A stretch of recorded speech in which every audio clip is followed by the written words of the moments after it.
selected feature pages, followed by the error analysis using metrics such as the mean absolute error, the mean squared error, and the mean absolute percentage error.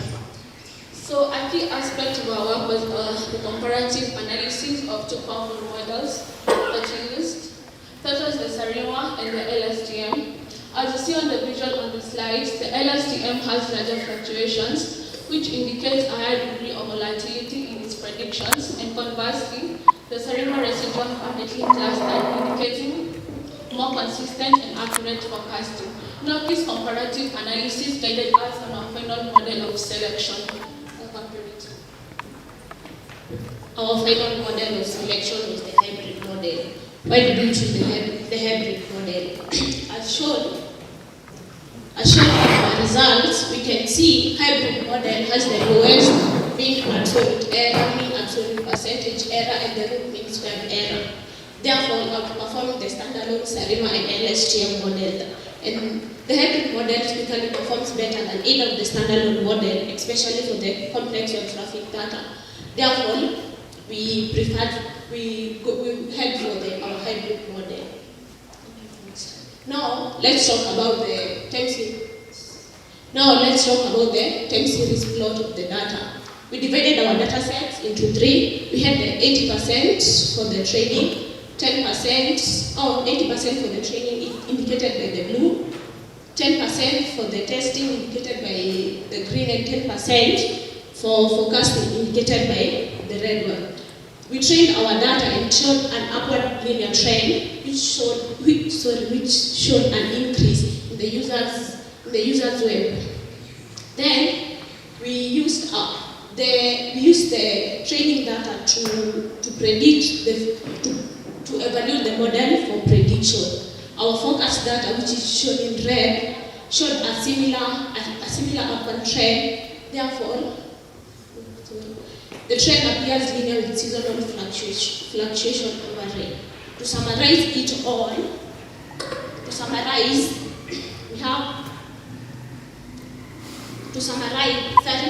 we have seen SARIMA is excellent for modeling long-term trends and regular seasonality. LSTM handles linear and complex patterns within data. Together, they form a hybrid model that is both dynamic and robust, making it ideal for a real-time web traffic forecasting for a platform like Jumia. The hybrid model provides real value by ensuring site stability and improving users' experience during the peak shopping period. This makes hybrid model not just a technical success, but also a ready business solution. I know it's cold, but I want to pose a question to you all. What will make you happy? Well, for me, it will be having a ring on my finger as a sign of completeness. And in the same way, combining SARIMA and LSTM creates a powerful hybrid model for Jumia and other e-commerce platforms. This means solving web traffic congestion, retaining customers, and preserving sales.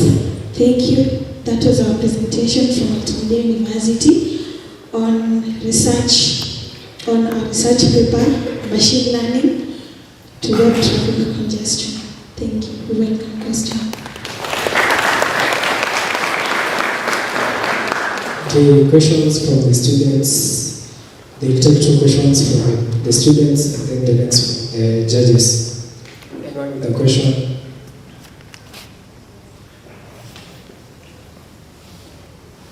Una maswali. Okay, from the judges, questions.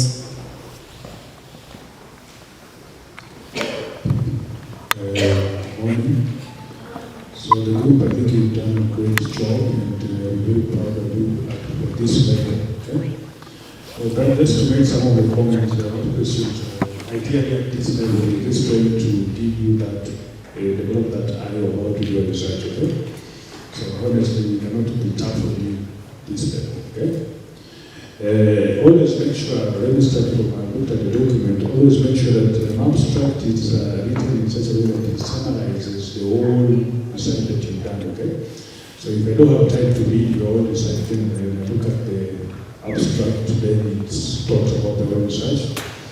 You always don't need those keywords. If you look at the document which we share with us, especially when we are doing writing the thesis. Now, when I look at the literature review, it was not very limited, okay? We wrote almost less than one, those are 2 pages of literature review. So in the methodology, I agree, whenever you are defining the Sarima model there, okay, always make sure that you customize a traditional model into the way you use it, okay?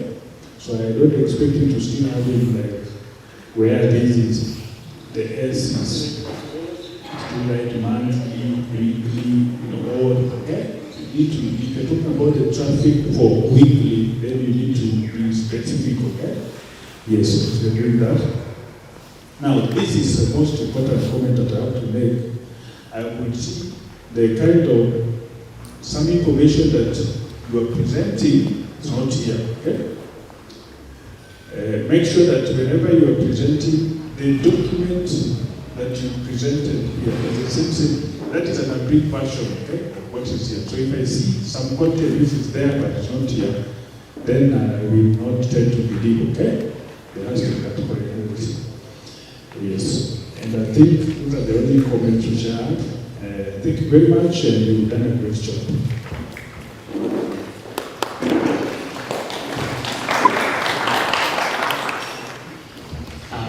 Good morning once again. So I think again I also give a comment. It reads some good work that you've done, and just in terms of maybe I really also wanted to see what are other models that you've seen out here that do probably same exact thing, and how they would compare in terms of results with what you guys have. I think that would give us a perspective as to what is the space of the work that you've given us, and also what do you recommend from what we have given us. Yeah, thank you.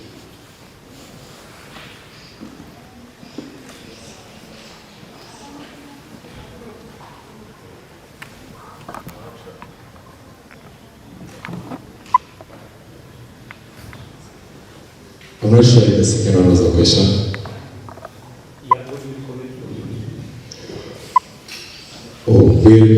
We typically recommend a solution to a problem we've been facing. Every time we have, for instance, I talked about career. Every time we have tax deadlines, so many people are left without filing their tax. For instance, that are tax penalties, that's a loss of revenue to the taxpayer. This is a solution. This research can be employed to solve that problem. We took a case of Jumia, and it's been a rampant problem with Jumia in terms of spikes. Talk of last sales, Black Fridays, and such. I mean, I don't think there's any business that wants to lose revenue, not talk about reputation damage. So this is a solution to that. So I hope I've answered your question.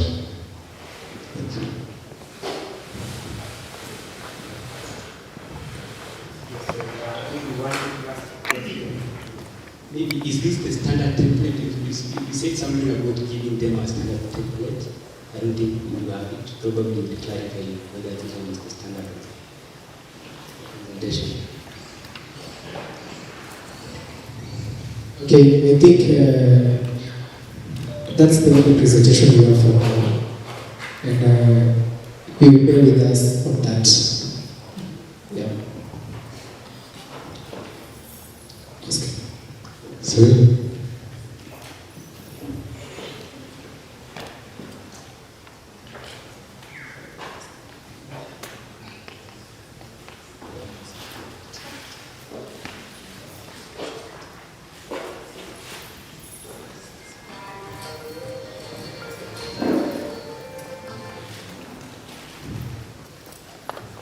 Okay, I confirm that we can appreciate them. Thank you, thank you. Okay, next on stage we have a research paper named blockchain-based smart contracts for insurance.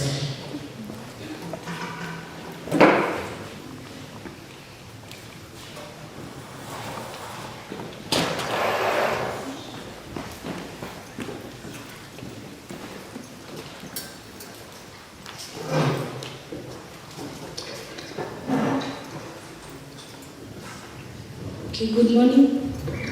I'm Jochebe Donja from Jomo Kenyatta University of Agriculture and Technology. And as you've heard, I'll be presenting about blockchain-based smart contracts for actuarial pricing. Now, my research paper, let me just give you a small background. I did a research paper due to the same reason my fellows have been here, because of the drag in the system of actuarial payments, insurance payments, to maybe clients. For example, if you go to the hospital, you get the time, maybe you're in an emergency, but the time that is taken for your insurance to be approved is quite long, and maybe you may miss that chance. Some even die because of that. So I decided to come up with a system, okay, not myself, because it had already been there. There was use of blockchain-based smart contracts for automation of insurance payments in different fields in the world, but due to many complications and gaps, it was not exactly implemented in Kenya. So today I will be addressing one of those complications and gaps for security. Security was one of the reasons they did not do it. So blockchain is essentially like how M-Pesa and Safaricom works. Digital transactions happen. But it is not exactly the same. You'd say two different sides of the same coin, because for blockchain and for M-Pesa is centralized to Safaricom, right? And the security of your data is between you and the company itself. But when it comes to blockchain, the information is public, immutable, meaning it cannot be edited once in the system and automized. Yeah. Due to this form of technology, it was not exactly safe for insurance people, because especially customers, they didn't want their personal data to get out of the books or to be known out there, because there would be a lot of fraud. And yeah, so blockchain is essentially that. And when it comes to smart contracts are a sort of a line of code within the system of blockchain. So I'm assuming all of us have done actuarial science, so you understand loops, the if-then loops. So if one condition is met, then the other condition is met, usually payment of the premiums and adjustment of the premiums. So this is how smart contracts work. Privacy-preserving technologies or privacy-preserving rules are what regulate the insurance industry in general, meaning you cannot give out information, personal data to companies without having to consent to it. And because they have been breached by blockchain, today we're going to tackle how to still work around it when using blockchain and smart contracts.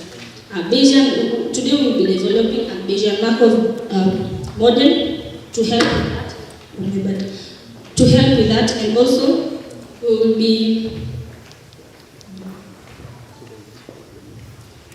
we will also be using privacy-preserving technologies to help in keeping the customers' information safe. Now, the problem statement for today was how can blockchain-based smart contracts enable insurance pricing that maintains actuarial rigor while complying with data regulations.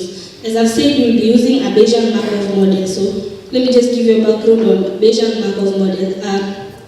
Markov chain is a form of model that is used in the prediction of future probabilities, removing of probabilities for future predictions. Then Bayesian updating happens when it is now fed the prior information, the information you had, and the predicted information and the real data. Then they align. The integration of these two models is going to help us in tracking the changes in levels of risk for the clients, which is supposed to be automated and quite fast. And Bayesian updating will help us in using the fresh data and feeding it into the system. So I'm not sure if I'll be able to see how. Okay, I can see, but I'll just use it from here. Hopefully, it is displayed there. The system, if you can see a diagram there is a system that is created. So we get encrypted data from the individuals, from the policy holder, and also external data from Oracle networks. Okay, I had not given background on this. Oracles are like a bridge between real data and the system that is that we're going to talk about today. We call it the on-chain. Yeah, so chain links are used because they are decentralized, just like blockchain. I use chain link oracles essentially, but there are many different types of oracles. Yeah, then we get the information from the encrypted data from the policy holder's device and feed it into the risk engine, where the risk engine is where the risk level of risk is calculated, as shown in the Bayesian Markov model. Now, and then the chain link oracles fetch the encrypted data also that was computed off-chain physically by the actuaries into the system through the oracle and now into the risk engine. From the risk engine, the level of risk calculated is fed into the ZK proof. So ZK proof is one of the privacy-preserving technologies. Therefore, by it being passed through that, it needs to have met certain conditions for security and legal reasons. Therefore, after passing through that, it will be taken to the blockchain smart contract, which now automizes the premium payment and insurance by pricing, then given to the customer. The information is given to the customer. Hopefully, we're all following. Now, one of the advantages or some of the advantages of my research today is that the level of accuracy is increased. For traditional ways, all this on-chain procedure is done physically, which is bulky first of all, and due to the use of historical data, it becomes complicated because now you cannot predict something from historical information. You need to be more accurate than actually feeding real data from this into the system. So it will help in the accuracy. Then it reduces the number of workers in the company, the insurance company, therefore reducing the cost, the overhead cost for the admins. Then it creates trust between the insurer and the policy holder, because if you are told that you are able to, the premium level is able to be adjusted without the information leaking, making you to receive premium maybe that is worth whatever risk is on, instead of taking that long process, you'll be okay with it. Now, some of the challenges that I have not tackled in this research paper will be the computational costs that come with using ZK provers. So, ZK provers are quite expensive because they are machine learning technologies and they are not yet adopted that much. But one way you can come with this is for maybe a company to do the proving all offline, off-chain, then coming back into the system, into the blockchain-based smart contract. Scalability also, which was tackled by my fellow just now through machine learning. So I would say federated learning will fix scalability in this reusing of layer 2 blockchains. And then, yeah, so some of the future directions that I will give anyone that is ready to obtain my research from here will be increase the level of federated learning to train models, then expand into life insurance and health insurance with IoT integration.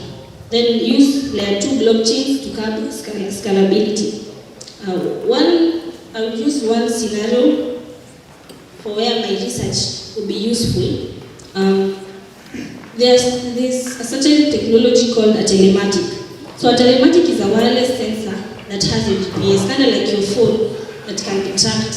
But it is essentially for that tracking and sensing your surrounding. So if a driver who has taken up insurance is given the telematic, then it senses that this person is overspeeding and that time it gives back the information into the insurance system, and the premiums are adjusted accordingly, because the level of risk is increasing by this guy speeding up, making him to put the insurance company into maybe a loss if he actually gets into the accident. So the adjustment will take place in the time and place. The beneficiaries for my research will be both sides, for the insurers and the policy holders, because for the policy holders, the privacy and there is privacy and there is fair premiums. Then the insurance is reduced fraud due to curbing of the problems like adverse selection and moral hazard. Yeah, so other fields maybe I would say that are into that may apply to this research of mine, because that is the goal for today. It can be used in decentralized finance and cyber security for threat detection. That was my research, and questions are welcome. Because we are assuming that as we go along, we become a researcher. When I first saw your document, I was like, wow, this is done with letters, isn't it? I was so happy until I opened the second page. Now, you didn't have this introduction here, okay? You didn't have anything to do with the technical problem, okay? Always when you're doing research, okay? Make sure you follow the standards on how it's being written, okay? The introduction, you look at the statement of the problem, what are the specific objectives, because as we present, they are there, but they are not in this document, okay? And this is a document that you come here to defend, okay? Always make sure that what is here is also what is in your slides, okay? Yes, but that is a comment, so there was no much clarity in terms of consistency between what you're presenting and what you have given us. Always make sure that it's clear, okay? Then you need to summarize your work, and I can see here you have references, only 5 in the research, okay? Yes, but I'm very proud of you. For the last time when I wrote the PDC, and now today I'm very happy, okay? And thank you very much. Keep on improving, we are training you to become researchers, okay? And these are just comments to make you become better, so that one day you become a top class researcher, okay?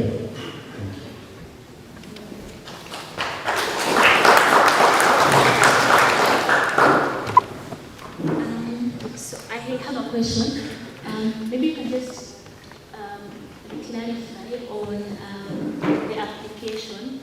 There was a point you were talking about if somebody is overspeeding. Maybe just could you repeat that back? Okay, so I was talking about telematics.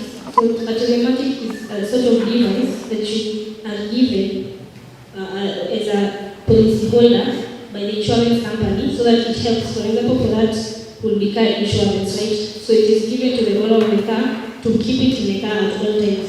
It will sense and then monitor the level of speeding and maybe the regulations of that road that they are in, the speed limit.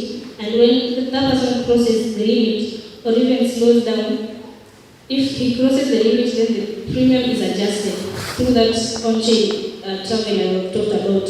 The telematic sends the information to the Oracle network, then the Oracle network feeds it into the risk chamber, let's say risk chamber. Then the ZK proves that if it proves that this information is not, the person's personal information is not given to everyone else, so it is encrypted, then it is taken to the smart contract, which is now updates it. The premium changes. Yeah, I don't know if I've understood. Yeah, that's clear. And with the assumption that the premium would have already been paid at that point in time, so maybe it will be affected at the time this person comes to renew their contract. Also, I'm just wondering, how different would it be, maybe in terms of application? I know Britain has an AI sort of application called Motomatics, which helps with the pricing for motor insurance if somebody comes to take a cover. So it can be able to use the driving patterns of the driver, and also like the mileage of how far you drive your car to determine the premium that you're going to be charged. So I'm just wondering, how different would your product be from that? Or is it just in terms of how it's relaying the change in the behavior for this customer to now affect the premium that the person is going to charge? Okay, so if I wasn't clear on that, the difference is that one we have used prior information, right? Yeah. To detect what this person, or to calculate which premium this person deserves to have. But mine is based on updating, it is continuous. So it won't be exactly the same thing if I say I came here and I drive here to there every single day. Because of that sensor, it is a real-time sort of situation, so that it is always updating, always changing. And I'd say that's different because it increases the accuracy. Now, if I say I drive from here to maybe Nyeri, right? I don't know if you've heard of the stories of Nyeri. There's a certain place that is quite dangerous. That distance, which is what the AI uses, that distance, level of everything, just the mileage, the speed, will be prior information. But using the telematics, I can tell in real time if this person is overspeeding at the moment and whether they deserve the premium payment. The reason I would say it is, I insist on the real-time updating is because this use of prior information is sometimes not helpful, but maybe, God forbid, the policy holder dies at the moment. Now, if they got a very serious accident and they die, you see that person, the prior information did not help that much in knowing if this person caused the risk itself or was just, he was just unlucky or she was just unlucky.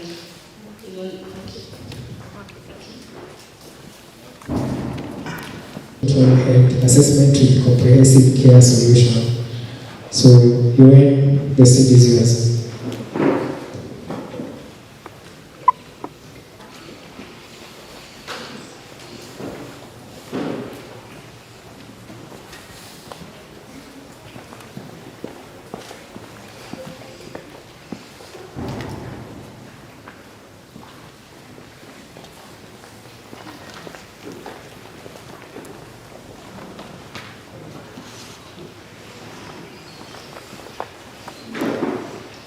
Good morning, everyone.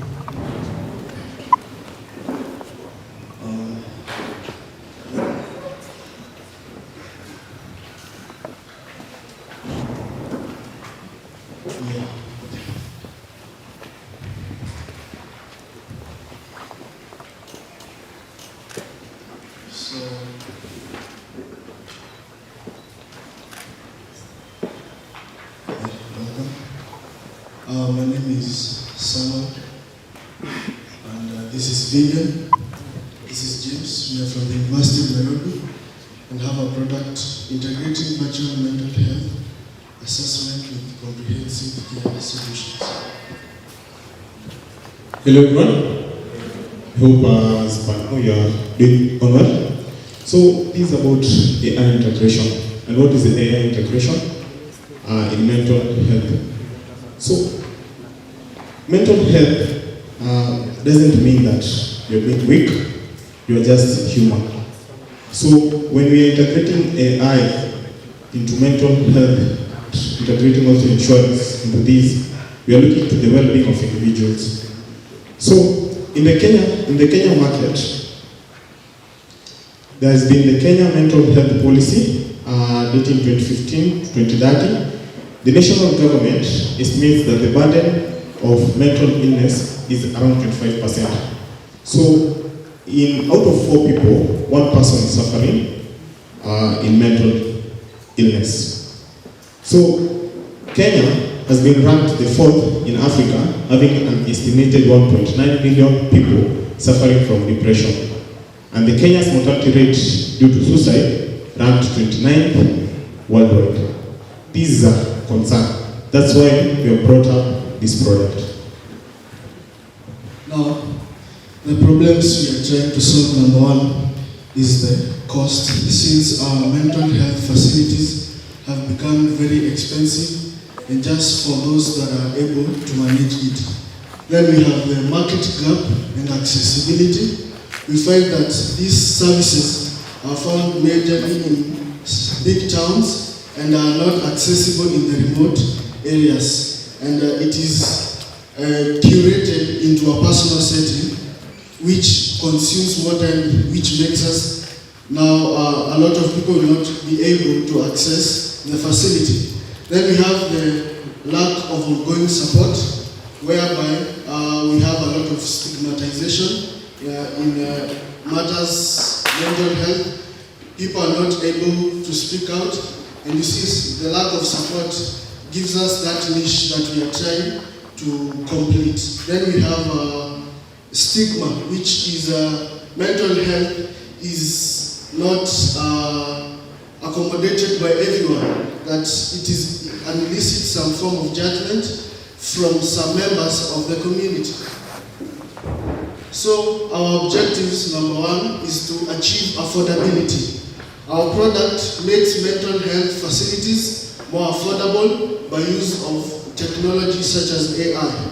Then we have our target audience, anyone who is open to receiving such services. Then we have accessibility. Since it is not accessible to everyone, it is accessible to those in big towns and those that can able to afford it. Since it's expensive, users can access services anytime, anywhere, which minimizes stigma associated with entering a mental institution. Then we have consistency. Since the earlier programs are based on personal settings, we don't have that consistency. One might meet with a professional this time, then he's not able to meet with the professional the other time. So we aim to achieve consistency. With information stored in a database, it is easier to provide reliable care.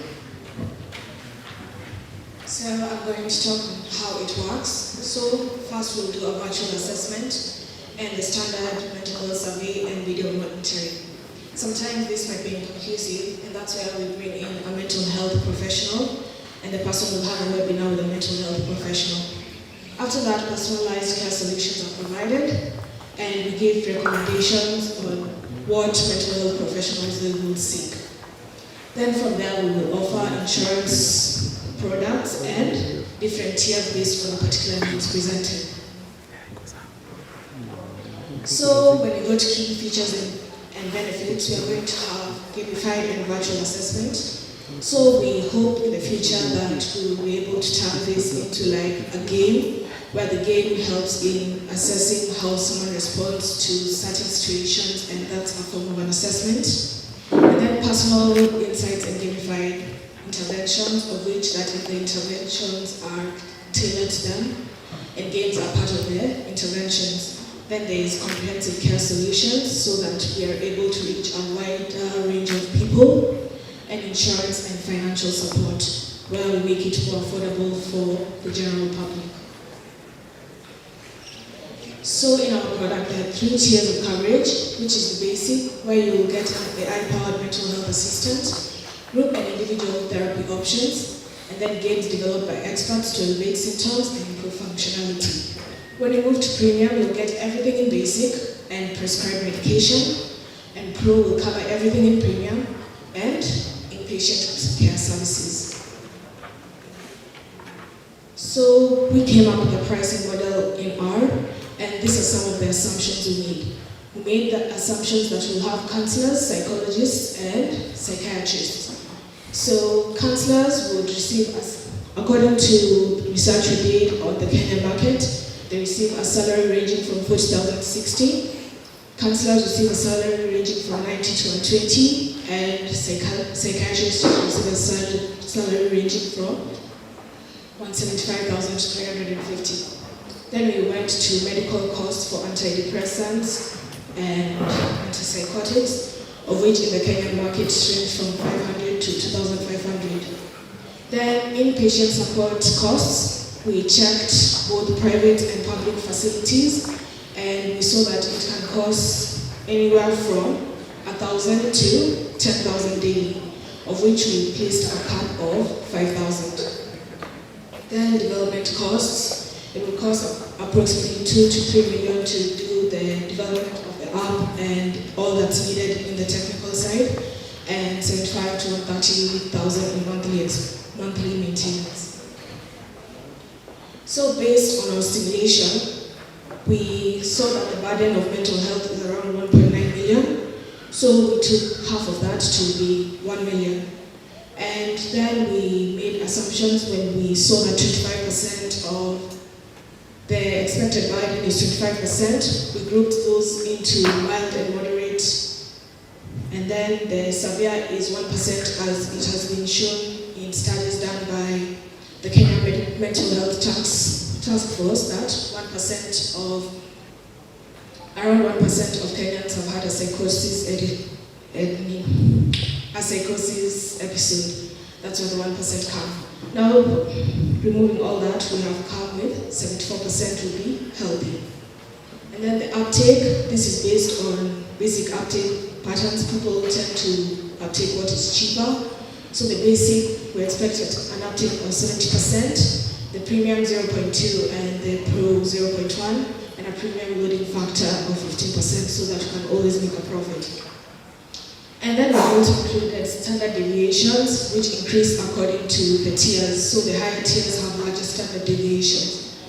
From the analysis we did through simulation, we were able to price the basic at around 17,000 yearly, the premium at 20,100 yearly, and the pro at 22,350 yearly.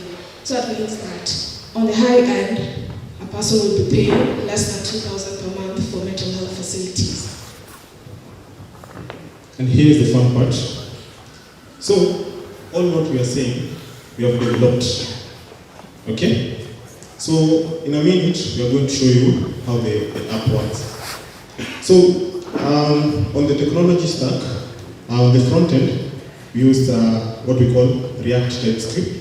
This is a language for developing web applications. On the back end, we used Nexas server. And on the database, we use Superbase. When it came to AI and analytics, we integrated Cloud AI. I think you have heard of Cloud AI. So we on the app, we are using the Cloud 3.5 Sonnet. We also integrated the gamification and music. So there is an admin who is able to log in the user. The admin is able to log in a clinician. So on the app, there's two parts. One part is you can be able to log in the clinician when the clinician registers. That will be shown later in the app. So in the implementation plan, we have research and design, the UX UI prototyping, we have development phase, we have testing and integration, and we have deployment. Yes. So on the challenges, as he discusses the challenges, I'll be sharing on how the app functions. So,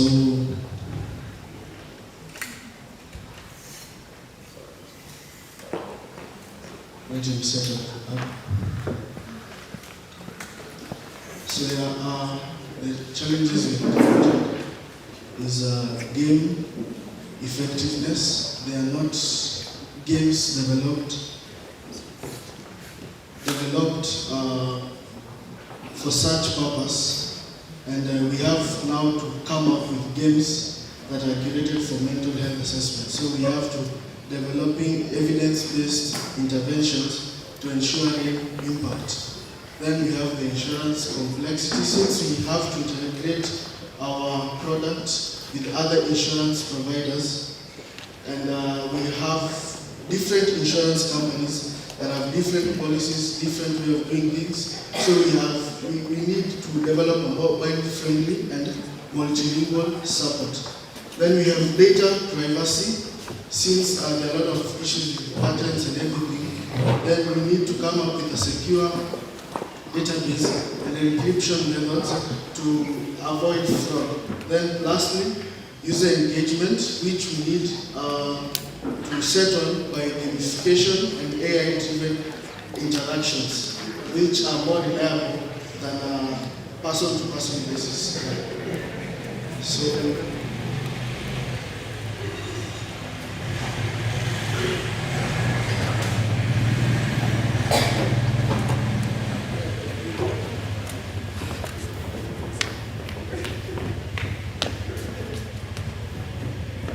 so right now, I'm logging in as a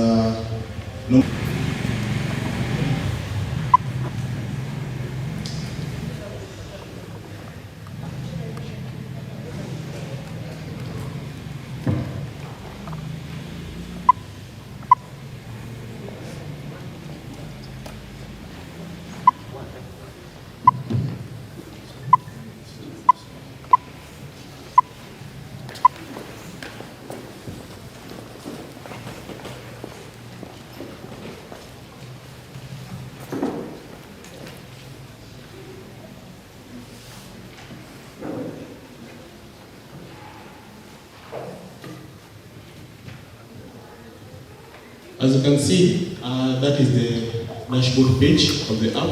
Currently, I've done no assessments. So as you can see, nothing is done. I'm being directed to do assessments, but we are going to look at it later. So on the chatbot, we have a functioning chatbot here that operates under Cloud AI. This is just to ease the AI integration into the mental health platform.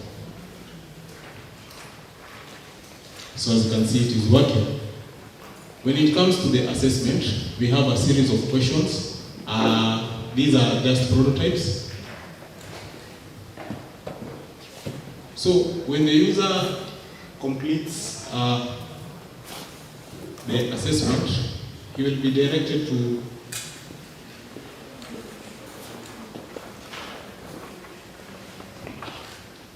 don't worry about this is just an example.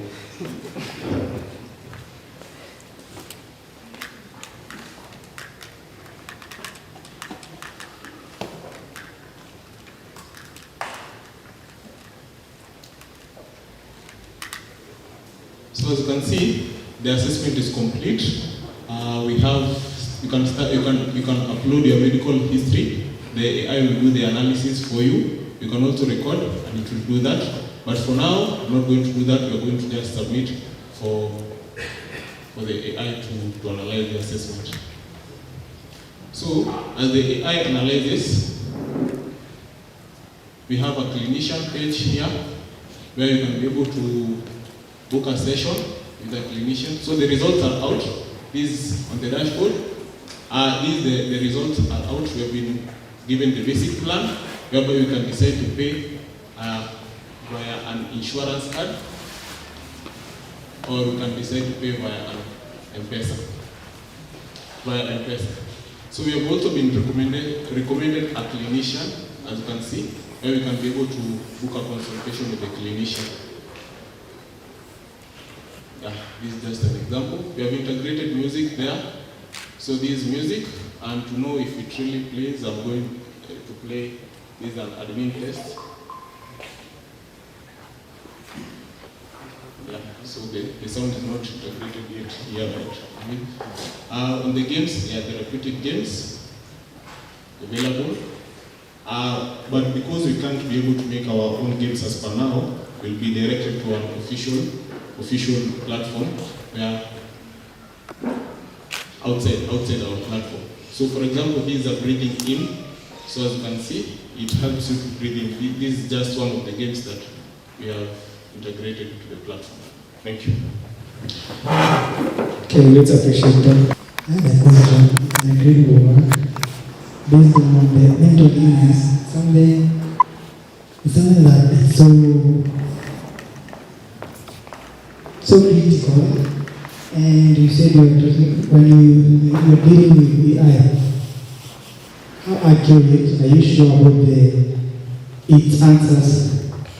There are some AIs that you give, you must pay for them because of its accuracy. Okay? But in mental illness, you can let's say you have cancer. There's level 1, level 2, there's a lot of levels, I don't know them. In mental illness, let's say the mental illness imeanza kunipata. Umeanza kusikia, there's somehow, and I'm not sure if I have mental illness, and if I have it, then umeanza kunipata. How will you be accurate based on the AI? By giving me this and this, the symptoms may be the same. How sure of the accuracy? And the assessments also. How accurate are they? For the assessment, we are going to incorporate standard assessment methods. And for the AI, we'll have the clinicians themselves help train the AI. And the AI will also be visible from the clinician side. So there will also be a team in the back end, like looking at the AI's response and analyzing it. And if they see that you're in crisis, they will reach out to you personally. Any other question? Judges?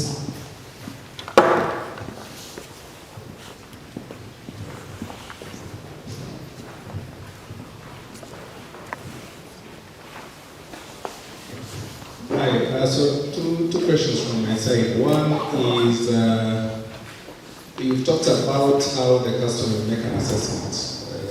A set of questions that are going to answer it. So is it a point-in-time assessment where you make an evaluation of my mental health based on the questions that are asked? Or is there scope for, say, the customer to give the app access? Because I've seen it's app-based, say access to your phone data, etc. So it's a continuous assessment that it then makes to implement the point-in-time questions that you've asked in the outset. Because I think mental health, there's always a bias in the mind. I probably want to answer questions in a certain way, but if you can access, say, my data, and everyone does things on the phone nowadays, then you sort of make a continuous through the cycle assessment as it is. Then secondly, on the app, I think the missing thing is the link between ailments people suffer from, and a lot of guys are wearing smart devices nowadays.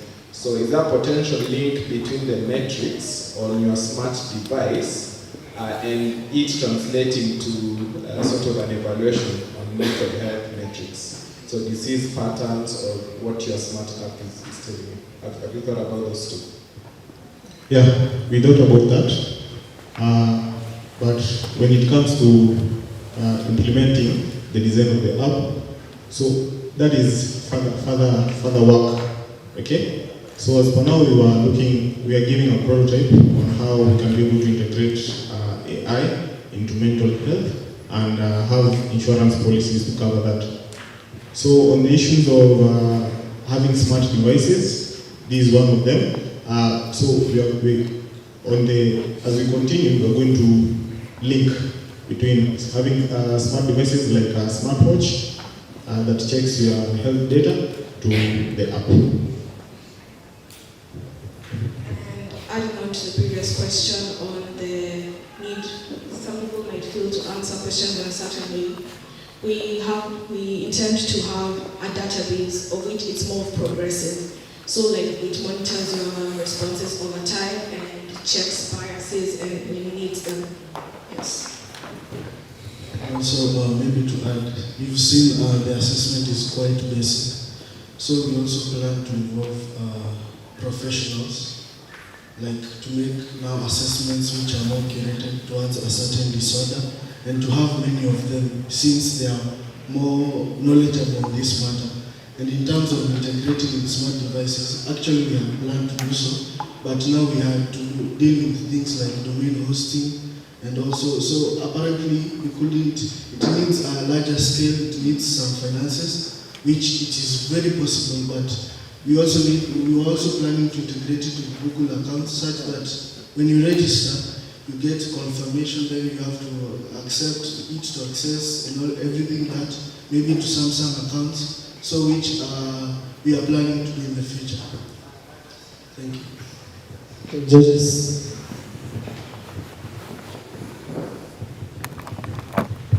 Thank you very much, the team. Now, I was very privileged to be part of this when you presented this in Nairobi PCD.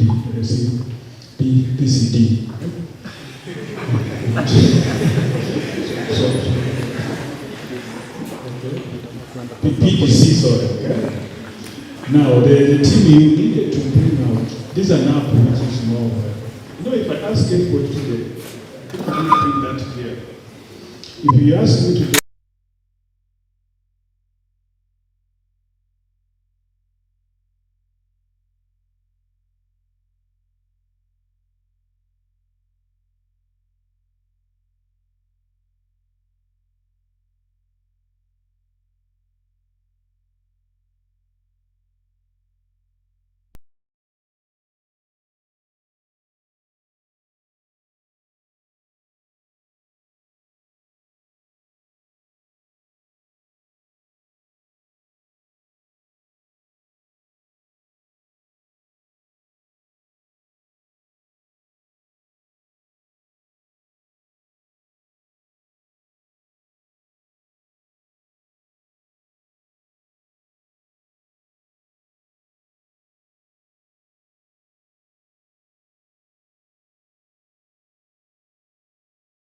if they're coming to appraise you for certain health, they will have to take you through this system, because if they ask you whether you are mentally, you will not say.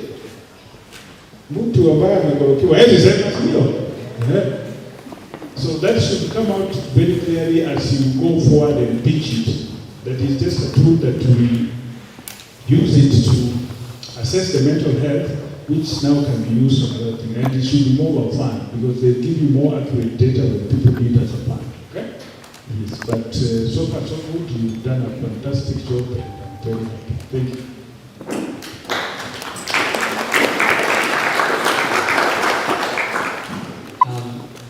Yes, it's a fantastic job you guys have done here. And my question actually is, what is the space for a person who is not mentally ill? What kind of responses do you expect from the prototype? I mean, I'm looking at a scenario where I'm playing a game and all of a sudden it just gives me this. What is the space for that particular person who is not mentally ill? And okay, you mentioned it's a prototype.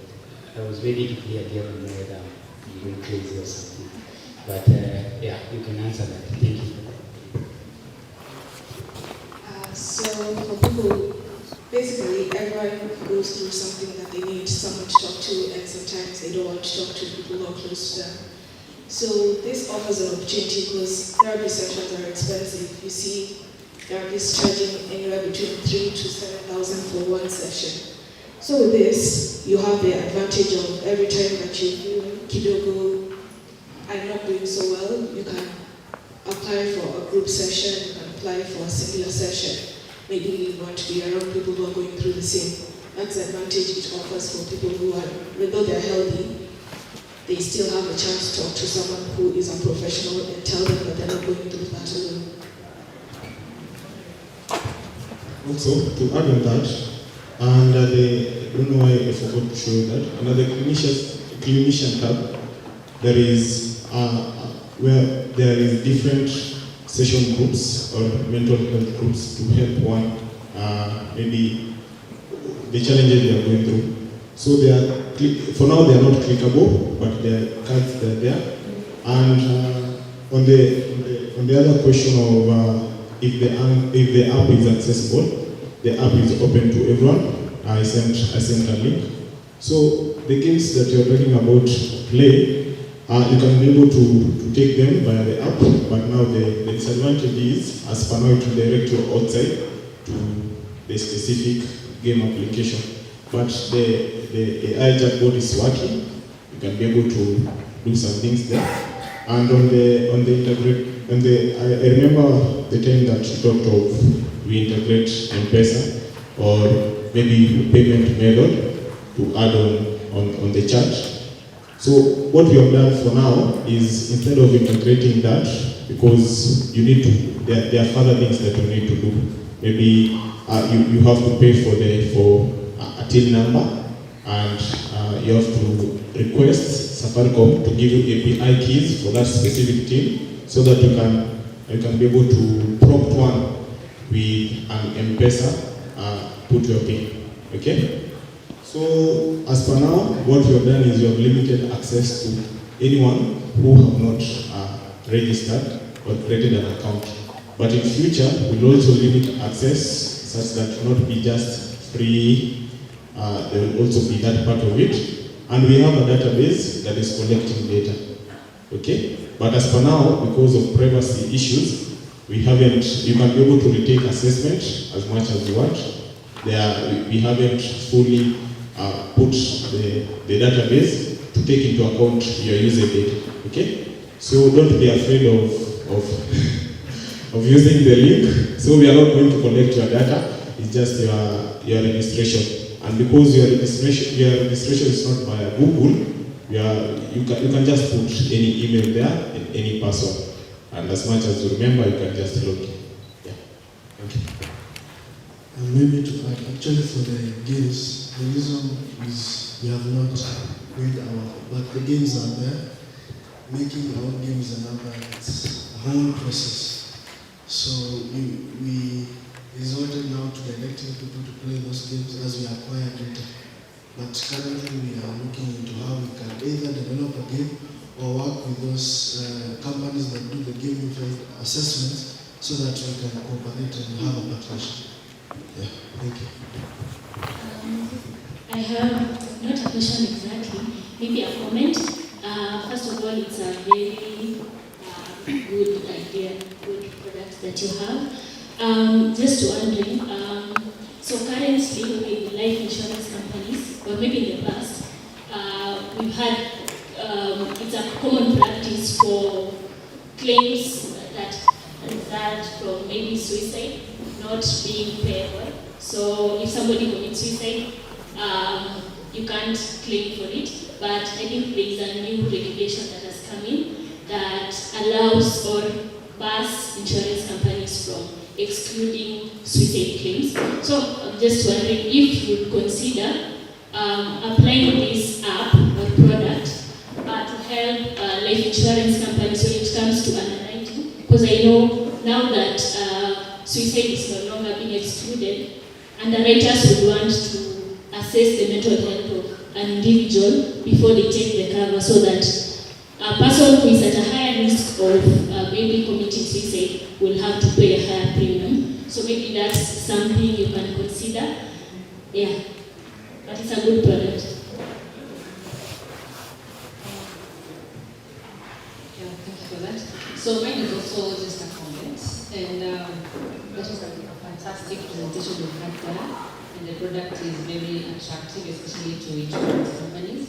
So when I'm looking at the simulation part, where you're trying to include now premium, where an underwriter now wants to purchase your product. So I'm looking at the 15% loading, and all of a sudden I'm imagining extra costs. The insurance market, when you go to the insurance company and you come with a product, and it is also costed, there's that implication of the costing part.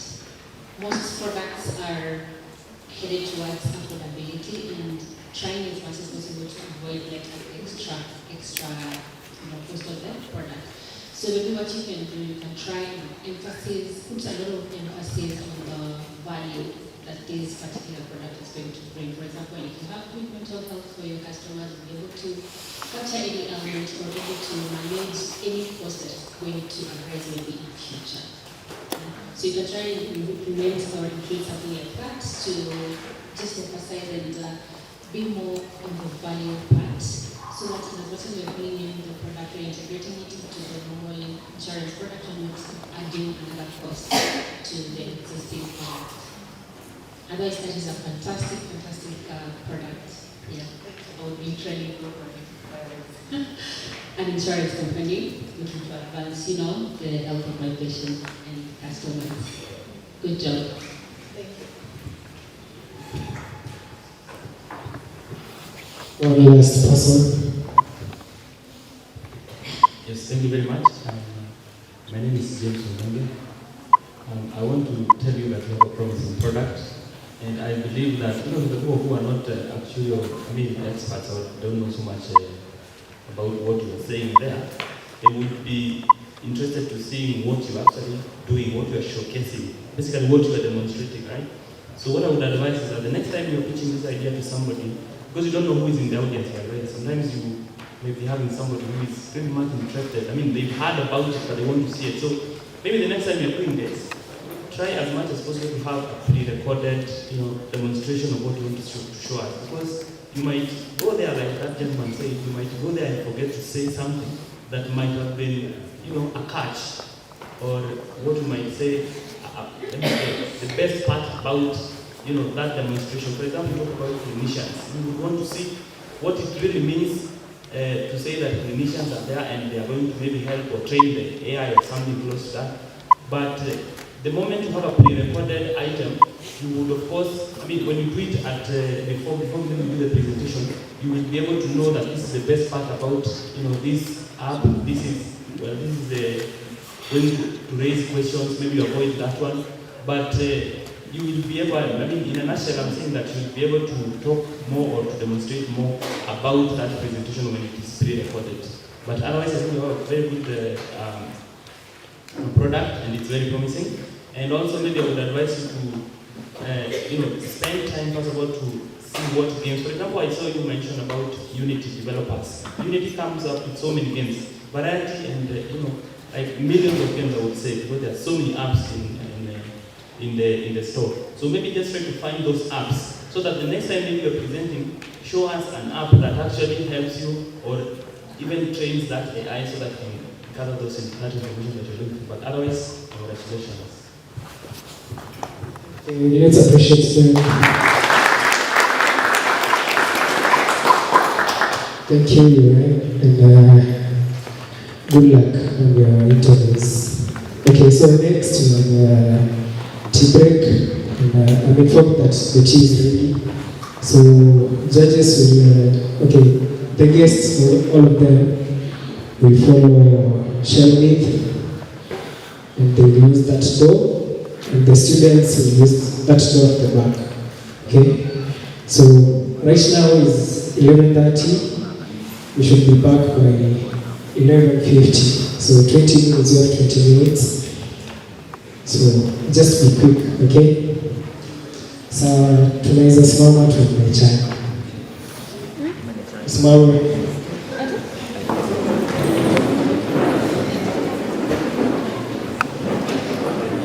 Okay, let's pray. Mighty Father, for the presence of this family, we say thank you for this event. We say thank you for that tea that we are going to take. Bless us. Jesus, we pray. Amen.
privacy issue. That is according to the DPA of 2019. What are some of the challenges that are there in adopting AI? In adopting AI or implementing AI, we have cost problems or cost constraints. Some farms or insurance firms do not have the infrastructure that can be used to implement these AI technologies. And then there is also data quality and reliability. We still struggle in the industry with the lack of data, with some data sets not properly. There are challenges with incomplete records. There is also regulatory compliance, and then the workforce gap. Workforce gap in that there are no expertise that can deal with these cases of AI. In literature review, I took 2 parts. That is, I did the theoretical review, which gives the lens of this study. It examines three theoretical themes. That is the term. The term is technology acceptance model. Davies, in his paper of 1989, he explains how users get to adapt various technology, which he says that people get to adapt these with the usefulness and ease of use. And then this is relevant in my study in that whenever we check on the AI, when we see that it is of good use, then we adapt it in the insurance industry. There is the diffusion theory. The diffusion theory was looked by Rogers in 2003. In 2003, the diffusion theory talks about how ideas spread. The ideas spread in 5 categories. That is from the innovators, there is the early adapters, then there is the majority, early majority, late majority, and then the lagged. So that similarly, the same way AI develops in different stages. And then the last one I checked was the risk theory in insurance, where we said the risk theory in insurance uses foundation or concepts from actuarial science and insurance mathematics to focus on statistical modeling and management of financial risks, incorporates the use of probability distribution, loss models, and statistical processes which help in mitigating risk exposure.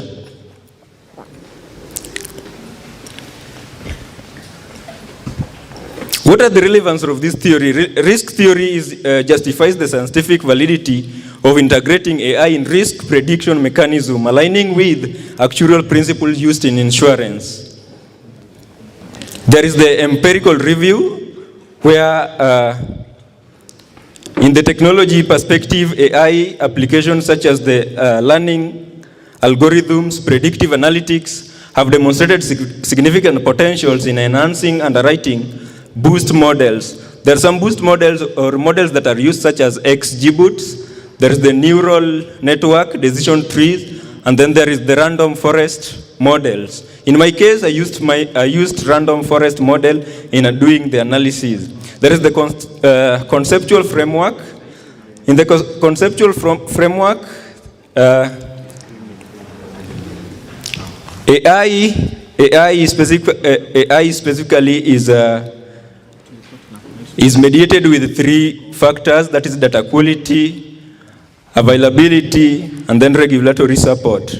And that is summarized by a diagram that is in the booklet for the PDF format, where you can see that the AI tools, which does the predictive analytics, there is the data quality, regulatory compliance, technical capacity, and then that is where risk assessment comes in. Under risk assessment, we were doing a categorical one, checking on underwriting and claims prediction. Research methodology.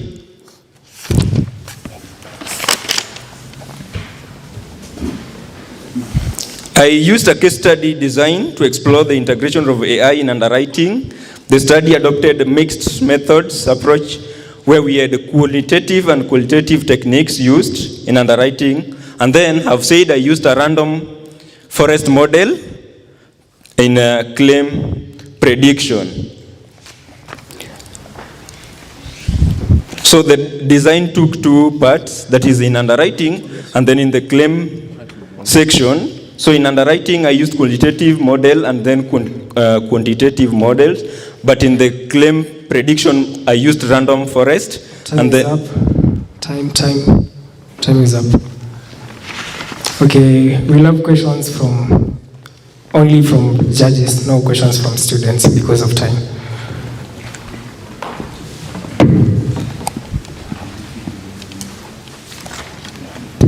Thank you very much for that good presentation. And now I was looking at your document. I want to only comment on one serious offense that I've seen, okay? Wherever you're talking about the we don't talk about the general objectives. And in the general objectives, I saw you wrote two. You should always have one general objective. And then you can have as many as specific objectives that are helping you to achieve the general objective.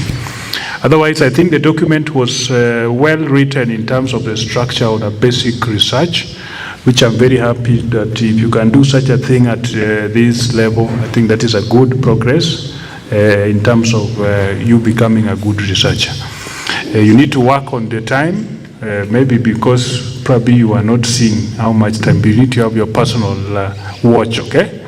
So that you present. Otherwise, this is a good presentation for this level. Thank you. Mine as well is just to say you've done a good job. Even showing up, it's usually another great thing.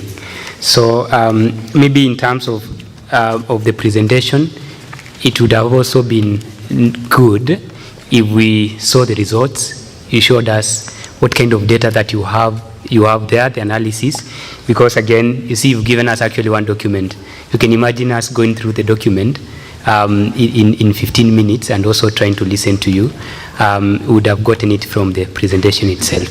And also maybe one highlight from the document, you could clarify in terms of the data that you have used, because the table that I'm seeing here, it's like 10 data points. It's like, which means if you are splitting, it's like 7 training, 3 data points for testing. Yeah, you could clarify on that.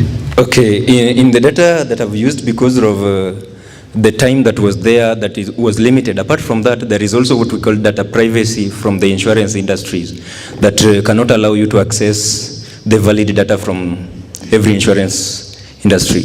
And therefore, I used an hypothetical data.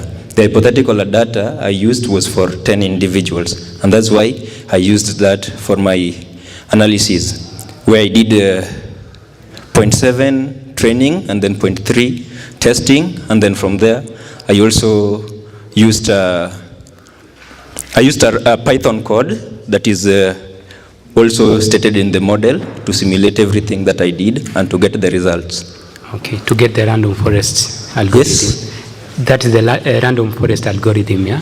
Yeah. Okay. Okay. Okay, I think that's all. Let's appreciate him. And next we have Maseno University, a product.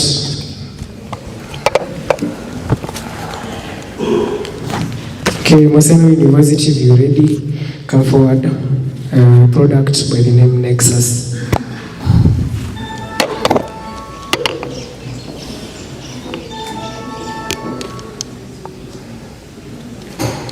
Maseno University.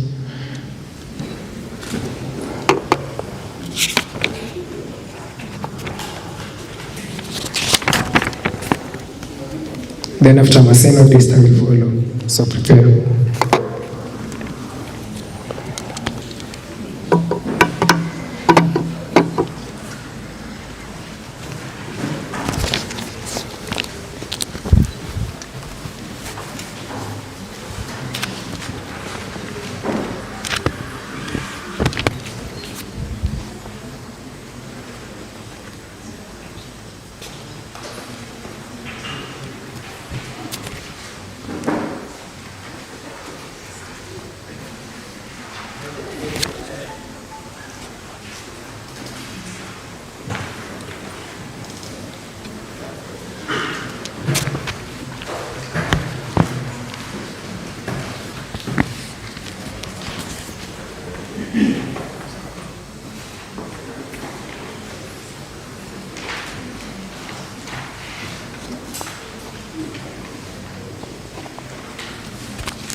To next time.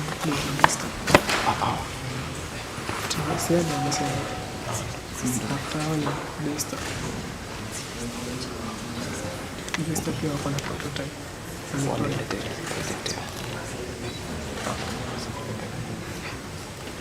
When you have to icebreaker, using the icebreaker. So you're okay with that.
Maseno University.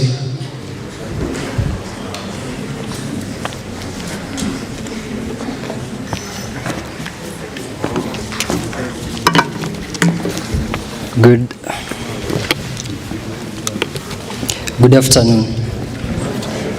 Yeah, so my name is Benson Kioko from Maseno University, and I'm really happy to be here today, and I'm presenting a product by the name Nexas. Yeah, and I hope, I really thank all of you for attending this event. Really looking forward to your questions at the end of the products and your insights on the same. Yeah, so we'll just start. Before we start, I'd like you to ask yourselves 2 questions. What if every actuarial science student in Kenya, in East Africa, in Africa, or in the world beyond was able to access the resources, the mentorship, the tools, and everything he needed, not just to survive but to thrive?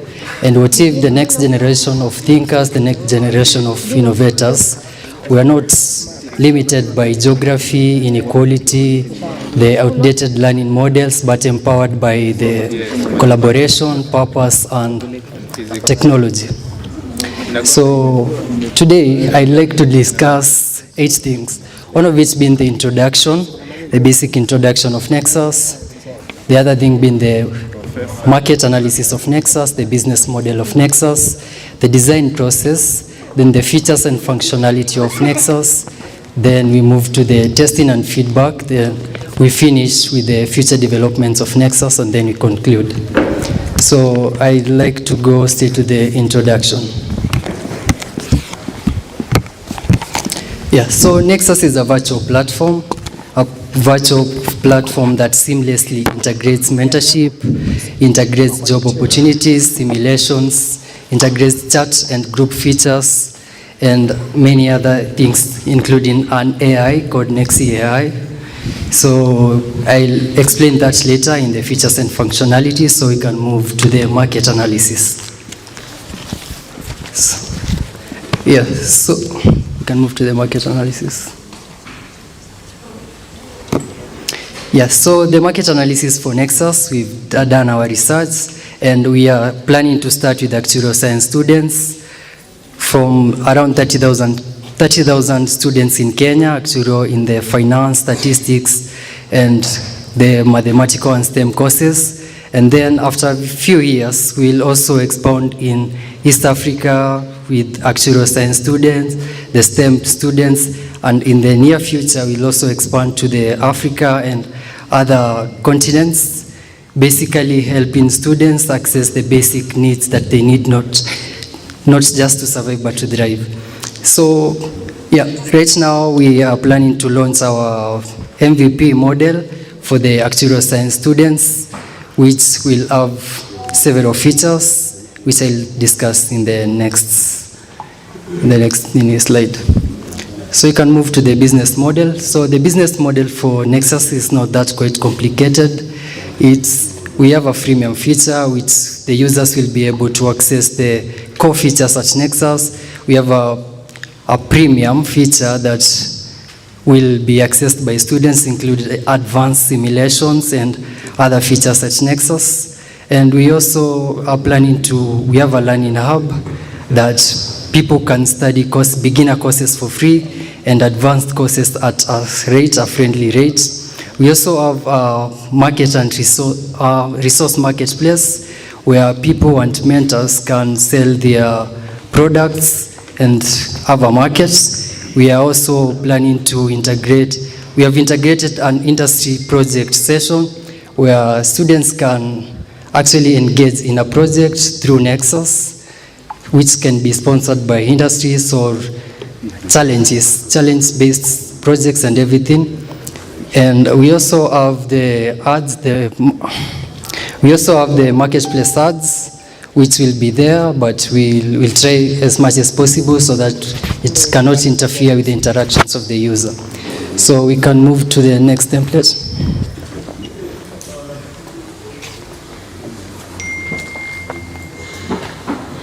Yeah, so basically this is just but a screenshot of the dashboard of Nexas. Nexas has 10 features. 1, including the personalized dashboard. 2, there's the study group feature, a group feature that enables students from different universities, different parts of the country to collaborate, to learn with the ability of sharing resources, calling and video calling. We have the chats feature, same as WhatsApp, but You'll be able to DM mentors in the project. You'll also be able to communicate with your friends from different universities. Whether you are from Maseno University, you can communicate directly with an actuarial science student from any other university. And the same group features, which are, you can search a group feature based on an examination. Well, the group features, you can form a group feature based on whether the university you study or maybe on a certain topic of study that you intend to collaborate with other people. You can invite people to join your group feature, your group which you have created. You can also share resources. They have a shared resources in the group feature. And another thing is the resource library is a central repo of the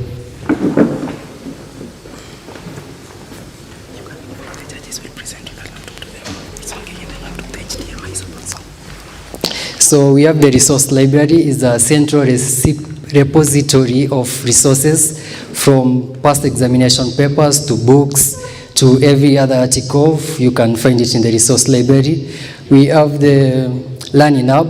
It's where you can learn the tech courses, the technical courses, that is AI, machine learning, Python programming, R, advanced Excel, and many others. So again, we have the, can move to the next slide. Yeah, we have the Learning Hub. We have My Certificates, where after you've enrolled a learning course in the Learning Hub, after completion you get a certificate. That's our page also. And then we have the Wellbeing Center. We have integrated AI to help students through their academic journey by advising them, by communicating with them. Actually, it's one of the advanced features at Nexas. We'll show a prototype to the judges after the short break. It's just that the HDMI cable wasn't connecting. So, yeah, we have the Wellbeing Center that is integrated by Nexas. We have the Career Guidance and Wellbeing, the Career Guidance, where you have job opportunities. You have career wellbeing tools. We have also some several features there. So we have the Nexus Simulation tab. The Simulation tab is one of the most resource-intensive features at Nexus. It allows students to simulate mathematical models, financial models, and insurance models of any sort with a code base, with a sandbox for creating the code, which when you run, you get the simulation results in form of different types, in form of charts, bar diagrams, and everything. And also, yeah, when you get the results, you can also download the results via PDF and get them in your personal computer. So the other feature is the Nexi AI in general. Nexi AI in general can help you interpret these models. It can also help you in your mentor journey, in your student journey by supporting you wherever you need. Yeah, and all that. Can move to the next PDF. Can use the 5 minutes to demonstrate. 45.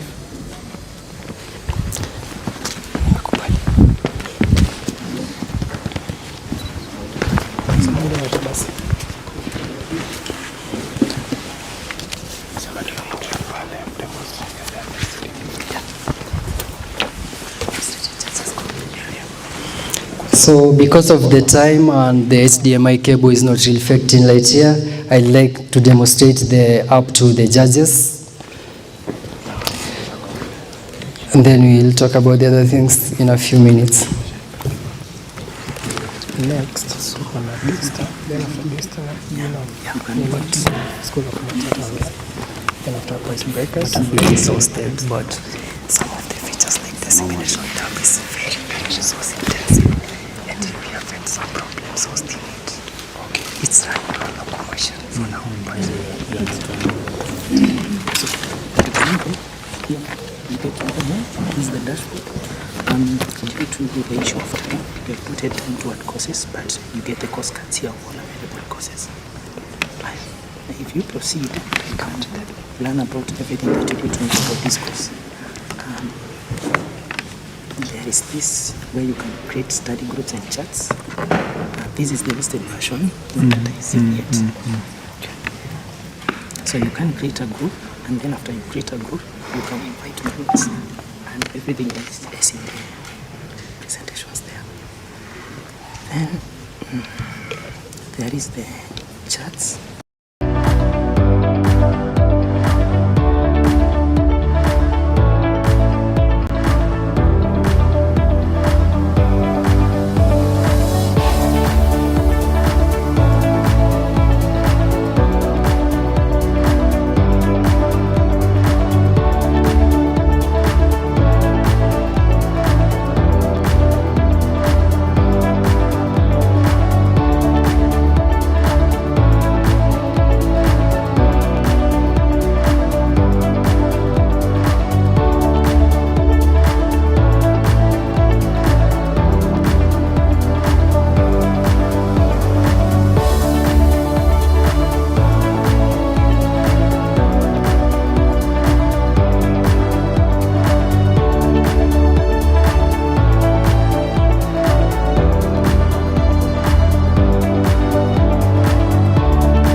You can navigate through them, and then when you decide, you can also run a model. So when you sit around a model, it gives you the ability to adjust. You can run a simulation, you can edit the parameters of the model that you want to run. Just then after that, you can edit the model. It's here. Then, for example, you run the simulation, then you get the results. You can view the results here. Yeah. Then when you run a model, it gives you sometimes some time. You can see before it displays actual results. Okay. Yeah, and there is what maybe you might have not gotten missed. So once our model is out, it gives you various just with graphical ways to a summary of your model with informal charts, then process analysis, and a statistical data. This can be done through the behavior, this can be sent to a CSV, and you can also share it to someone so that you can access your model. Then here you can view the logs. Logs basically, if you're familiar with programming, these are the logs which run when you're simulating the model. So again here, the ability, just give it time. You have ability to view the data sets. Various data sets, you can use various data sets in your model. You can navigate through, you choose whatever you want to. You can also access to the data sets. And then we have the collaboration. The collaboration here, you can collaborate in different projects. A project may be sponsored by a company and everything. Let's say, let's look at the facility project. It's highly resource intensive. It is adapting the model that is on cargo, any open source. So basically, when there's a project and you're collaborating, you can see the model, you can see the activity, then you can also list the tasks that are assigned from the community. You can see the upcoming meetings, you can see the presentations, you can see the files that they are against the models. And also when people are collaborating in a model, we can also share views. You can come to this one. So when people are collaborating on projects, they can communicate, they can discuss, but it's very, very intensive, the simulation phase. Okay. What's this kind of project? Yeah, so as they continue to present, the next team get ready, and remember, we have limited time, so we will be a bit fast. We unfortunately will have to take 5 minutes away from the time you are assigned to present. So you have to present in 10 minutes. So, and then we'll allow 3 minutes for questions. Unfortunately, because of time. Yeah.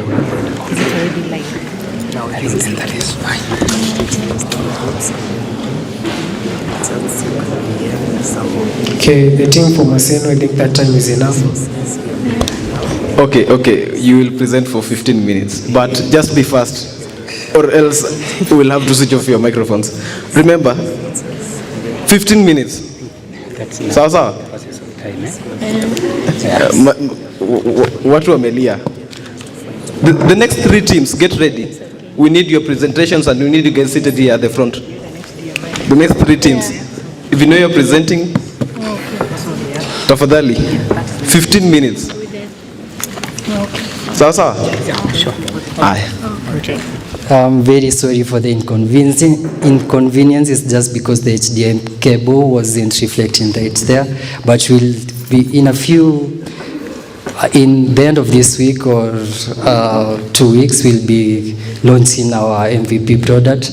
We're still in the early stages. We are testing the features. They are all working, but we have a great challenge in hosting some of the features like the simulation page. But yeah, thank you for your time and thank you for your patience. Okay.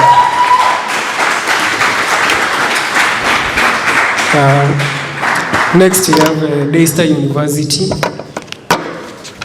Daystar University, they have a product, and their product is Agri-Bima AI. So the team for Daystar University, I need you here.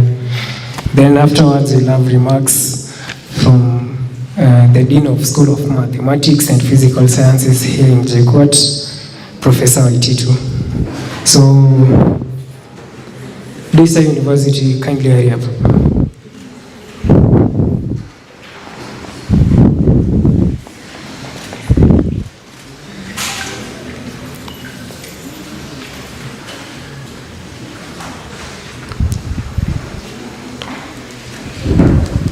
Then after Prof,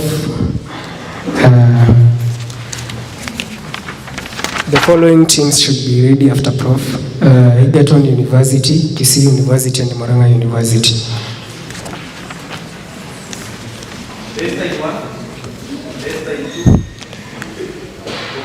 Daystar, kindly hurry up.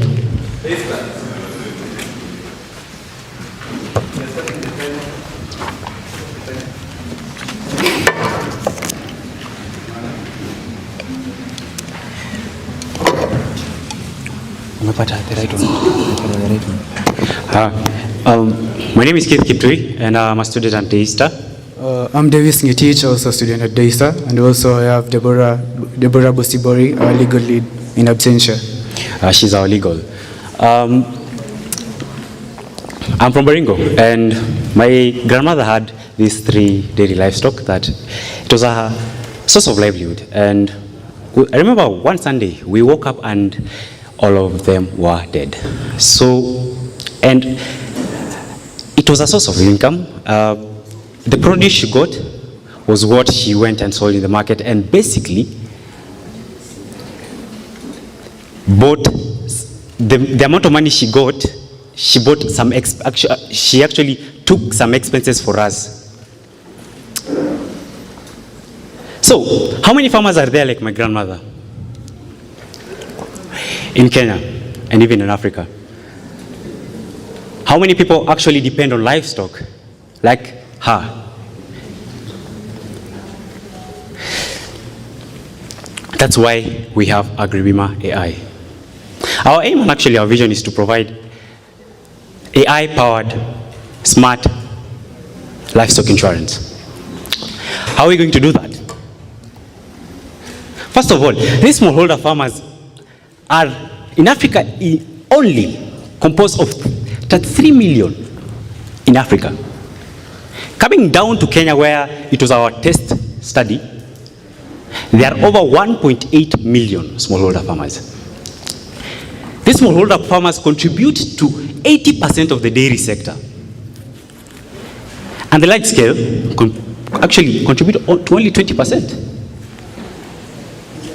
Yet, the insurance companies that actually exist currently focus mostly on the large scale. That is the 20%. Yet, these smallholder farmers actually are the backbone of food production in Africa by 70%. They are the backbone, yet they are the people with the highest risk, but low protection. They're being left vulnerable. As Agri-Bima, in the chart you can see livestock insurance that is offered composed of 10%, and then crop insurance most likely 10%, and the untargeted market is over 75%. On the next chart, you'll see the causes of these losses are actually diseases, and disease outbreaks. And that's where we come in. So Agri-Bima offers a smart digital platform where it offers affordable, accessible, AI-powered insurance and veterinary services.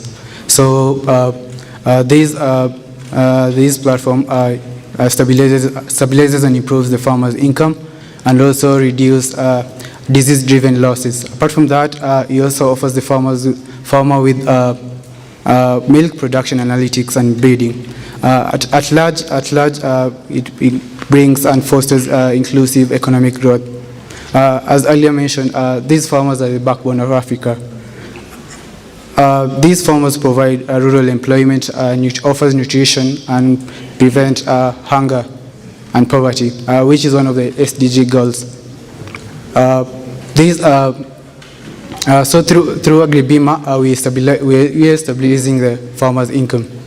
All right, and are these assets that we want to ensure, I think there? Basically, we have, in Africa itself, we have over 80 million dairy livestock. In Kenya, about 6 million, about over 6 million. And as you can see, so basically how are we going to reach these farmers if actually the assets are there to be insured? And you can do the math for it, 80% of that. So how are we going to get to them? I think Davis can tell. So Agri-Bima is a whole ecosystem of different stakeholders, with the farmer being the main stakeholder. So what do Agri-Bima provide to the farmers? So our major role is providing insurance to the farmers. We are covering them against the risk of death as a result of 3 pilot diseases. Apart from that, we offer them AI chatbot system and telemedicine services. Apart from that, we also do data-driven farm management services and AI-powered disease detection. I guess you're wondering how we're going to penetrate the market, how we're going to reach our main stakeholder. That's where the cooperatives come in. All right, the cooperatives are actually situated in almost all counties, and these smallholder farmers, especially from our study, they are part of these cooperatives. First of all, they trust them. Secondly, they have been part of them for the longest time.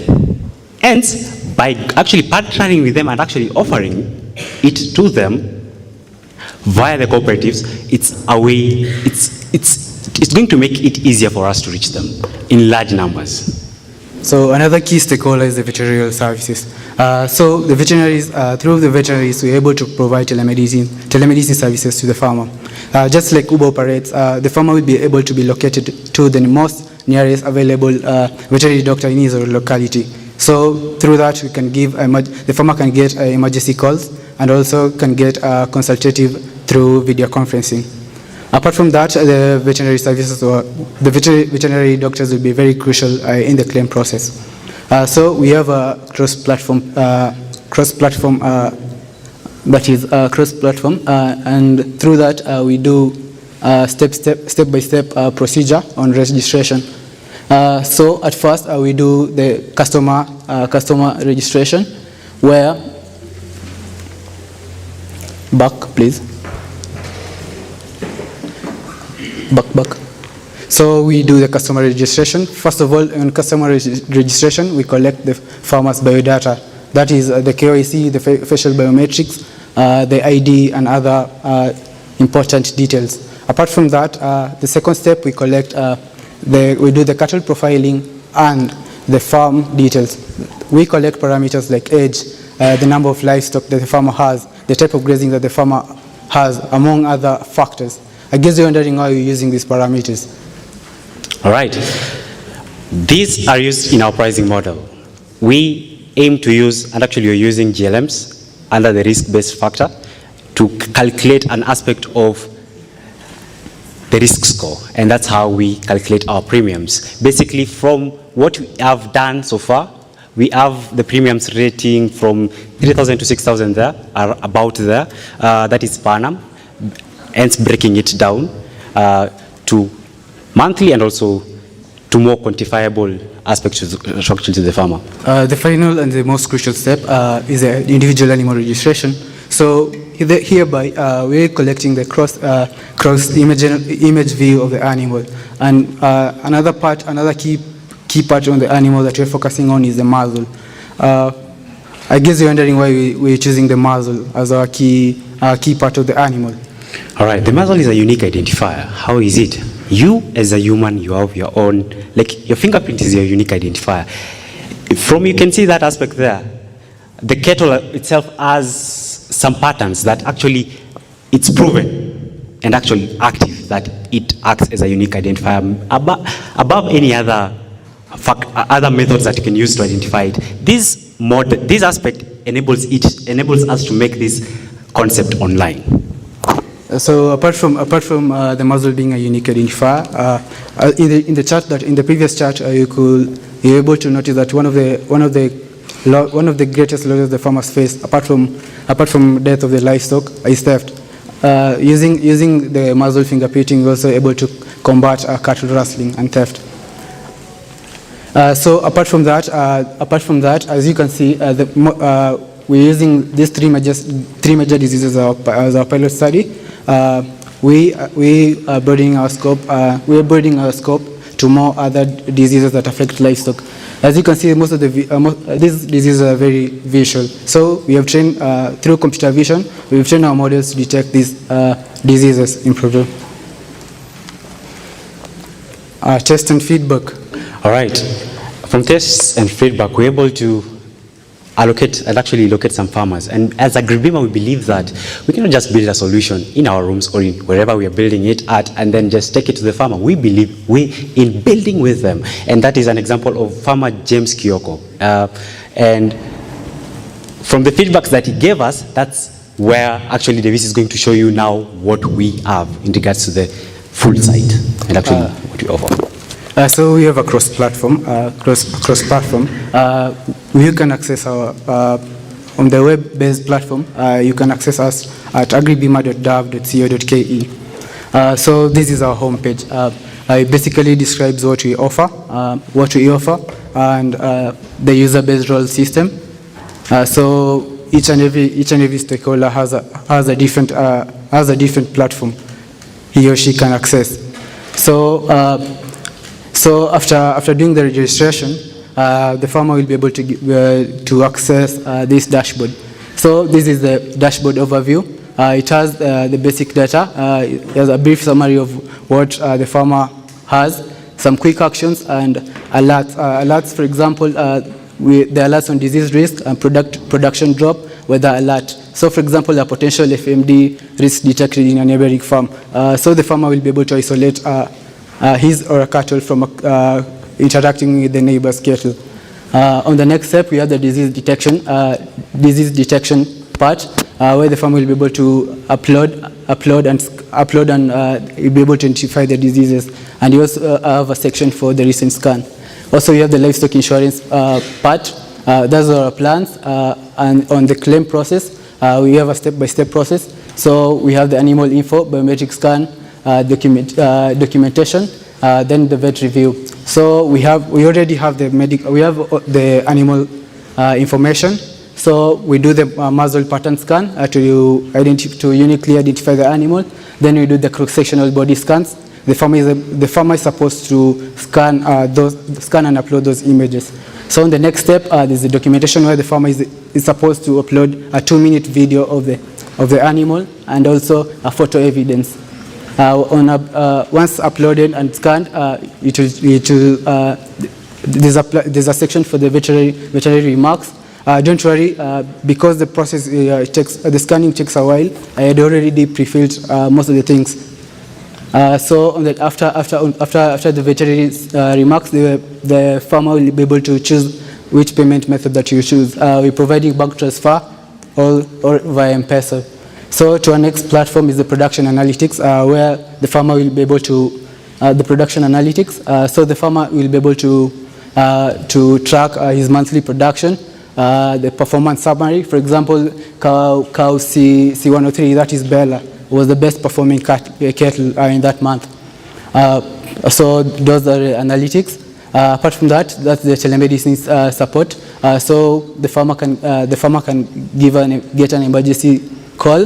He also can see his or her upcoming appointments. Apart from that, the farmer will also be able to schedule appointments and also see the most available veterinarian. So, for example, during recording, there are three available veterinary doctors on site. So also you have the AI assistant section where the farmer will be able to ask questions on AI to get better farming practices. And also there's a knowledge-based section, where the farmer will be able to access articles on better farming practices. Apart from that, so in case of an issue, the farmer is able to create a support ticket where he or she will be able to to be helped. Apart from that, there's a chatbot on the bottom left. Or on my bottom left, there's a chatbot, so the farmer can access that chatbot and ask any other question. Then there's a cow identification part. So for this step, I uploaded cow C103, that is Bella. On uploading Bella, we got those analytics, and also we can get insights and recommendations from the data. So, for example, we noticed that Bella had the best performance. So the last part is the profile section.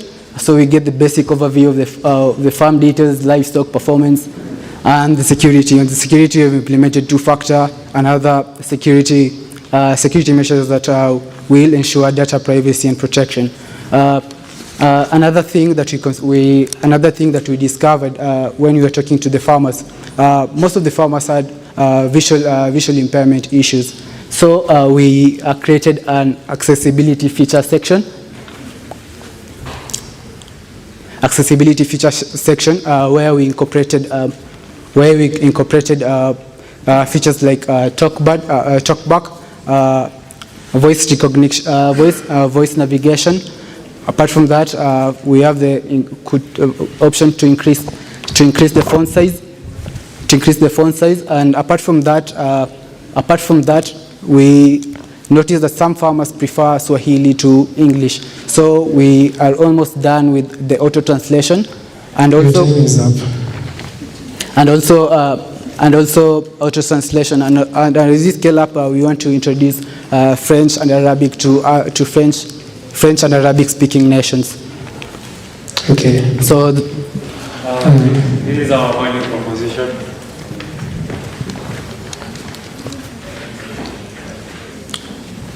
They will be taking 2 questions from the judges.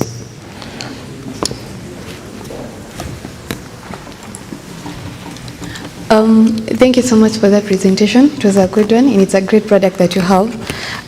My main concern is our target audience is the smallholder farmers, right? And we understand most of them, they don't even have smartphones. So how are you planning to maybe cope up with this? Because they'll need to even scan their muzzles, and also for them to access this product, they must be having their smartphones, and we understand that most of them, they don't. So what's your comment on that? We talked about us cooperating with cooperative societies. So each and every morning, back in the rural, there's always a milkman who collects milk in each and every household. So for farmers that don't have smartphone devices, we'll be providing smartphone devices to the milk agents. So when the milk agent is collecting the milk, he or she is supposed to do a scan. If the farmer does not have the smartphone. As you go to your landing page, that is agribima.wco.ke, you'll notice that we have the user-based role system. So there's a user-based role system for the milk agents.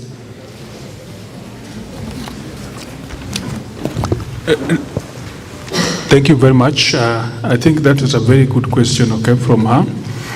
Maybe this is a product for, just rightly put it, farmers. If I was looking at it, it's so technical, maybe you can see that we can develop something, because I see taking this to farmers is going to be hell, because as you rightly put it, there are issues to do. Maybe you could have an version where farmers who are, because you are going to use an AI, means you have to train it, There's some sort of data here. Maybe you have somewhere where farmers can take pictures, Then that will enable you to train the model as to learn much faster before you implement it. Otherwise, it's a very good product, but I see the target is mostly through cooperatives and not the farmers because of the complexity. Remember, complexity of the model.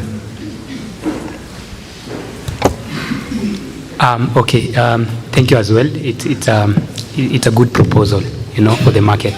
Maybe mine are 2 comments. One, I noted your slides were, I think, around 19.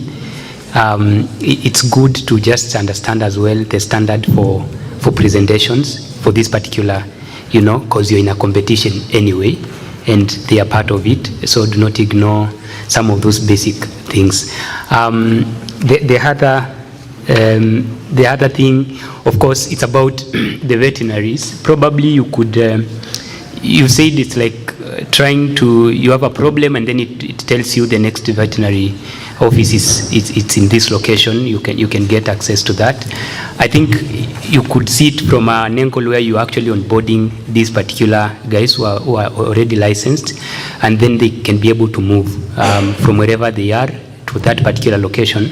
It can ease, the complexity of me having to go to a certain area, which I actually do not even know. Because I think in our area, from experience, there's one and it's quite far. I mean, the region that I'm thinking about. Yeah, those are my 2 comments. Thank you. So thank you. So mine is also just to add on what Judge Joab has put across. But first of all, your presentation is fantastic. I love your product so much. To increase, currently you're saying you're working with cooperatives, yeah, and we also have NGOs who are currently handling smallholder farmers. So maybe to increase reach to the farmers, you can consider using or partnering with NGOs, which will increase your reach to smallholder farmers in that way. And also they already have resources, and they have people who are already in contact with the customers, and especially for those farmers who don't have smartphones or who don't have access to those amenities, they can be able to be reached out through those NGOs who are already in that space and doing a similar thing. So you can consider partnering with them, which will really help in that space. Otherwise, your presentation is fantastic. I love it. Okay, I think that will be all for them, and we can appreciate them.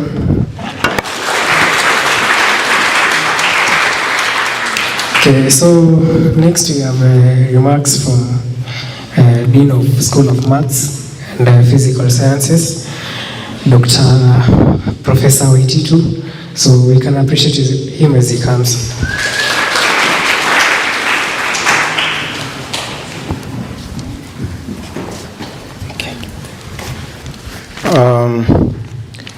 The judges and the organizers, the faculty, my colleagues, students, good afternoon.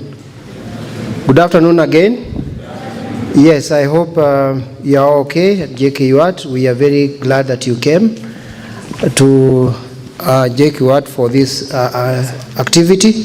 First, let me appreciate TASC, the Actuarial Society of Kenya, for what they are doing to our young people. I believe this is an activity they conduct every year, and we cannot thank them enough for what they are doing, giving our young people an opportunity to showcase their talent.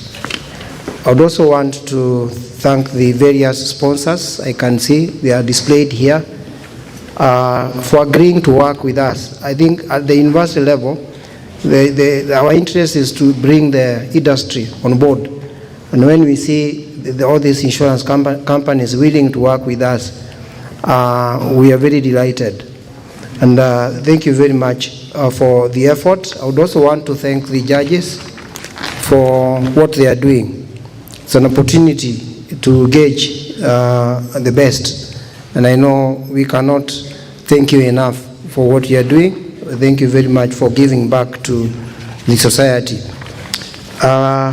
Let me say that as the Dean of the School of Maths and Physical Sciences, where the Department of Statistics and Actuarial Sciences is housed, and I have my boss here, Dr. Charity Mukajuma, we have the program Actuarial Science, BSc in Actuarial Science. It's been there for quite a number of years, and we are happy that our students are represented here.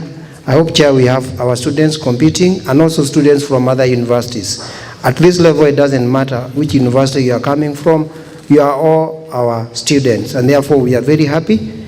And when I see a master station originally, other than heading the school, and when I see people talking about machine learning, when I hear people talking about AI. And at your age, I'm very excited, and I'm happy that in your solutions you are incorporating AI and machine learning. And this is the way to go. And what I am very happy, you know, everybody is using AI, but of course, as actuarial science, you're actually not just using it, you're contributing, you're actually changing the landscape. You're actually creating those models. Other users just type there and they ask you who is Waititu, and then the AI will tell you who is Waititu. But you people are actually creating that engine and training it. The judge here talked about you collecting more data and training the model. So you have an algorithm that is able to learn, and you are building those algorithms. So you're actually building into the body of AI, and therefore I'm very, very much excited at your age that you're able to do what you are doing right now. Not many people have that opportunity to actually get into the engine itself and change things. And therefore, I can only encourage you to continue doing this. We are getting you early into these things, and we can always hope for better things going forward.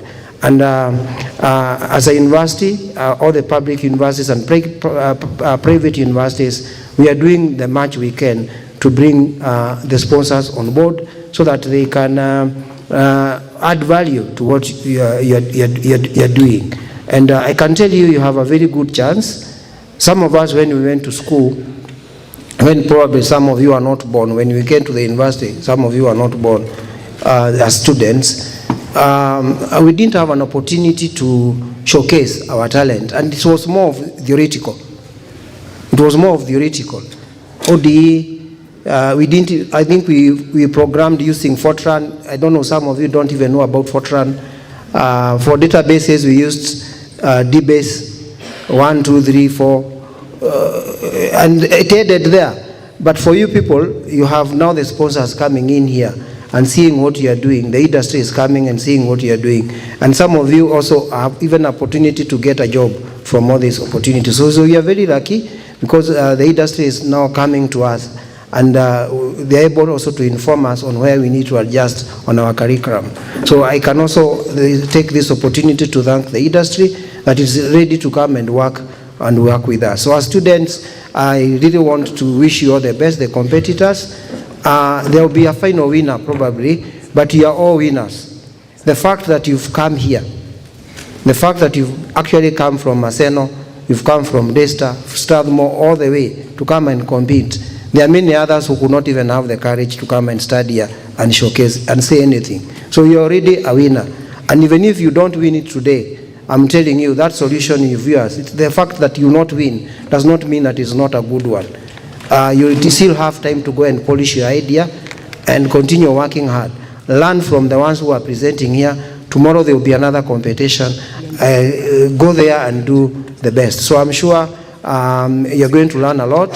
When you go back to your university or to go back to your colleagues, take back the good things that you learned from this presentation today, and tell them it is not so difficult to actually compete in a national competition like this one. You're going to learn, and in the future, who knows, your product will be driving the world, not just in Kenya. We've had quite a good number of innovations in Kenya, and they're actually being used in the whole world. Like for example, you have M-Pesa and other solutions that are actually doing well out there. So this is your time to showcase your talent. It is your time to encourage yourself that you are good enough. It is time to also talk to the sponsors around here. Ask them, what else can I do? How is the industry? If I want to work with, say, Jubilee, and I'm an actuarial science student, do I need any professional papers? You know, what do I need? What do I need to excel in?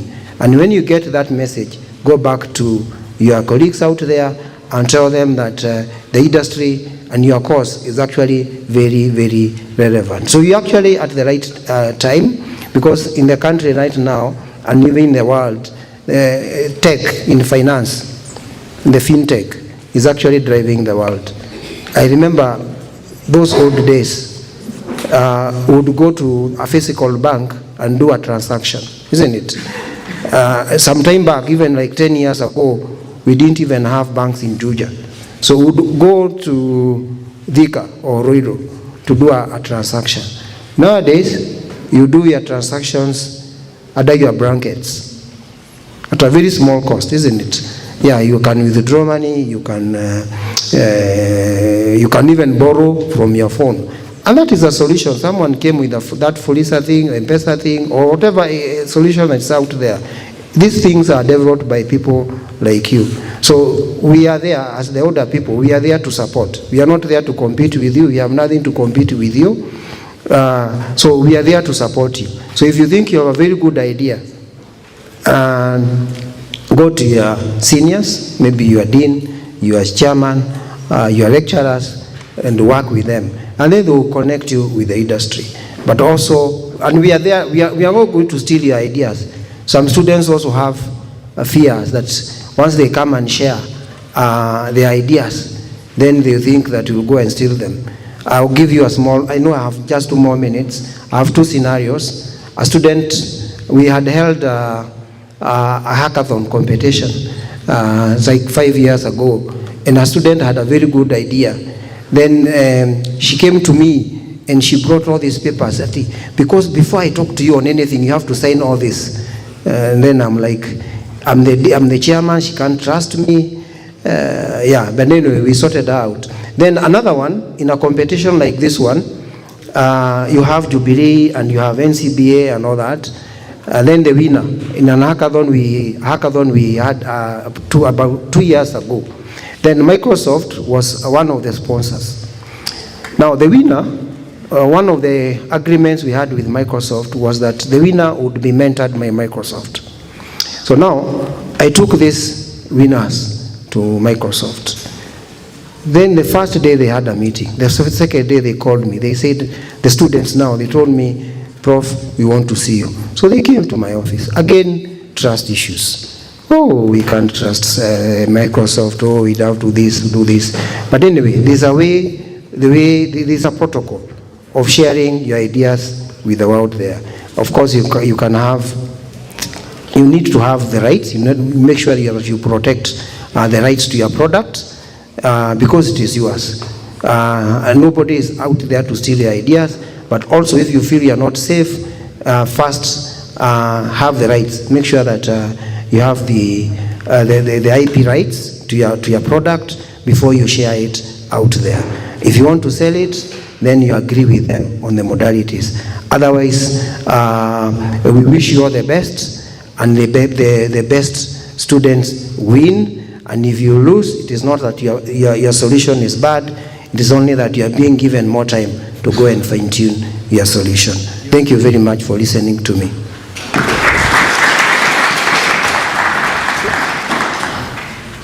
Okay, so next we have a research paper from Egerton University, and then afterwards we'll have a short lunch break. So students from Egerton University, the topic of the research paper is enhancing uptake and contribution consistency in the Mbao pension scheme among Kenya's informal sector workers.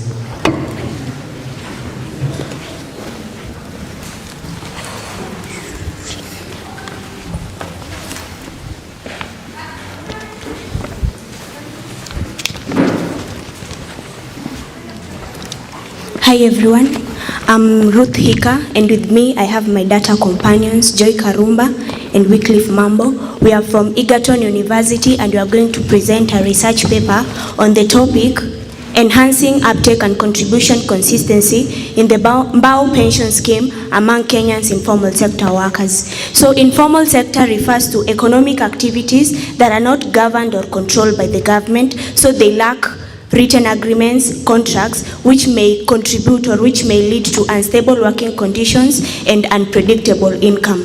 The Mbao pension scheme originated from the Kenya's Jua Kali Association after they realized that they have limited access to retirement saving, and with the help of RBA and other financial institutions, they came up with a low-cost pension, and so the Mbao pension scheme was developed in 2009 and officially launched in 2011. So according to the studies done by RBA, Kakwani and Subarao, they realized that we have some drawbacks or we have some limitations that the informal sector workers face. And this may include inadequate retirement savings, low awareness which limits pension enrollment, irregular income that affects the contribution consistency, limited incentives which discourage long-term saving, and we have poor access to services that hinders participation in pension schemes. So how does the Mbao pension scheme work? First, you have to do a simple registration. The registration is done via a mobile platform or in the Mbao offices that are located worldwide. So for you to register, you must be a Kenyan citizen, hold an identity card, and also you must have an access to a mobile phone from which you will be making contribution of as low as 20 shillings a day. And after making the contribution, you can access the benefits upon request for withdrawal or when reaching a retirement age, for which it is advised 55 years, but the Mbao pension scheme advised for one to increase the retirement age to 65 so that you can access benefits without tax, meaning it is tax exemption. So we have financial institutions that work together with the Mbao pension scheme to make it work. We have the administrator, Eagle Africa, that is responsible for keeping records of the members of the scheme. We have the custodian, Kenyan Commercial Bank, that is responsible of keeping the money contributed by the members. We have the fund manager, which is Cooperative Trust Investment Services, that is responsible of investing the money contributed by the members. And finally, we have the regulator, which is RBA, that regulates the pension scheme. So what are the objectives of our research? Our objectives: first, we recommend strategies aimed at increasing enrollment and understanding of the scheme, which is the Mbao pension scheme. We also develop digital innovations to improve accessibility and contribution consistency, and also propose mechanisms that will encourage regular saving behavior among the informal sector workers. And collectively, this will aim to enhance scheme uptake and contribution consistency among the informal sector workers. And our objectives will be aimed at addressing the structural and behavioral barriers of the informal sector workers. So we will go into the key findings of the academic literature that were done for the Mbao pension scheme. So in 2019, Mukwana reported that the Mbao pension scheme was registered in 2009 and officially launched in 2011 with the help of RBA and allowed contribution consistency and voluntarily. Then Ahmed and Agawal in 2017 recorded that informal sector workers, they make early withdrawals due to emergencies and health shocks. And in 2013, Rothman, Apele, and Vesa recorded that irregular income and unpredictable employment, they prevent consistent saving among the informal sector workers. Then finally, RBA in 2021 discovered that 67% of informal sector lack pension awareness, which highlights the need to address awareness and literacy among the informal sector workers. Thank you. So since we are talking about improving the Mbao pension scheme, I want us to see the Mbao pension scheme contribution over time. And of the general flow of the graph, we see that there is growth, but what we notice is the growth of the contribution is low and inconsistent. Let us go deeper. And this is according to the RBA report 2023. We see in 2015 and 2016 there is a rise in contribution, and this is because of the RBA campaigns that were done in 2012 and 2013. That's why there is a rise. In this we are seeing a gap of campaigns. If campaigns are done, then there is approved. Then we see in 2017 there is a reduced campaign which led to a reduced contribution. Then in 2018 to 2019 we see a rise because of RBA regained their efforts and continue campaigning. Then in 2020 we see a drop because of the COVID-19, which affected the income or the informal sector workers in terms of their income, which made the contribution to go down. Then we see a rise up to 2023. This shows that there is a gap that is left, and we need to campaign. We need to raise our issue of campaign to solve this one. The growth is there, but it's low and inconsistent. Let's go to the next slide. The next slide, we are going to see an illustrative example of how informal worker can have such a large amount of money if 20 shilling is contributed daily and consistently. For instance, if Mamanjeri has been saving 20 shilling per day consistently for 5 years, and a saving accumulate to a compounded annual interest rate of 8%, what will a retirement benefit be, assuming monthly contribution made in arrears? So we see a monthly contribution is 500, monthly annual interest denoted by I is 0.64%. Then the future value of this informal sector worker will be an estimate of that is 6,472.50 shillings. So we see if a consistent 20 shilling is made by informal sector worker, it can contribute to such amount. And when many people are reached with this example, they will be encouraged to do more. So the next slide, please. So we are going to come up with proposed solutions how to cover those gaps that we have shown. And the first one is community awareness and education. We see that awareness and education is going to make people understand the importance of joining the Mbo pension scheme, the contribution, and how to get the benefit. And we have the proposed methods how to do this strategic public awareness. The first one is mass media outreach, community engagement, digital and print materials, financial literacy. And all those proposed methods, they are going to make the informal worker to join and contribute, then thus improving the Mbo pension scheme. The next slide, please. The next proposed solution for the same is targeted advertising. And the methods we are using is national radio and vernacular stations, according to the income of our informal worker, then television adverts, outdoor advertising, social media advertising, platforms like Facebook, Instagram, and TikTok to reach many informal sector workers. And we see awareness and education will make the informal sector worker to understand the advertising will visualize the Mbo pension scheme, then encouraging many people to enroll. Thank you.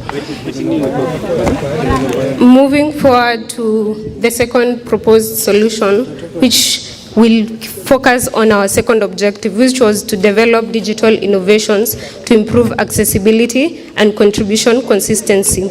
So we will propose to develop mobile and digital infrastructure, which our first one is the USSD code.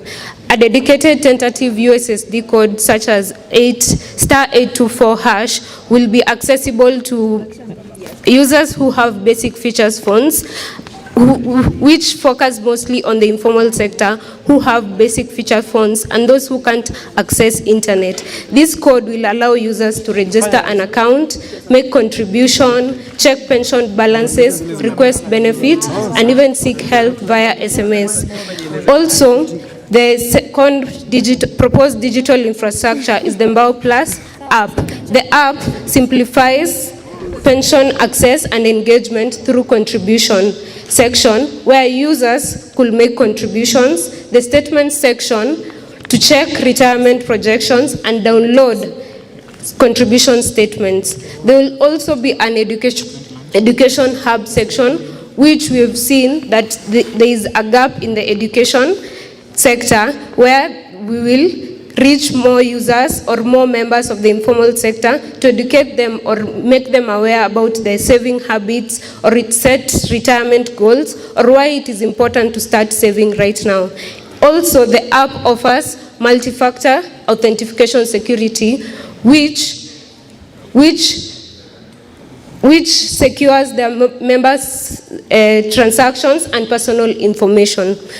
We will demonstrate our app later. Also, according to our third objective, we propose mechanisms to encourage saving behavior among member schemes, such as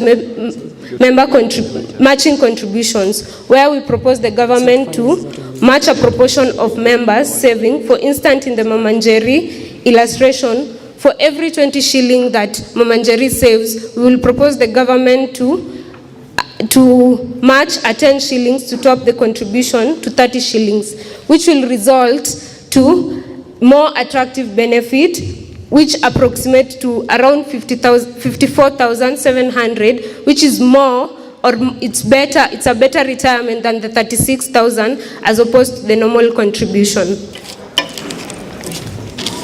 We also propose a one-time bonus to new members to encourage them that the scheme is a companion to create a better retirement plan for them.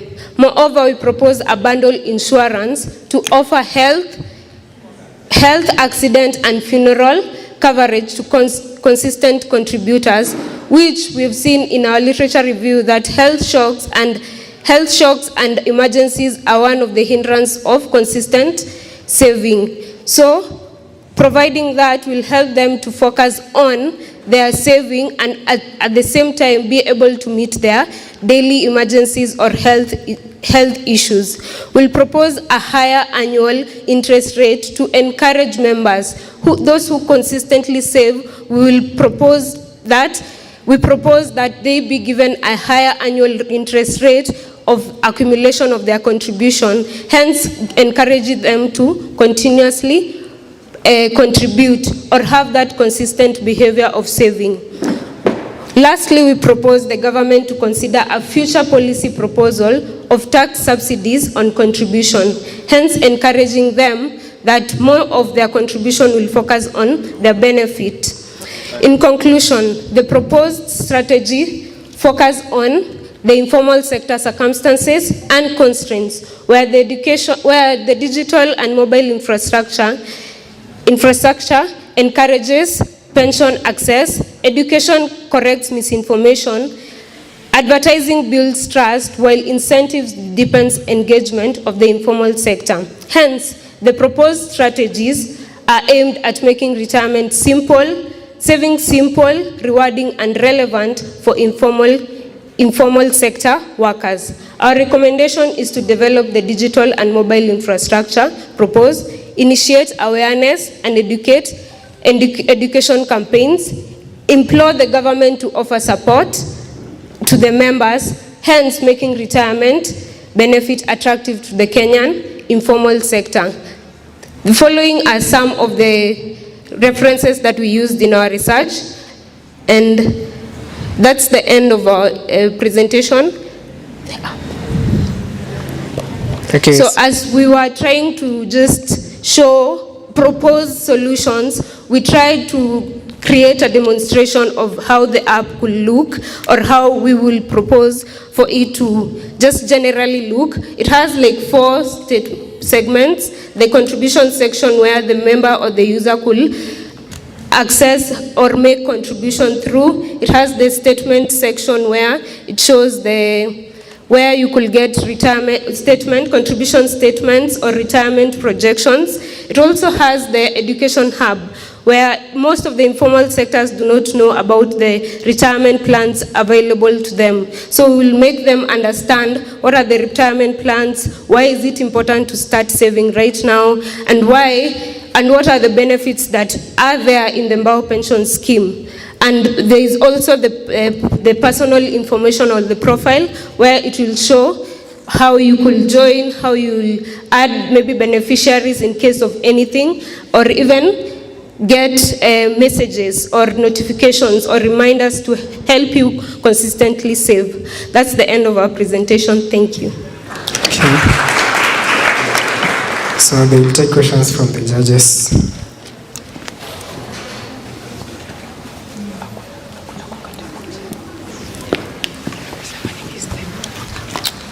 Thank you so much. That presentation was fantastic. I love the flow of everything about it, and even the theme and the solution that it is going to resolve in the current, contribution market.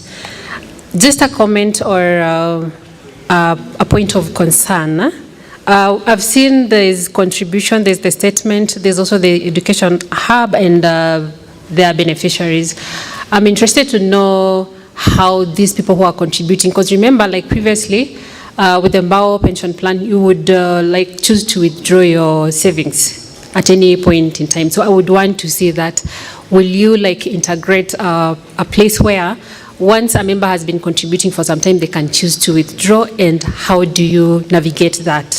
So if maybe partnering with the financial institution where you can now download your savings, all your savings into maybe your account or somewhere, but at least the feasibility to be visible in that space. So yeah, otherwise the presentation was fantastic, and I'm looking forward to see it being implemented, because it will be something that will be helping the government as well. Yeah.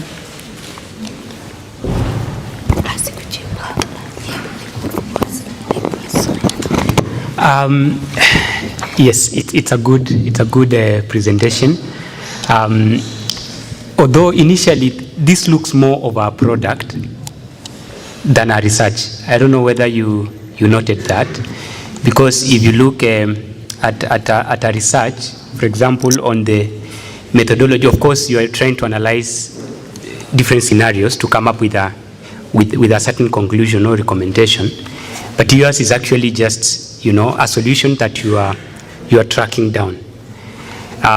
Yeah, so that's probably what I have noted with that, and maybe there's another perspective. I was also looking at it, because a person will ask you, is 20 bob enough? I mean, we're saying 36,000 in 5 years.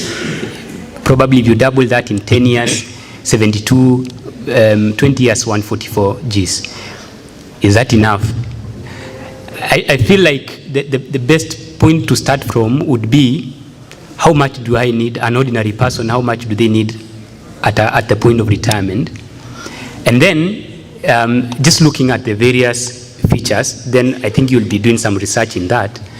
And then if I get this amount, then how do I go about raising it? Then that will inform you, no, 20 bob isn't actually enough. You can do 40 bob. I mean, for an ordinary Juakali person, once they retire, the features that they do have. Yeah. Maybe I can answer that. The reason why we are sticking in the 20 bob is because previously we have noticed it is inconsistent and it is low, still the uptake. So if we say 40 bob, then actually there won't be any change. But if we maintain the 20 bob, I think they can be motivated. Yeah. Yes, thank you very much. This was a good presentation. But just to follow my colleague, I think we need a guidance on the difference between research paper and a product, okay? When you're doing a product, definitely you have to do a research, okay? All products, they must be research. But not that all research they will be a product, okay? Because research just gives us a new thinking, okay? Which we can now use to develop different products, okay? So as I was listening to you and I was struggling, is it a product or a research paper? So I agree this should have been ideally, because as judges, the way we are structured to mark a research paper and mark a product are totally different. So we felt that if we put you to research, the methodology is not there, okay? So you will lose, that's something we have to agree on, because I think these are very good product, but it's being marked in the wrong place, okay? Yes, so maybe there's a conversation we can have so that if you allow you to take you to the right, because it's a good idea, because what I'm seeing here, you are even having an app. You've gone and done research and answered the questions that, look, 20 bob was not sustainable. And that's why you come up with what we call Mbao Plus app, okay? Yes. Mbao Plus app doesn't mean there has to be Mbao. It can be 1,000. Yeah. But you're just riding on that framework or institutional framework or what we call Mbao in quotes, so that in the next 10 years, somebody can be contributing, instead of 20 shillings a day in terms of the Mbao pension scheme, somebody is now contributing 500, okay? Yes. So if you package it that way in your next presentation, I think the insurance company will be looking at, there are students here from Egerton University who went and did research and looked at the problems of Mbao pension scheme. That way it was not sustainable, and came up with something called Mbao Plus, which doesn't have to be Mbao. It can be 1,000 depending on how. So let's agree as judges to, if you have permission, to take them in the right place, because I think this is a good product which is in the wrong place. But I stand to be guided. Thank you. Thank you.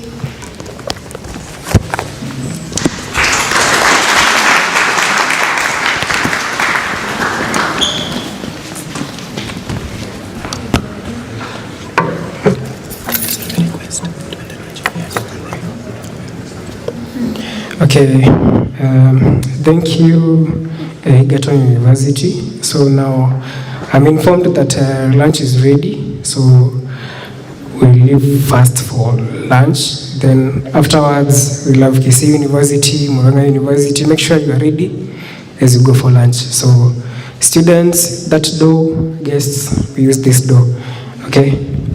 So we can leave and enjoy your lunch.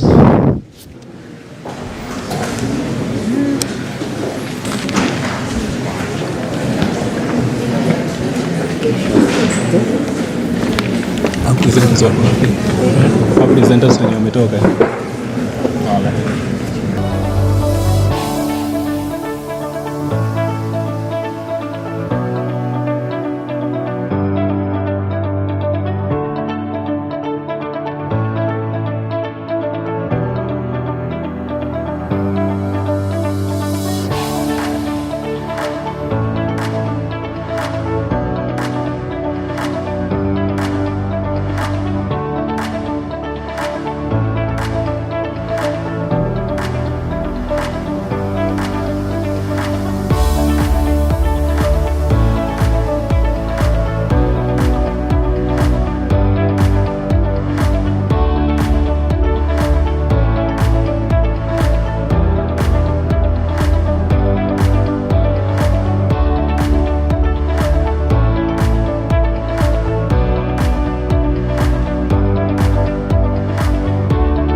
This UNEP and PSI, which is also another acronym, Principles for Sustainable Insurance Global Framework, their study has shown that ESG is actually influencing the insurance company, insurance industry that is, and also UNEP is trying to show the importance of shifting with the shift. As I had said earlier, the importance of embracing ESG, and they have tried in 2022, they tried to, in their article, their publication of the year, they tried to show us more about how the integration boosts profitability of the companies. We also add cross-sectional data of IRA from 2019 to 2023, and this data showed that ESG is actually having a significant part in influencing the industry. We also did another study of IAIS, the National Association of Insurance Supervisors, and also they are showing us about the importance of ESG and the impact of ESG in underwriting. I will let my co-presenter to update from there. Okay, I'll take you through methodology. So these are some of the tools and analysis that we used to come up with to show how insurance pricing, how ESG affects insurance pricing and underwriting. So we did the descriptive statistics, the tools used Python and Excel. Data source, we used the IRA Insurance Statistics 2023. It was the latest on their website. Then we tried to categorize ESG categories in strong, moderate, and weak, so that we can use the average to find the average profit and volatility against the categories to show their impact. Yeah, next. So what I did, we used two classes, Weber and Marine. From those classes, we found the average profit from the year 2019 to 2023. And from the results, this is what we got against by categorizing the ESG factors. So we found out that classes like Weber and Marine, they were strong ESG classes, like they are affected mostly by the ESG factors because of their nature. Like for example, the Marine class, their nature of work is more environmental based. That is why they are so reliable on the ESG factors. And we found out that classes like medical are the ones that they are not so much affected by ESG.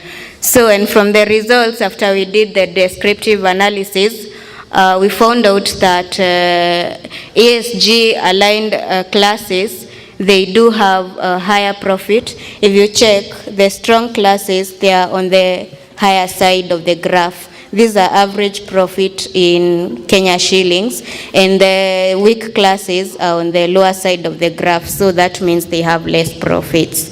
Yeah, next. Then we also did a volatility test. This is to show how the ESG risk also affects the underwriting. And we found out the strongly aligned ESG, they are less volatile. So they are more constant and they bring constant results. So if it's profits, the profits are also constant compared to the weak ESG aligned classes. Yeah.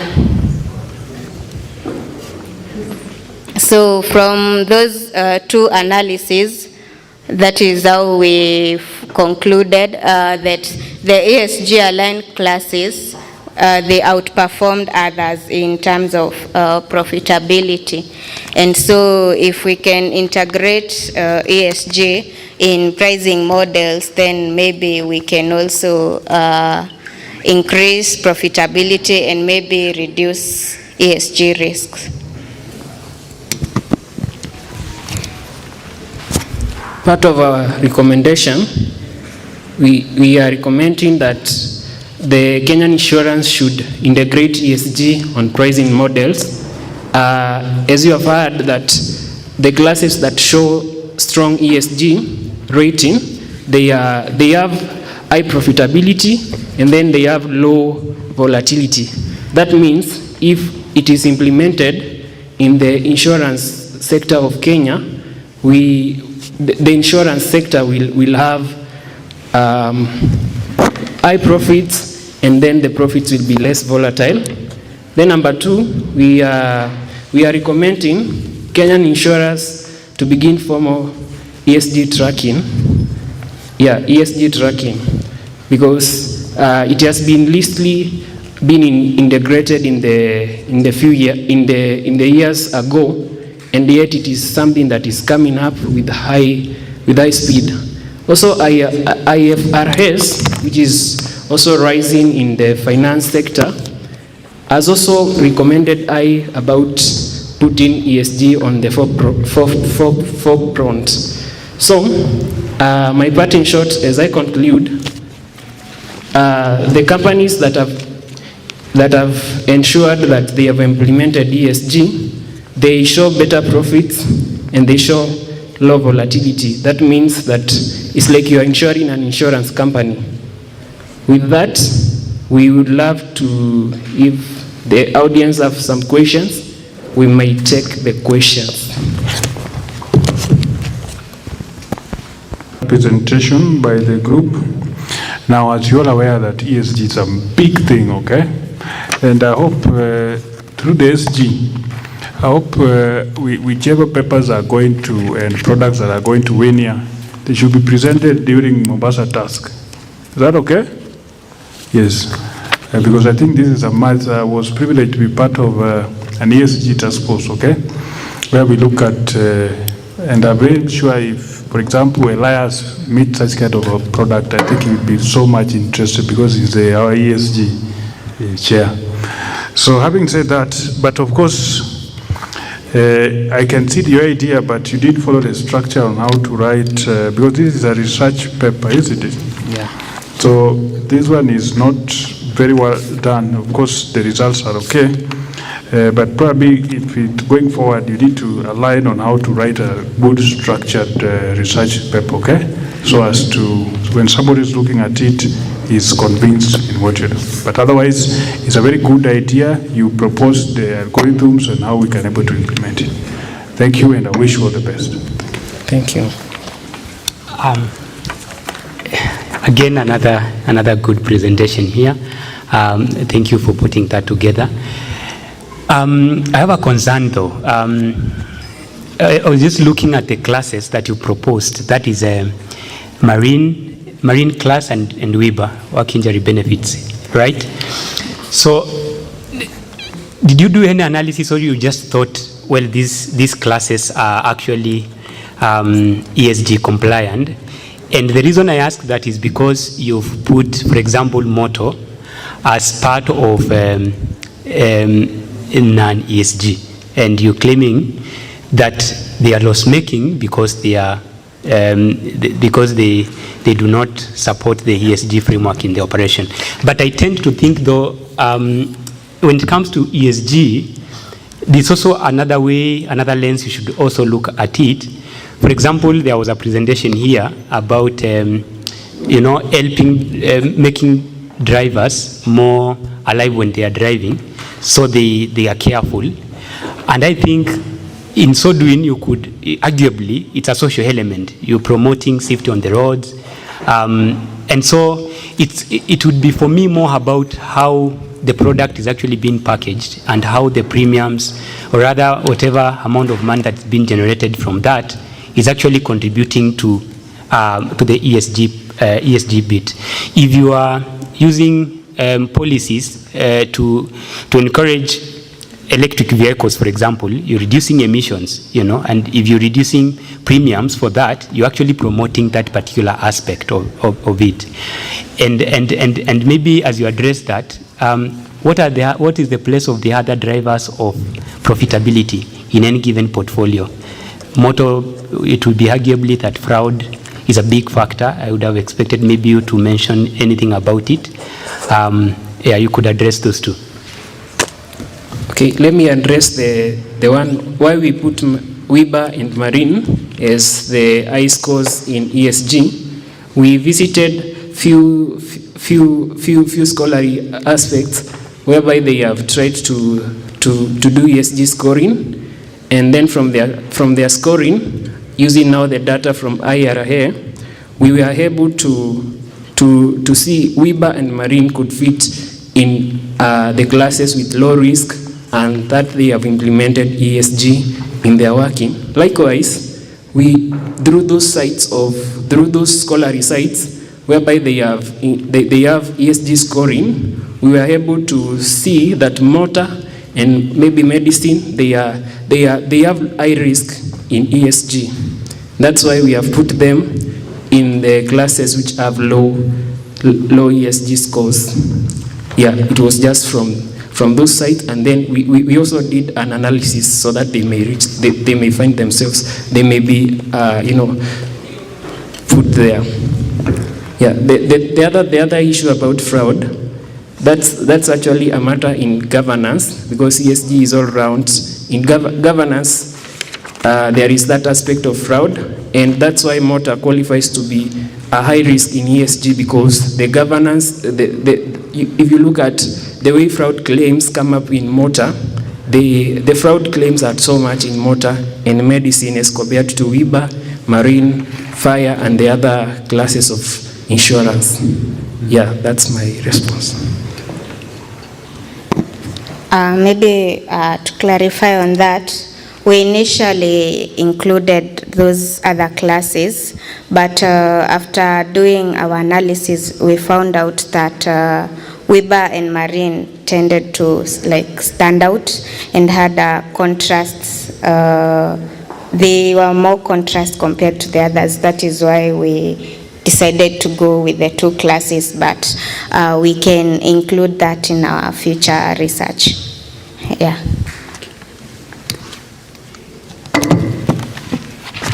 Any other question? Oh, okay. I believe that is enough. So you can give them a round of applause as they leave the stage. Let me call upon the next presenters from KISSE. They are presenting a product. Crispin, Felix, and Will Broder.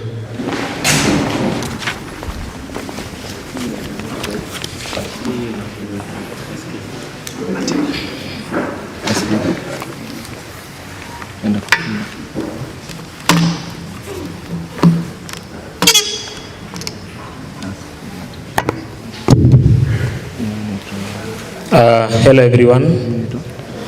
We are students from KISSE University. I am Felix Odhiambo Walinga. She is Will Brother Uma, and he is Crispin Odhiambo. We have a product.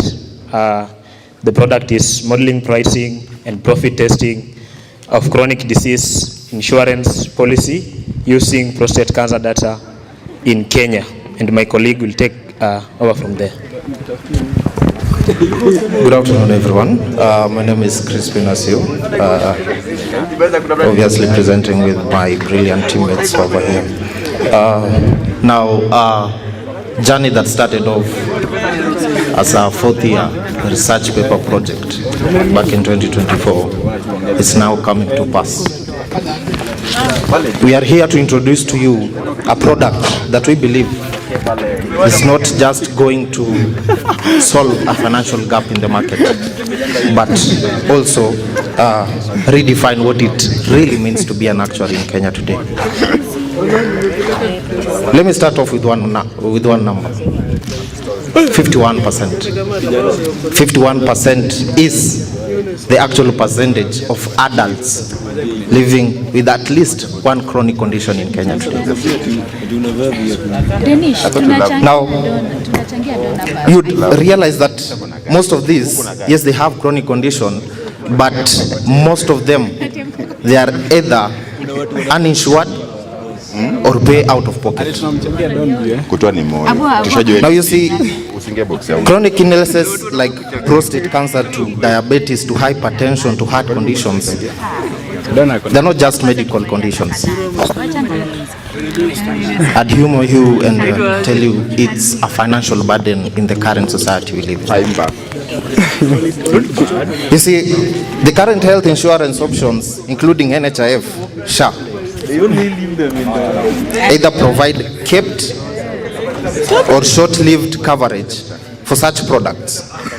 And private insurers, forgive me, but I'd say they shy away from this critical field, either because it is unpredictable, unprofitable, or they feel it is unsustainable. That's the gap, and that's why we are here to solve it. Our product, modeling, pricing and profit testing of chronic diseases insurance policies using prostate cancer data in Kenya. We use this prostate cancer specifically because it's data rich and it's specific. Now, when you go to the next slide, you'd realize that in the Affordable Care Act in the US, Rebecca noticed that chronic illnesses increased in 2014. And in Kenya, you'd also prove to me that as at 2022, there are only 2 insurance that were offering such a product. One was Liberty Insurance that we have stated, and the other one was UAP Old Mutual. And in Africa, in Africa, we only have other products like this in South Africa, Nigeria, and Kenya. What happens to the other countries in Kenya, in Africa? Now, you'd notice that uptake of insurance as of 2021 was actually 22%, which is actually quite low. And in our literature review, in our research paper, Thomas noticed that chronic diseases have actually increased due to the lifestyle change that we are actually having in the current society. Onyango again proved to this that 50% of inpatient admissions are inpatient admissions and 40% actually are hospital deaths. And as at 2013, out-of-pocket expenditure on health was 45% of the total expenditure. That brings me to the number I started with, 51%. You see, the Ministry of Health noticed this and they came up with a draft of the palliative care policy 2021-2030, which is supposed to govern institution and offer palliative care in Kenya, which is actually supposed to improve the quality health care system that we are right now. Yeah? Now, you'll notice that chronic diseases insurance policies have not been explored. And I'd actually ask this to the insurance shape movers in the house. If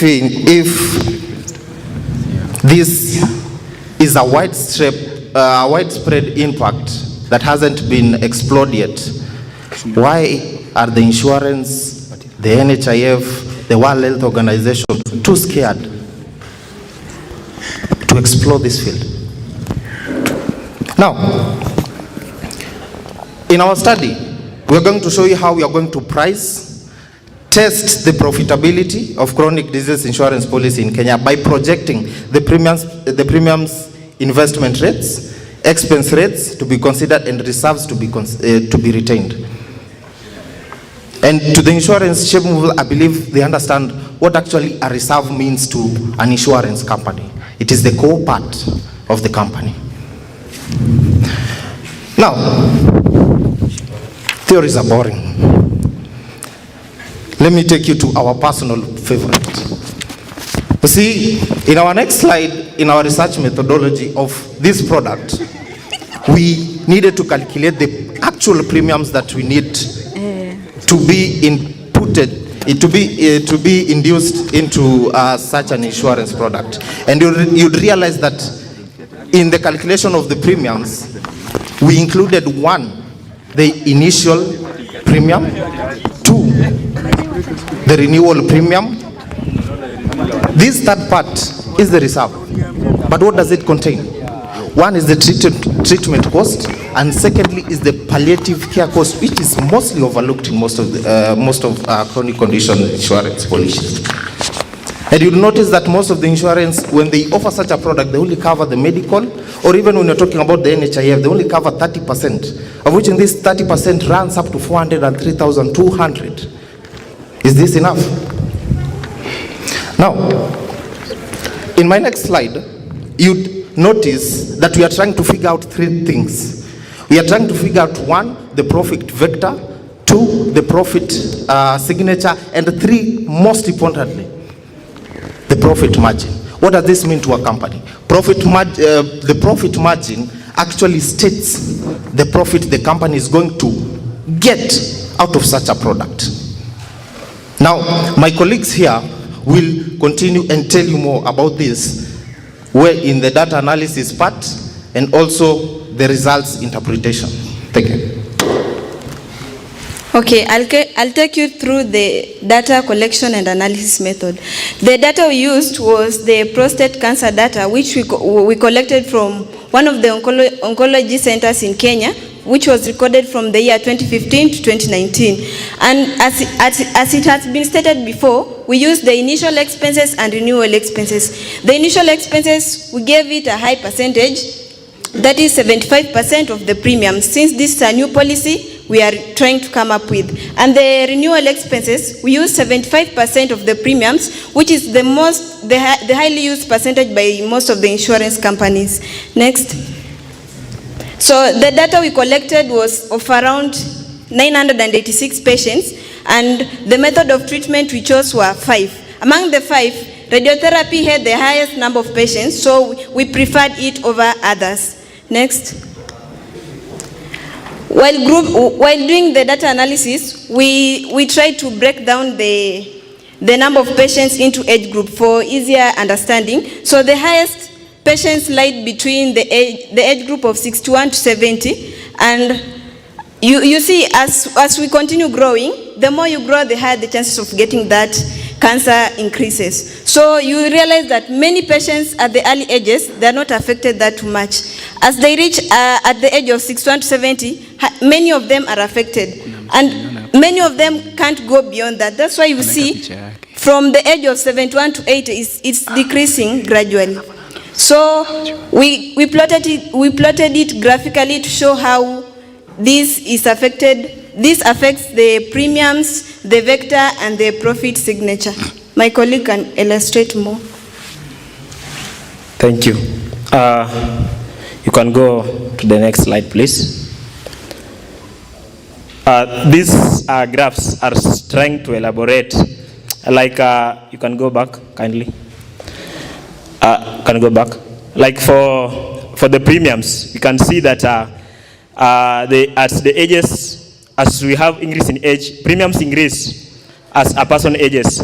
We are all aware that when a person is old, there's high risk of getting a disease, and therefore that means that high risk, high return. That is the actual concept. Next graph. You can see this is the same to the graph of the profit signature, profit vector, sorry, because you can see that the graph is moving gradually upwards over ages. You can move to the next slide. For the profit signature, we have calculated profit margin as, you can move please. Under the profit margin that we calculated, we found out that we have a profit margin of 0.083, which is approximated to 8.3%. Yeah, can move forward. move to the next slide. So under conclusion, we have tested this model, and we now ask the insurance company to develop it at least to cover chronic diseases. And again, this is a new policy, and therefore this requires robust sensitization and marketing. And it's quite flexible. Why? Because we have incorporated the no-claim discount, and this will enable the insurance company to modify their premiums. Again, we know that actuarial graduates tamak for some time. This is a model that will incorporate actuarial graduates who will be helping us to market the model. And again, this aids in delivering accessibility of healthcare for all. Next slide. Under recommendation, we recommend that this model be adopted in universal healthcare, and this will help in managing the chronic disease kitty. And we can also try this with other sets of data, because for us, we only considered the prostate cancer data. We can try this with other sets of chronic illness like hypertension, diabetes, and so on. And again, we can also try, you can also look at other parameters to enhance the model further. I will invite my colleague to conclude. Now, our theme, the actuary reboot, adaptation in the new era. Don't you feel this is the reboot we need? This product actually shows that we are designers of solutions that saves lives, one, protect incomes, and shapes the national health system, especially right now when the Actuarial Society of Kenya is in the process of implementing the actuarial bill. And in the next slide, I'm going to show you how we're going to implement this in 1 minute. When you look at this chart, you'll notice a few things that are familiar. One, you'll notice the front-end portal client. That is something that is currently in the insurance sector. When you're talking about the front-end portal, this is where the client applies, the agent verifies, the underwriter looks at everything to make sure everything is set. When you go to the next one, you realize we have the API gateway and authentication. This is to actually improve the fraud that is actually currently in the society. This will reduce the fraud.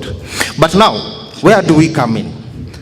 In this next part, we are doing the premium computation engine. There are 5 core factors. You'd notice that when my colleagues were explaining, they were core on a few things. One, they were core on age-based probability calculator.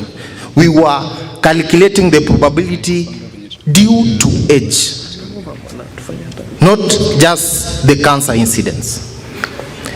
2, we were looking at the cancer incidence curve that is actually proven in equation 2.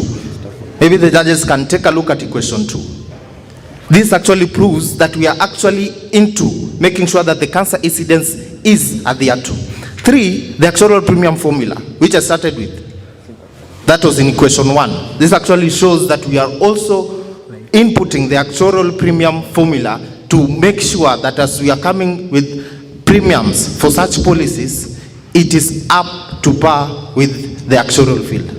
3, we adjust the premium logically from a certain age to a given age, noting that the curve increases gradually, then started decreasing. It decreases. Why? Because when you are older, we notice that most of the people who are old, there are few.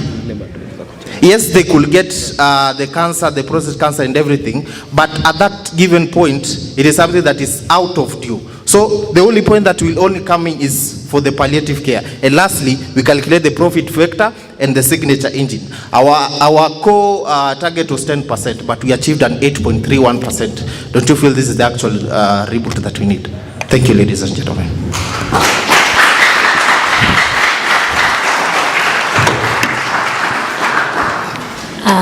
Thank you so much. That was a nice presentation, a good product indeed.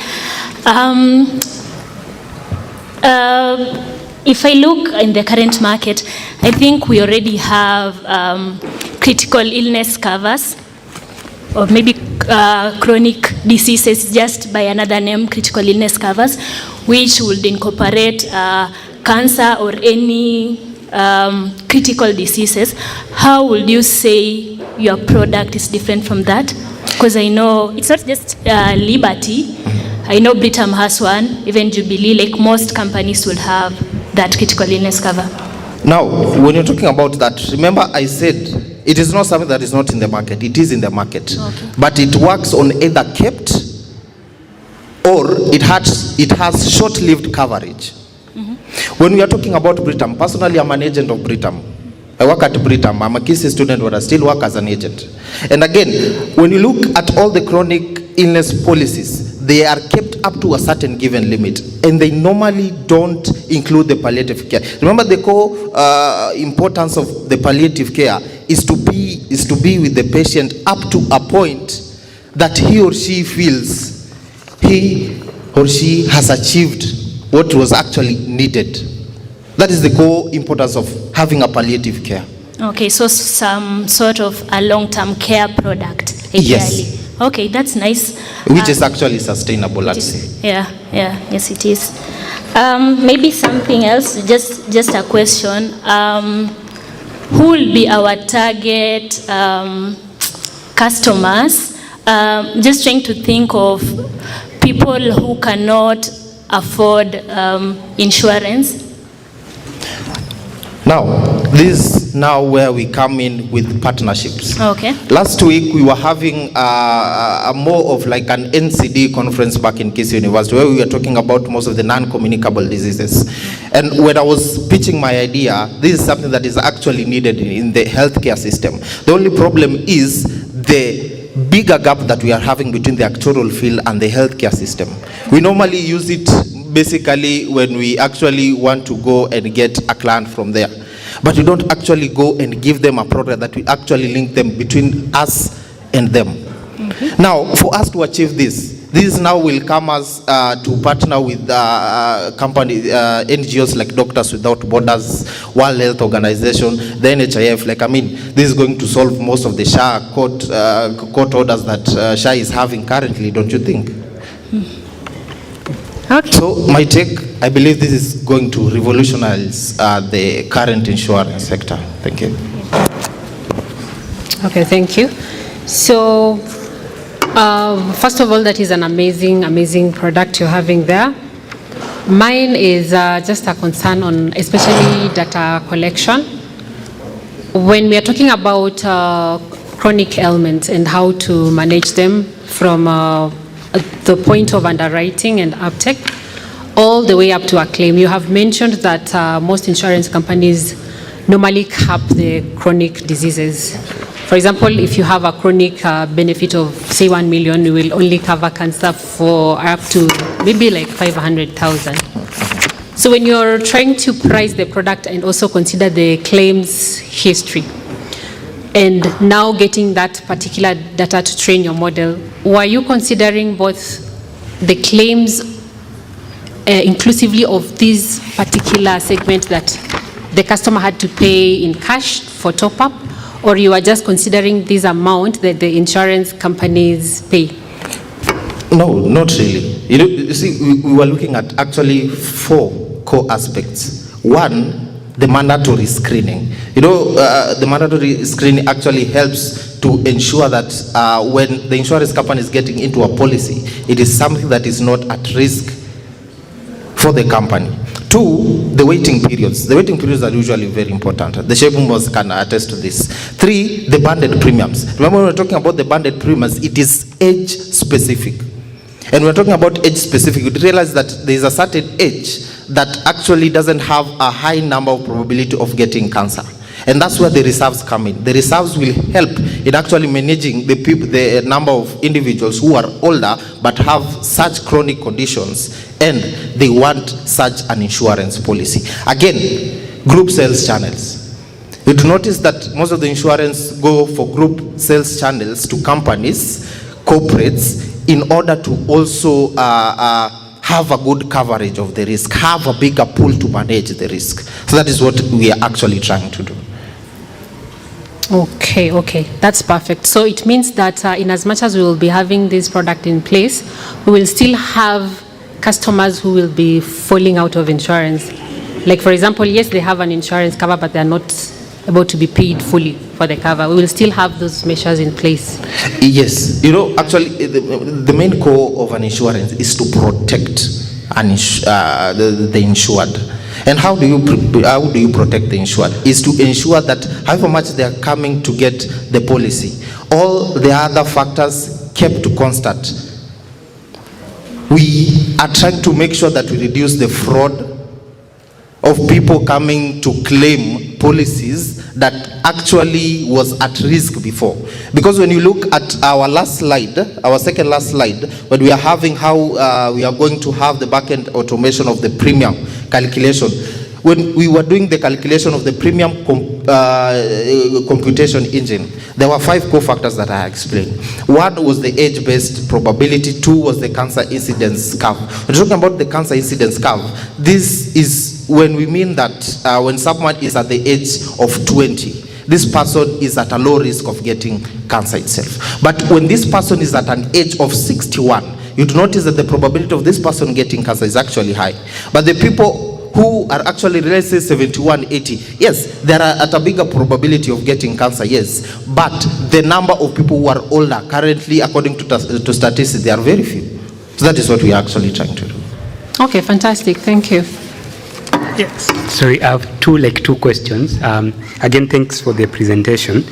And my first question is, based on the paper that you've given us, yes, yes. You'll correct me if I'm wrong, but I'm seeing the Hauda is actually a Kisii University student, right? No, not a Kisii University lecturer, Dr. Cynthia Mwendemwau. Okay. Yes. And Howard Mukawi, who is actually currently in Nigeria. Okay. Yes. So, because the reason I asked that is because I wanted, how I understand research works is you get what someone has presented, right? Then you say this is what is probably right or wrong with the present, and this is what, this is what I'm proposing. Yes. So then coming from that angle, it's almost exact same results I'm looking at here in terms of what you're giving us. Now, this is where we come in. You say, when I started earlier, I said that this was our 4th year research paper project that was actually supervised by Dr. Cynthia Mwendemwau. The reason why it is published by both Cynthia and Howard, these were the people who actually supervised us to make sure that we come up with such a research paper. And when we came up with such a research paper, we realized that this is actually something that can actually solve a real world problem in the insurance sector. That's why we decided, we came up with the product, and right now we are trying to figure out the coding in order to come up with the premium computation engine. That is where we are right now, because if I tell you that we have the app, I'll be lying to you. This is bigger than me, this is bigger than this room, this is bigger than what we have, but it is something that is actually solving the real world problem, and that's what we are as people who are in the actual field. Okay. And maybe a source of one statistic, I can see you claiming that insurance penetration in Kenya currently is 22%. That's based on? That was actually as at 2022-2021. That is what, according to the research that we did. You notice that as we were doing the research as 4th year students, we didn't have the knowledge to maybe go and get data from a company. We only went to Google, research, and figure out the best way of having an average percentage that is actually prevalent in Kenya. And we noticed that 22% is at stake. That was at 2022. Okay, you'll go and probably confirm. Definitely. But it's less. It's never been above 3%. Definitely, I'll go and do that. I'll go and do that. Thank you so much. Yeah, and one last thing on the premiums that you gave us. Yes. One, I've seen the in dollars. Yes. Because this is something, just like I said, this is bigger than this. This is bigger than Kenya. This is something that we want to include in the World Health Organization. And having such a policy in the World Health Organization, how many impacts do you think will make? No, I was actually coming from the perspective of the quantity of the amount. Yes. The lowest I'm seeing here is like $151, which is like 15,000. Then we're going up to 6,860. You see, when we were doing that computation in dollars, we were doing it together with the U.S. Affordable Act that Rebecca started with. when she noticed that the chronic illness conditions was actually increasing in 2013, we decided to now overlook this beyond Kenya, because this is something that we can use data concept in order to get in Kenyan shillings, which will be actually be affordable for Kenyan people. And we were actually trying to look at a perspective where we want to bring it to a point where it actually solve something that is in the slums. You notice that people were actually in the slums. A bigger percentage from the slums have chronic conditions but lack healthcare system to actually make their quality life much better. So that is what we actually to do. The reason why we used this in the global aspect is to make sure that what if at a point we want to include this in the World Health Organization or in the global market, we need it to be something that is sustainable. And noting that our target was 10%, achieving 8.31% in the computation, that's a very big profit for a company, I'd say. Okay. All right. Yes, yes. Now, these people you are talking about, these are my friends and I know them, okay? Now, you know, as you know, Kisii University is synonymous with research papers, okay? Yes. And that is your forte, okay? So when you came here with the product, I was like, wow. So actually, as you go along, I think you presented the two. Research paper and a product. Not really. Let me tell you, you know, you are a politician, honestly. No, I'm not a politician. And maybe I need to talk to these two people. Yeah, I'm definitely. Who do you want? I'm fearing to advise you because... Yes, allow me to talk to the two people, okay? Now, what you need to do, okay? Because what you've written here, this is a research paper. What I expected when I saw it is like, look, these my colleagues did some research paper. Then their students, they told them to go, can you make this research paper into a product? So as once I saw this, that's what came into my mind. So I struggled with your presentation, until you got into this last slide. Then I realized, now this is a product. Now if this goes on, okay, what you need to know, can you spend most of your time in actualizing this thing that we are seeing at this thing, okay? Yes, to make it now a product. Using this. Everything that you've written here is correct. I teach actually, so I know, okay? Everything here is correct. But now how to actualize it into a product is what now you need to. You should have spent 15 minutes into this slide and try to make sure that we understand it as opposed to this. Okay? So that is, as if it goes for, it's a good idea, I agree with you, it's bigger than you, okay? Are you happy now? But to go forward, let's you and the team concentrate on how you can actualize on this last slide so that it becomes what? A product. Because a model is not a product. Because this research was talking about model. And you see the recommendation was, this model will do this model will do this, okay? So that was good. Also remember, a policy is not a product. If you look at insurance company, whether you say that chronic insurance policy, then there are specific products inside there, okay? Policy is a document that operates. So take your time, look on how we can make this last slide a product. Thank you. Thank you so much. And maybe to conclude, I'd want to also tell the audience that this to us was not just a competition entry. This to us was a blueprint of UHC expansion and public-private reforms. Thank you so much. Thank you so much, Crispin, the team from Kisii. We are really running behind time. We'd like to call the next presenters from Dedan Kimathi University. You're supposed to be making a presentation, a product, content creator insurance, Mushiri Mwangi.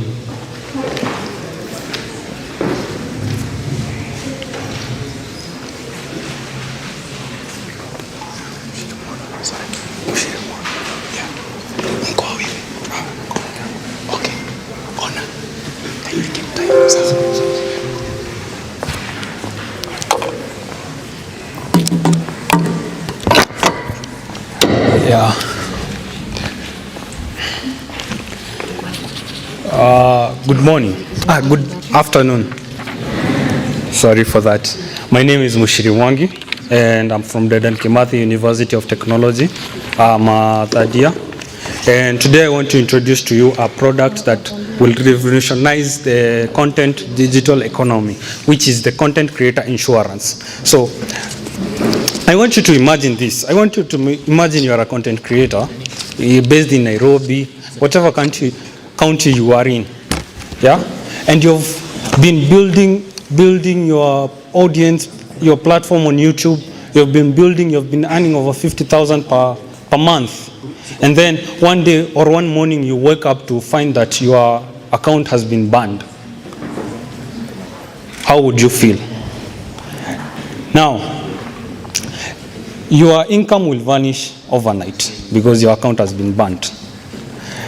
Now, this is where content creator insurance, which I call CCI in short form, comes in. It is here to stop that. It is here to protect that fear, to protect that creator who has been building the channel hard all night, all day, just to earn a living. This is the product that protects that person. Now, I want you to, now this is the problem that Kenyans face, creators face. The problem when a creator is on YouTube, TikTok, Instagram, X, all those platforms, he's facing the risk of being demonetized, being banned, being suspended. Yeah? You think of a creator you like. Think of any creator you like, and then you find that they are suspended. And he has editors, managers, their team. Yeah? And their account is being banned. Where do they start? All over again, building the channel from scratch. Now, CCI will focus on the financial aspect of it. When this person faces that risk, this person is suspended, this person is banned.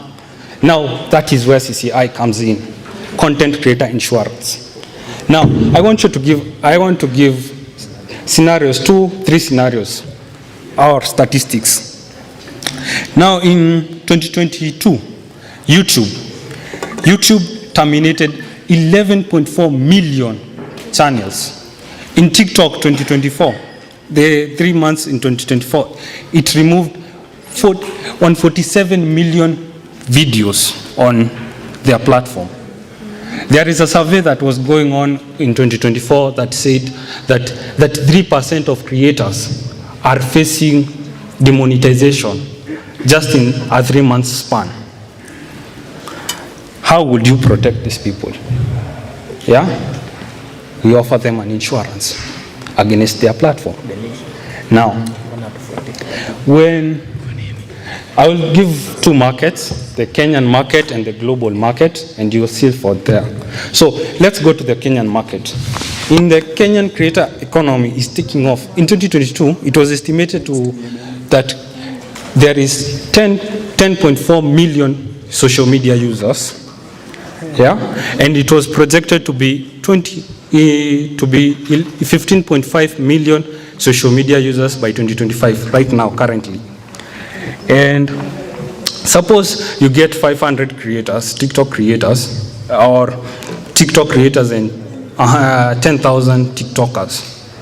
Yeah, this will be, and they are all paying a premium based on the personalized premiums. You know, not every creator earns the same. Some earn differently from the others, and we want to encompassitate all of them. Yeah. So when we look at this target market, we find that the Kenyan market, especially in Kenya, it is bigger because there are more social media users than ever. Yeah, everyone is looking forward to be a creator. I saw on news, the other day, a Funfo liver was asked, who do you want to be in the future? And they said, I want to be a TikTok creator like Aziad, somebody you like, maybe, I don't want to mention. Yeah, that is the Kenyan market. Let's go to the global market, and I'll give you the financial aspect of it, and then you look at it. So, in the global creator economy, it was projected to be, it was valued at $250 billion in 2023. And it was projected to be $480 billion in 2027. That is projection in the 2027 market. Now, with over 50 million creators worldwide, we aim, the insurance can aim to get at least 1 to 2 million creators, charging them a monthly premium, let's say $15 averagely, and that will generate a revenue of about $180 to $360 million annually.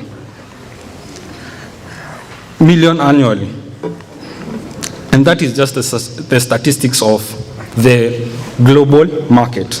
Now, when we go to the business model, the insurance actually takes in the premiums themselves, and it is personalized. And in this time, it is calculated by an AI. We have used an AI. We have created a platform, we'll show you in a second, that calculates the premium of the person according to the content type, because somebody can be doing comedy, somebody can be doing education, and there are different risks. There are different risks from there, the audience size, and many others, like also the earnings, the monthly earnings, which will be calculated by AI. And we will offer also training, and also our platform has a content reviewing. Your content review using AI. This will help in, we will offer some discounts, like 15% of the premiums on the next, just according to how you've performed in the content reviewing sector. We offer a discount, and that will help us minimize the cost, or minimize the creators' cost of paying the premium, and also minimize the claims frequency.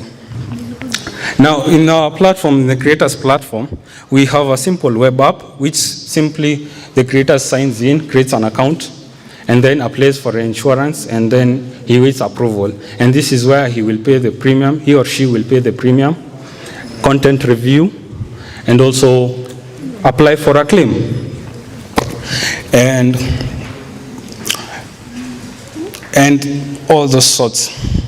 Now, for the features of the admin panel, the team can get a powerful dashboard which tracks the application, analyzes the data, and spots issues. Because the admin dashboard has AI insights, of which it gives insights on how the company or how the product can improve in its operations. AI handles like 80% of the work, cutting costs. And according to an article I read, it can reduce the manual workforce by 30%. Now, features of rapid relief, where a person applies for a claim and within a span of 72 hours he can be paid. Now, we have integrated an AI that can help in evaluating a claim for a person and checks if the person is fraudulent, the claim is fraudulent, the claim is valid, and also gives a confidence level, of which it will help the actuary to see if the claim is valid. It will give insights to the actuary to actually see how he can approve the claim or pay for the claim, or no, deny the claim. Now, for testing and validation, we created the website, the web app, and also we beta tested it to see the functionality of the platform, and it worked well. I will show you in a bit. In future development, we are excited. We are planning to integrate APIs to monitor real-time tracking of the audience size, the growth of the audience, the monthly incomes of the person. And also, we want to cover also hacking, person being hacked for a person being hacked their account, and also copyright disputes.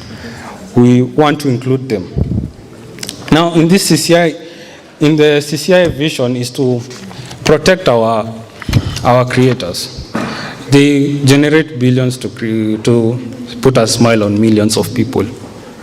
They need help. They need to be protected.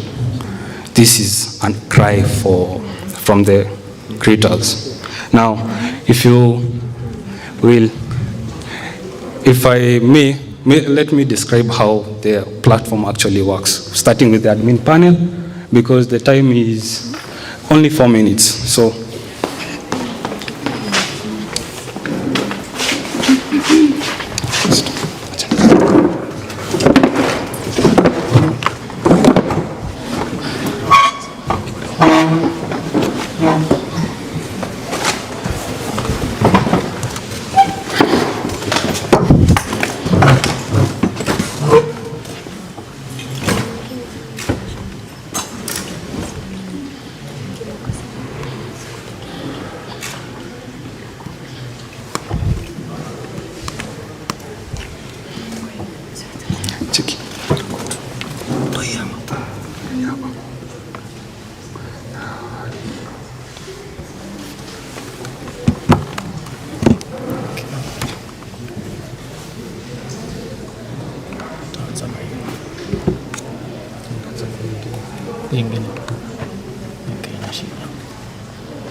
Now, as you can see, I move your stuff. I can move your time. Okay.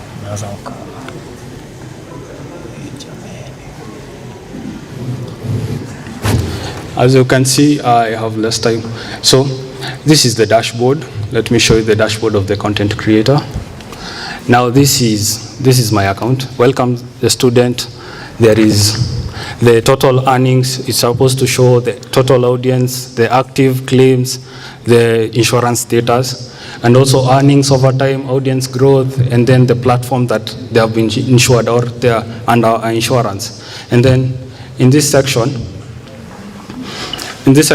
when somebody has actually applied for an insurance, he can add also another platform and basically add another platform, and it will be covered also. For the premium section, we do not have the premium section because this person has not applied yet. And then there is the content reviewing section. This is where the person puts the details of what content are they going to put out there, and then uploads an image. The image is analyzed by the AI and then sends an email of which it gives its own suggestion, insights, and if the person is likely to be demonetized, suspended, or banned. Now this is the claim section. Currently, this person hasn't applied, so he cannot apply for a claim. Now for the admin panel, nataka kuchange hiyo iende pale ifanye chukua hiyo link.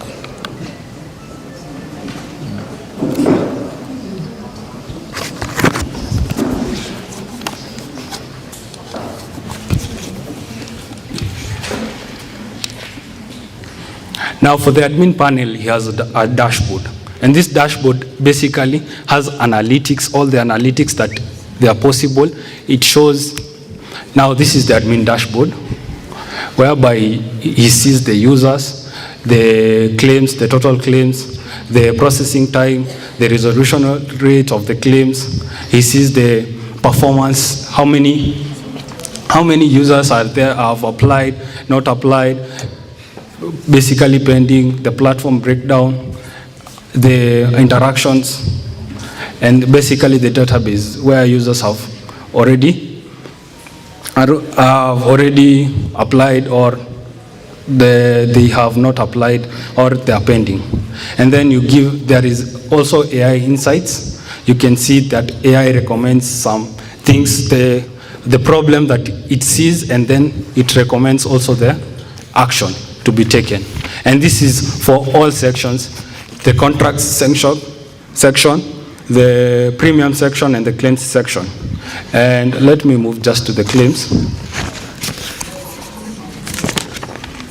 And also, the AI also helps in generating a report that actually gives the data, everything you need to analyze the Now, when you move here, you will see the total claims, actually how many claims have been put out there, the total payout, the resolution, rejection rate, and the AI confidence level. This AI confidence level is where we, like let's say for example, I take this person, and then I want to evaluate, I cannot see that. I will run an audit. Let's say, okay. And basically it will evaluate the person and gives me such insights.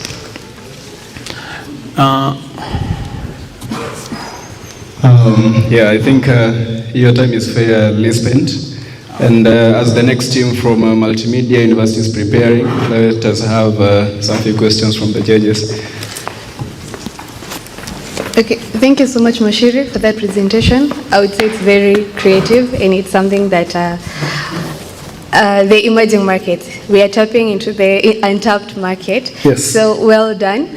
My concern is on the moral hazard, because we find that even, let me use Instagram or TikTok as an example. You find for them to pull down let's say a certain video, it's because maybe it went against the policies, be it societal policies or maybe the terms and conditions of that given platform. So you might find a person will share any content just because after all they have insurance, you know, so they can just upload anything. And now in the case whereby maybe the account has already been pulled down, and now is there a way, okay, because I think the only type of restrictions I've had, or rather the monitoring I've had, is about like the account growth, the public engagement about the account.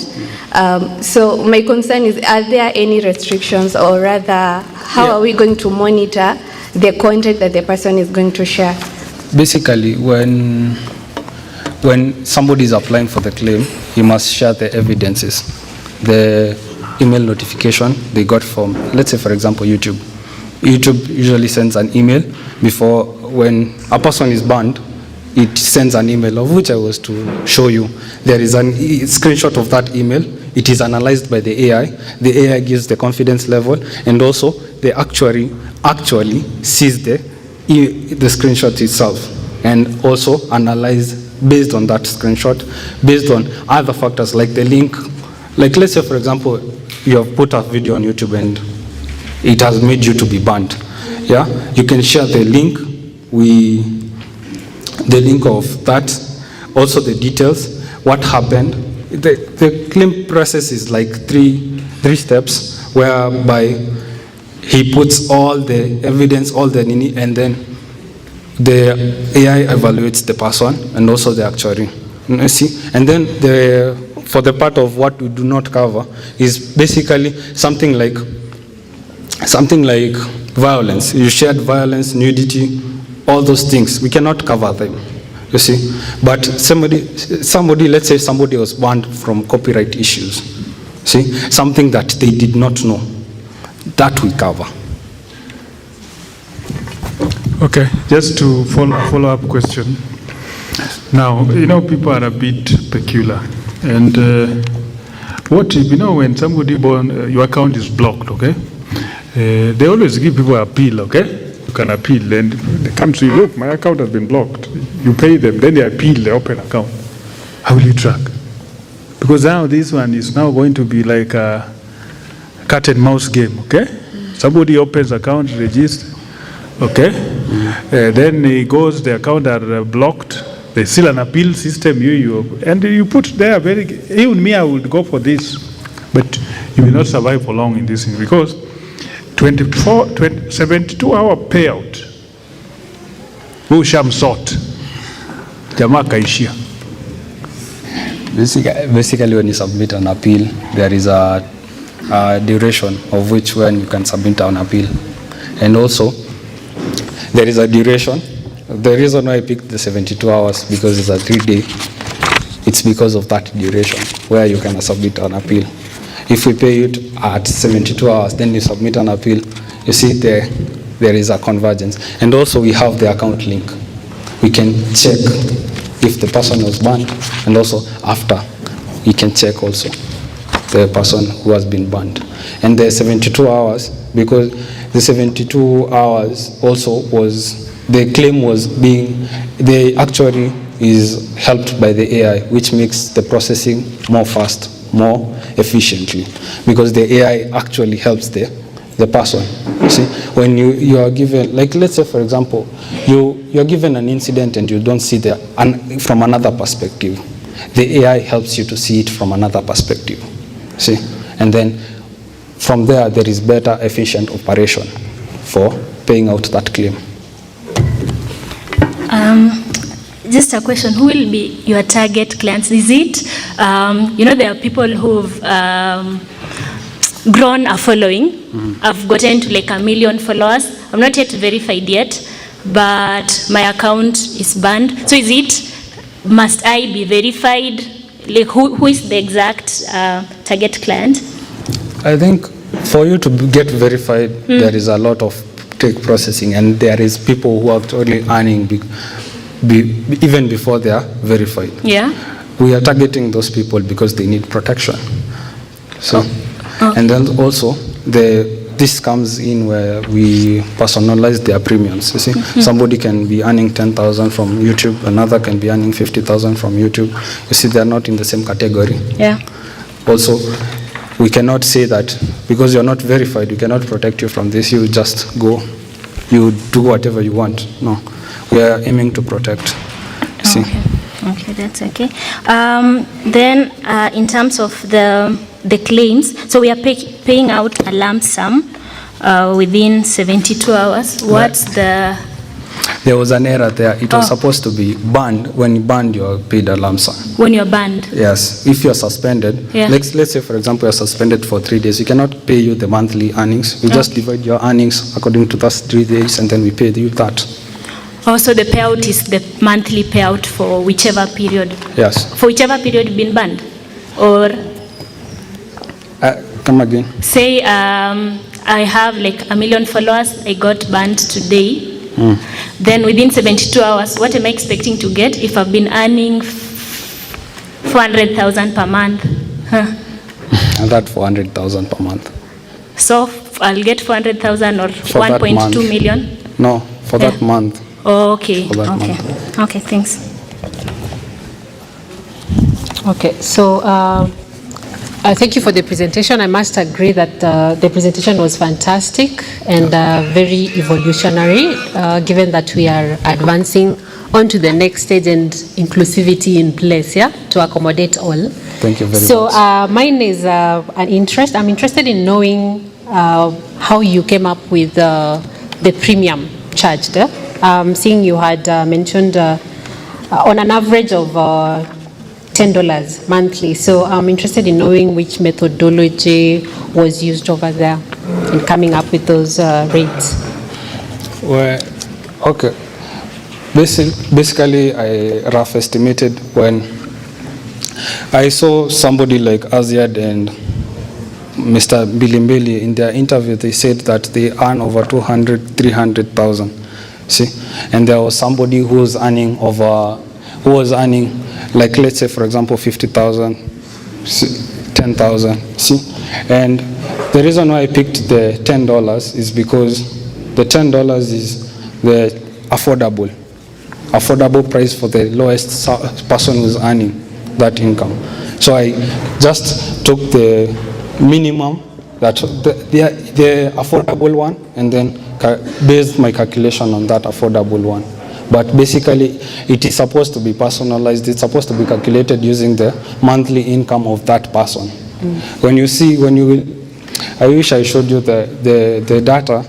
There is, in the premium section, there is the data showing that this person is paying 11% of their earnings or 10% of their earnings monthly. See, that is personalized. That is from what you earn, we're just taking 10% of it. We're not taking all of it. We're not standard by everyone. Not everyone is paying the same thing. See, it is actually personalized. So I took the affordable one, the average out, and then I make my calculation based upon that. Okay, so there's a list of data points, yeah, that you Yes. used to come up with that. Yes. Okay.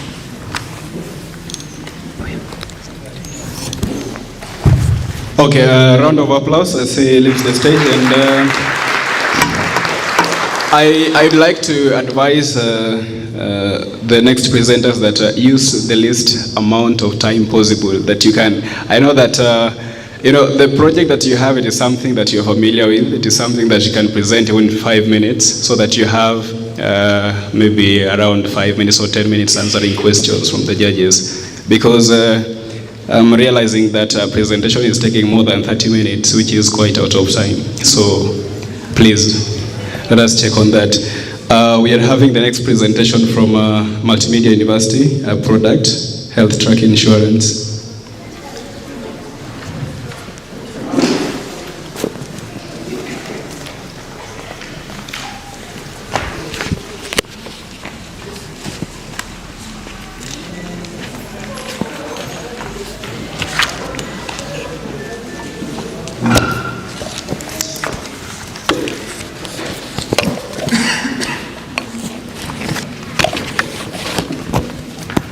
Yes, good evening, ladies and gentlemen. Here is a group of students from Multimedia University of Kenya, and we are going to reason with you about health track insurance. I'm Dickens Okoth, and I'm accompanied by Ringa Cynthia, Barbara Karen, and Sospita Ikai. Now, without much ado, let's start by acknowledging that despite the existence of health insurance industry or health product in the insurance industry, there's still lack of personalized and proactive health insurance solutions that integrate health monitoring and encourage healthier lifestyle. And therefore, to meet the needs of today's health-conscious consumers, we not only need partnership that protects them financially, but also rewards them for taking care of their health. We thought of coming up with a health track insurance. Now, what is health track insurance? So this is basically an innovative health insurance product that deals with three things. It integrates mobile application, health monitoring, and dynamic premium management.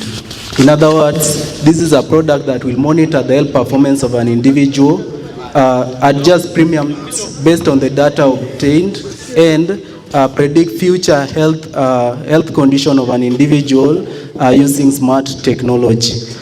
This product will use a Markov model to predict the transition of the health state, the condition of an individual between different health states over time. Yeah, the product will also integrate with wearable devices like fitness trackers to give real-time data insight into policyholders' health. Now, let's have a look at the market analysis of this product. So we are going to look at a report by Association of Kenya Insurance 2024, which states that approximately 50% of Kenyans have some form of health insurance coverage, leaving around 47% without any form of insurance coverage. This is a very big population and a very ready market which can best be exploited through with a customer-centered product like health track insurance. Now, let's also have a look at a report by World Health Organization about non-communicable diseases. So the report is dated 2024. So in the report, we find that non-communicable diseases account for approximately 50% of hospital admissions and approximately 55% of hospital deaths. Since now illness is directly proportional to number of claims, this will by a greater extent be minimized through a product like health track insurance, which will encourage people to live healthier lifestyle. I'll welcome the next speaker. Good afternoon. I'll be taking you through the business model. So we will have because it's a business, we'll have subscription fees which will be bundled together with the premiums so that you do not feel the need to pay like an extra amount. It will be together with the premium.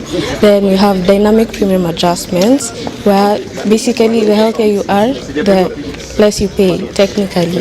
And then for the partnership revenue, we are planning to partner with different wearable device manufacturers, fitness centers and healthcare providers. And we also have the data analytics part where we can sell anonymized data to healthcare providers and like hospitals so that they can be able to generate reports and better the healthcare system. I'll take you through the design process also. So where we had the research phase, ideation, prototype and testing. So basically, as my partner said, 47% of Kenyans lack any form of healthcare insurance, right? So, and that is like a really huge gap and that needs to be taken care of. And for non-communicable diseases, they cover 53% of deaths in hospitals. And some of them, even if you cannot really prevent them, you can, if you live a healthier lifestyle, you can be able to prolong your life. Then we have the ideation phase where we have the dynamic premiums, real-time data analytics, we have a gamified reward system, and also the product will be inclusive such that if you are not able to access the app online, you can use a USSD code. Then we have the prototyping phase where we are planning to partner with different brands so that they can be able to take up the app. And also we want to monitor the ease of users with the app. Then for multilingual support, it will have both English and Swahili, and later we are also planning to include an audio feature for the deaf who want to take the product. Then for the testing phase, we are proposing if the app can be tested with 1,000 users within like a period of 6 months, because assessments are done after 6 months so that you can ensure premium fairness and affordability. Then for the key features, we have health monitoring and tracking using the wearable devices. We are not only relying on the smartphones, but you can also connect to your smartwatch. It can track your daily exercise routines, your water intake, and you can even log in your menstrual cycle for the females. Then real-time data processing and feedback. We'll have automated health reports and alerts where you'll be alerted if you're likely to contract a certain disease from the data that you input. You're alerted so that you can take preventative, you can prevent it or you can manage it when it comes because it is personalized. Then for the dynamic premium adjustments, they'll be health-based such that the healthier you are, the less premiums you pay, and also there'll be assessments after every 6 months so that we can know your progress and adjust your premiums accordingly. Then we will have the reward system where we will have challenges. Either you set them on your own or you can follow the challenges that have been set on the app. When you reach your goal, you get a certain reward that later you can use it to discount your premiums. Then you have the data privacy part where the app will follow the different laws that have been set by different organizations locally and also globally. Then you have preventative health insights where, as I've said, you'll have health assessments and also you'll be kind of told how to prevent certain things before they happen, because basically prevention is better than cure. You'd rather prevent something than pay to go to hospital so that you can get a cure for something. And then we also have integration with different brands, as I've said.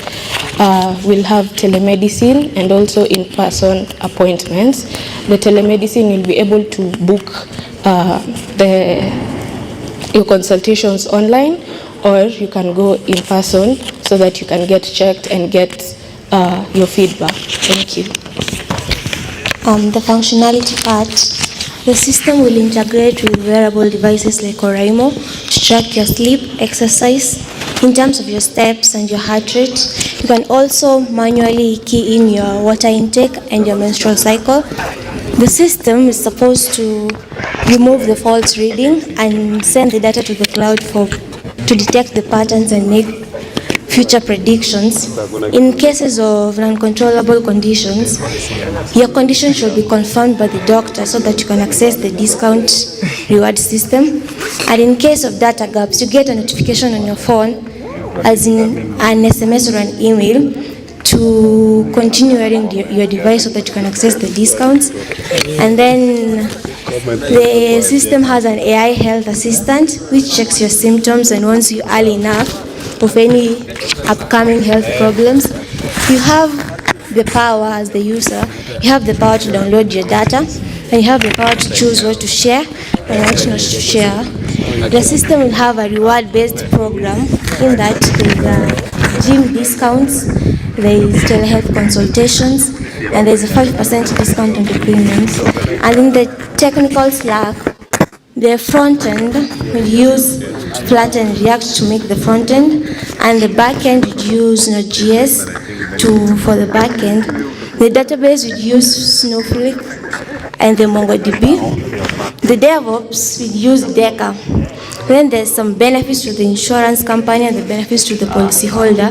The benefits to the insurance company are there is improved risk management due to the availability of data to make future predictions. There is customer retention because of the good service and the reward-based program which make customers satisfaction and loyal. And then there is health data insights. Due to the present collected data, you can make predictions on what to improve in the app and what not to improve. And there is the benefits to the policyholder. There is proactive health management because of the ability to take charge of your life. You live more healthier. Then there is financial incentives. The policyholders can save money through this health track insurance, and they can get access to healthcare services through the online consultations and the telehealth consultations. Then they're motivated to live healthier lives because of the reward system. Okay, testing begins with a pilot launch. That is a small scale rollout of this product in the market to test its feasibility, to identify some potential issues like adoption of new technology into the market. Again, also validation of data, data manipulation, data cost and privacy. This will be done to both insured and some volunteers regarding that our target audience will be the insurance company. And this data from them will be collected to refine the product in the long run. Again, this will be done to them. We'll be checking on a weekly basis the consistency of each user, manually logging their data into the system, and again checking their BMI reduction on all these active users. And again, also checking their satisfactory rate regarding the reward system and the satisfactory, the premium adjustment ratio. Then this data which will be collected from them will be used to refine the product. As I said, it will be refined. And again, as my colleague earlier said, that soil language can be added also here to fit the elderly, and again also for the blind who can't read. Addition of an audio part can be impressive. On future development, it will begin with what we call a geographical expansion. That is exploring the neighboring countries' market in the insurance part. Having the same insurance gaps such as ours, our product will be integrated into their system to see if there will be success on the same. On AI advancement, remember they said AI will be there, but AI now will be advancing the AI to predict the chronic diseases. One of them, as we know, let's say diabetes. Imagine you are getting a notification telling you that your activity suggests a pre-diabetic. Please see a doctor. this will move this person from being a high-risk person to a healthy person.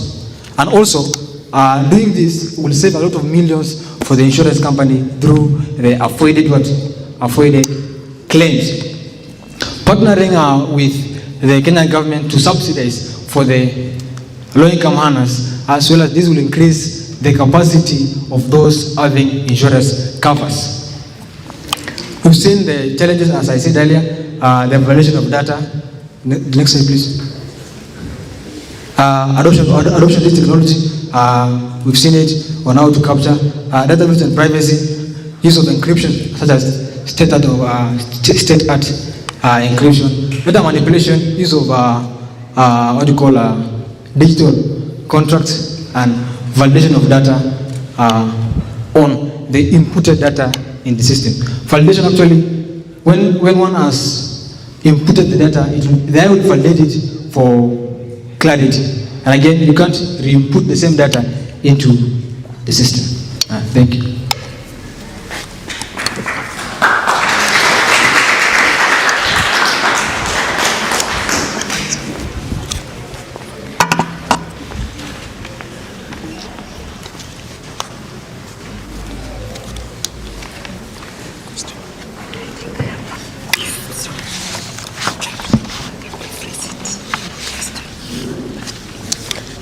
Yeah, thank you so much for that amazing presentation.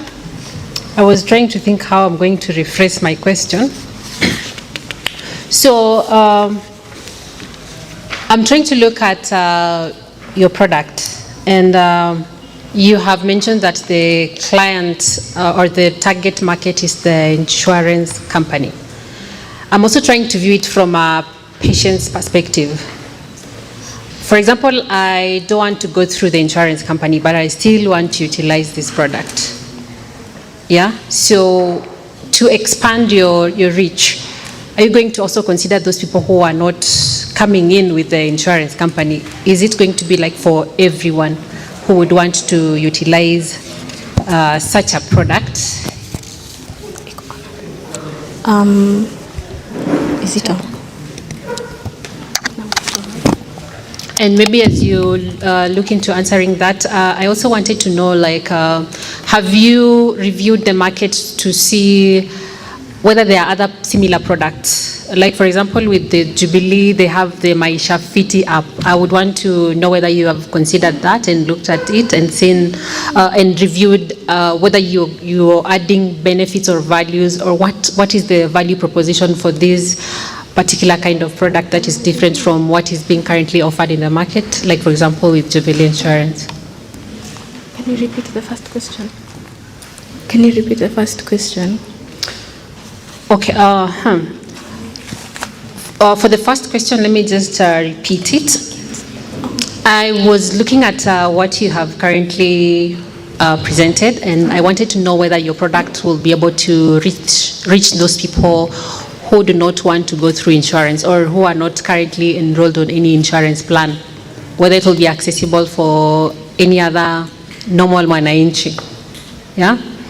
Because you also mentioned that your target market is the insurance company, to use that to be able to manage their risk, to be able to manage their claims and all that. So if someone is not through an insurance company, will they be able to use this product to be able to actually realize the results? Yeah, they can, but for now, the target remains insurance companies because it is an improvement on the health insurance products. Yeah. But later, we will plan on how to expand it so that even a local can access it, since it will be app-based. It will be on like different platforms. So if you can access a certain platform and the app is there, you can be able to access the app. Just to add something about what she has just said, remember we are going to partner with our target market is the policyholders through the insurance the companies, because according to IRA we don't have that not capability, but that the law does not allow maybe us to insure people, yeah, maybe if we are a registered insurance company, and therefore to meet these people, whether they are already insured or not, yeah, we'll get them through the insurance company. Okay. And I think that question actually that answer just trickled down to my other question. Yeah, so it is an improvement of products that are already existing and products that insurance companies are already using. Yeah, exactly.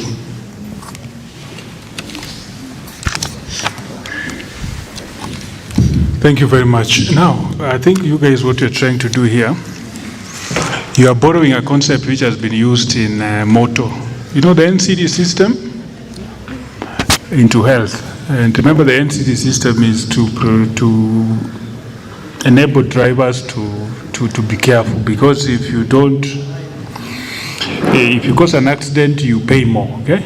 So I could see here you want to, there is tracking, okay? Probably they're using, I don't know whether you'll partner with them, I don't know how you are, but ideally is you're trying to introduce, that's the idea of a concept which has been used in GI, okay? General insurance into the health insurance. So that's what you're trying to do?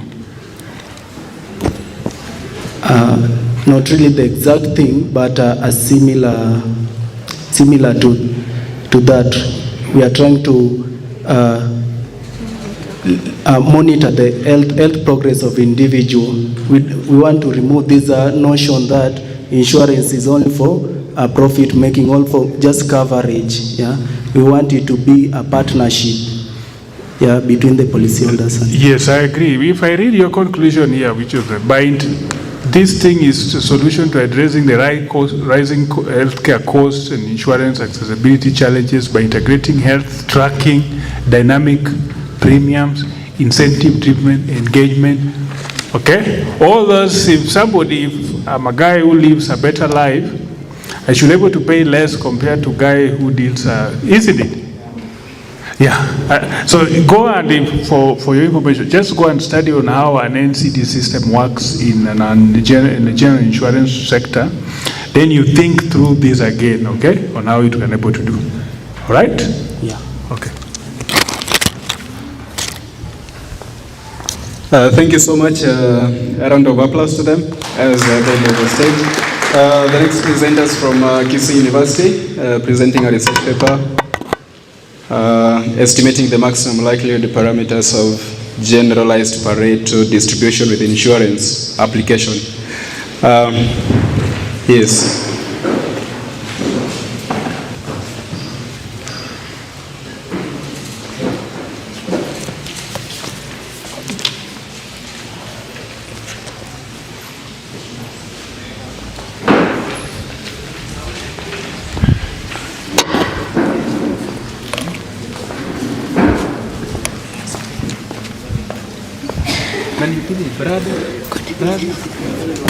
Honorable judges, audience, accurate timekeepers, good evening. Before you is Zawino Catherine. I'm Evelyn Ahwale. My name is Elijah Onsomu. We are from Kisii University, and we are here to present our research article entitled Estimating the Maximum Likelihood Parameters of the Pareto Distributions with Reinsurance Applications. Generally, reinsurance designs, that is excess loss and proportional reinsurance, are based on loss distributions. In our work, we focus on the generalized Pareto distribution as one of the loss distributions used to model claim severity. Now, as we can see there, our main objective is to estimate claim severity using the Pareto distribution. We are going to construct the generalized Pareto distribution via the concept of mixtures. This is because mixtures provide a better platform for construction of loss distributions. We are also going to estimate its maximum likelihood parameters via the method of EM algorithm, that is expectation maximization algorithm, and the Newton-Raphson technique. We're also going to compute some data sets, some insurance data sets for loss, for excess loss and proportional reinsurance. Next slide, please. Now, here is a general formulation of gamma mixtures in general. So, in equation one, we have obtained the general formula of the gamma mixtures, and from equation 2 up to 8, we have obtained the moment as shown in equation 2, the moment generating function of gamma mixtures in general, the added moment about the origin. We have obtained the mean. We have obtained the second. We have obtained the second moment, the variance, and the third central moment as shown with equation 8. Next slide, please. Let my colleague take us through there. Thank you. Now, having reviewed the general properties of the Pareto distribution, which we have initially stated that you obtain through mixtures, where we have the conditional distribution and the mixing distribution, that is the gamma prior, where we mix the gamma 1 and gamma 1 mixture to obtain the generalized Pareto distribution, which was our equation of interest, the equation 10, sorry. After obtaining the equation 10, using the general properties of the Pareto distribution, next slide kindly, we were able to estimate the mean, equation 13, variance, equation 15, and skewness, equation 18. Next slide. After obtaining the properties of the generalized Pareto distribution, we move forward to estimating their parameters. And the first method we used was the method of moment estimators, whereby we equate the theoretical moments with their sample counterparts to get the estimates. The first estimate that we obtained was the beta estimate, that is equation 21. Using the beta estimate, you were able to obtain mu, that is equation 20, and finally alpha estimate, that is equation 19. Now, next slide. This is our main interest was in the estimating using the maximum likelihood estimate, which is going to be explained by my fellow. Okay, thank you. So for the maximum likelihood estimate, we all know that we first of all have to differentiate the log likelihood with respect to the estimates, and then we equate it to 0 for us to be able to find the estimates. Now here, because we are dealing with an nonlinear equation, we have the log likelihood in equation 22. So when we have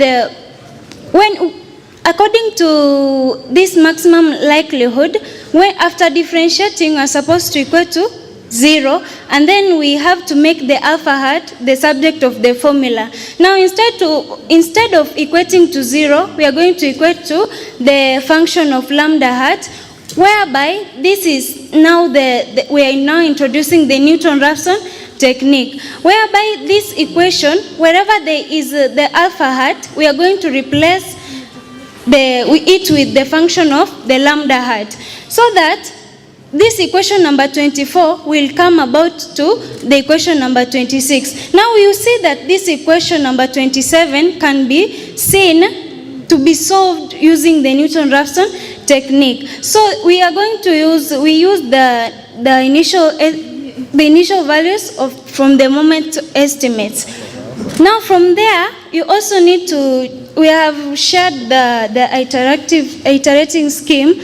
So you realize that when you are dealing with Newton-Raphson technique, you are going to find some iterations whereby the alpha naught and the lambda naught are the first values, whereby we are going to replace, and then we will be wondering when are we going to stop iterating. We are going to stop when there is convergence. So this implies that the Newton-Raphson technique has a monotonic convergence factor, Then from there we go to the EM algorithm, where this is the part that is the most interesting. So the EM algorithm was first introduced by Dempster, Ladd, and Rubin in 1977 for estimating parameters containing missing values. So in 2002, Callis applied this algorithm to the normal inverse Gaussian distribution, and now we are going to use this algorithm to the generalized Pareto distribution,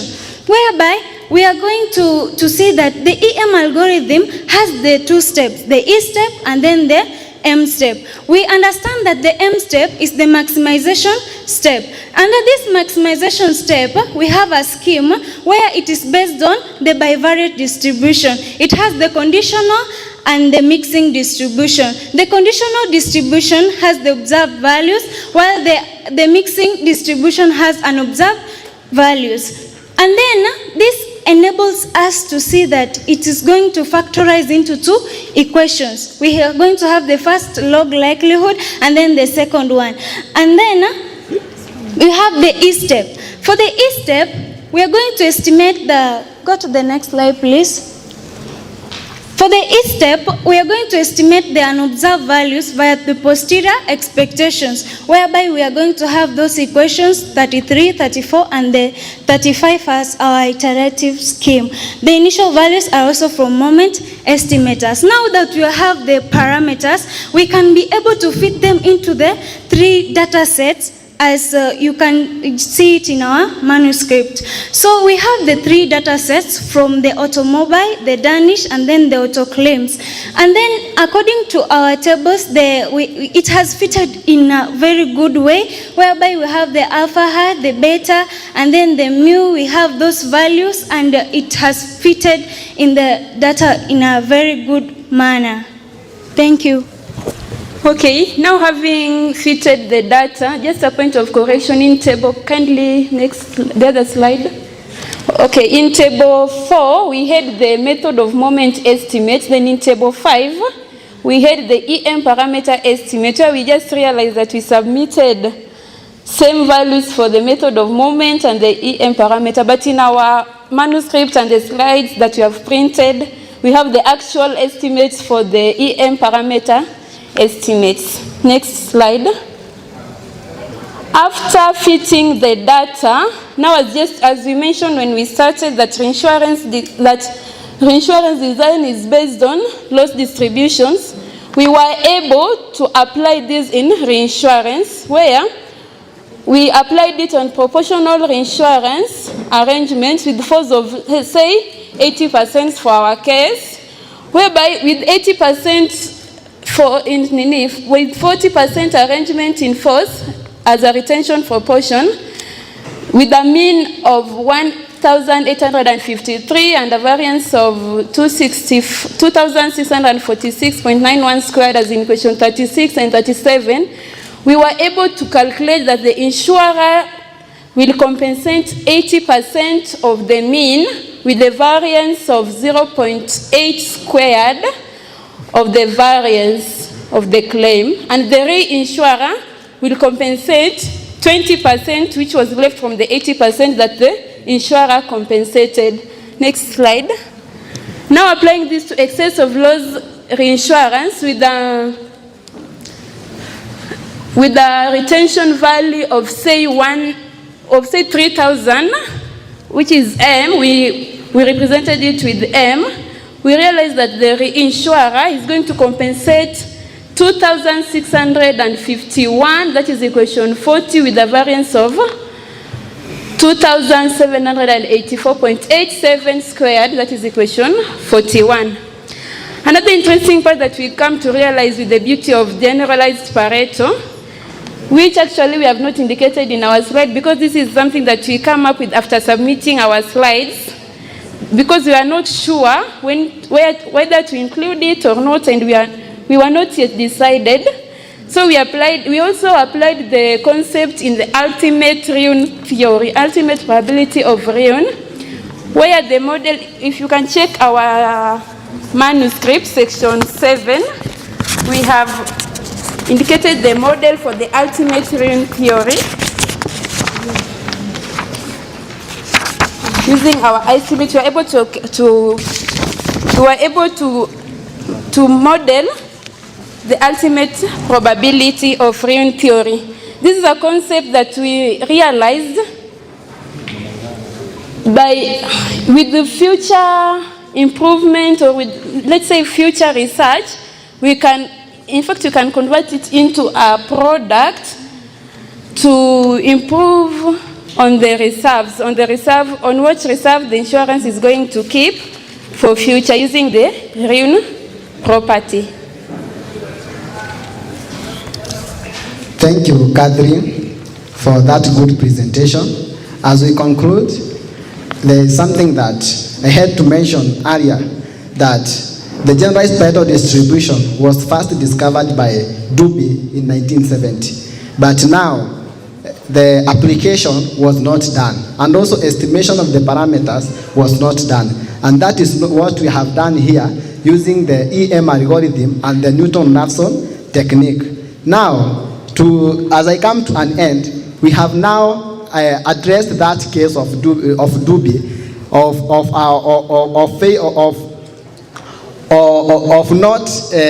not estimating the parameters and doing the application. Also, as we can see there, we have estimated those parameters, and the estimates have been done to the proportional insurance and to excess loss insurance. And as my colleague has said earlier, we have also applied the generalized Pareto distribution in the ultimate probability of ruin theory. So that is what we have done. Thank you very much. The platform is open for questions. And also, as you prepare your questions, our work is currently under review, so take note on that. Be blessed. Your contribution will be appreciated. Thank you very much. I must confess, I know the authorship of or the guidance of this was done by Dr. Calvin, isn't it? Sure. He's, we studied together, so I know the kind of things it's like. And just like the teacher, so is the student, isn't it? So forgive them. I mean, and if you think this is the end of mixtures, they're just begun. Okay? They're going to be more. Now, you've done a lot. This is a very technical. I think my colleagues here who are not in this area, I think they're just asking themselves, what is this, okay? Now, the reason, let me put it for layman's, okay?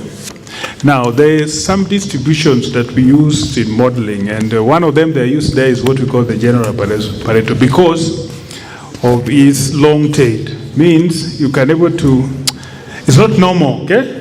In things in life, like there are so many things in life which are normal, like our height, okay,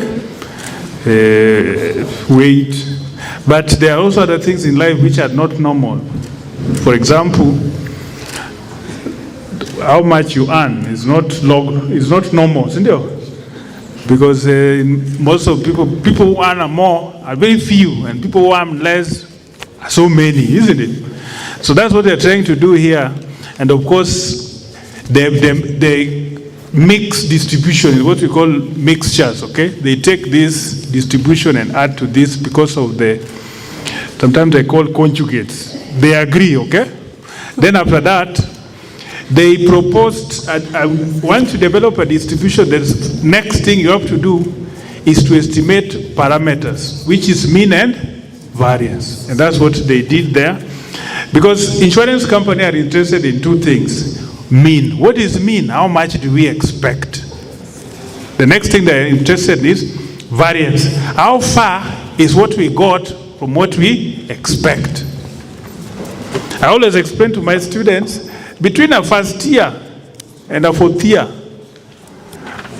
Okay, that's a bad example. Let me just That's a bad example. So that's what they did there. Then they proposed what we call the Newton-Raphson as a method of. But now the question is, because I think my colleagues here were just wondering. Let me ask them on the behalf of my colleagues here. Why didn't you use bisection method as opposed to Newton-Raphson in estimation? That is a question number one. And I also saw you write the ultimate probability of ruin. In the ultimate probability of ruin, what we are interested about is a lower limit, okay? Which we use the Landberg's inequality. Did you find it fit to estimate how the lower limit of this distribution in estimating the ultimate ruin probability will expect? Please, just gamble. They won't understand, okay? Okay, thank you for the question. I will start with the ultimate probability of ruin theory. Just as I mentioned, the concept, we realized it the moment after submitting the slides. And our main interest was how we are going to estimate the ultimate probability of ruin. And that is what we did as at per the moment. And on the Newton-Raphson technique, we decided to use the Newton-Raphson technique because the equation that we find was nonlinear. And another thing, when we find we use the function of lambda, that is the function that we find, and we were unable to find to make lambda the subject of the formula. So with the Newton-Raphson technique, because we were able to obtain the initial values from the method of moment, we were able to apply it. Maybe my colleague can have another response. Okay, thank you.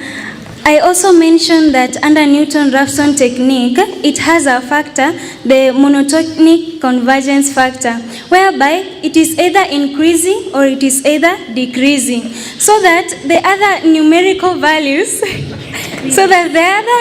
numerical methods, they tend to, sometimes they are increasing, sometimes they are decreasing. So this Newton-Raphson technique, it is either so for us, it was just converging. And to add on that, what I can say is that in Newton-Raphson technique, you cannot find the numeric values, another one increasing and another one decreasing. They are just going uniformly. If they are increasing, they are just increasing. If they are decreasing, they are just decreasing until they converge. Any other question?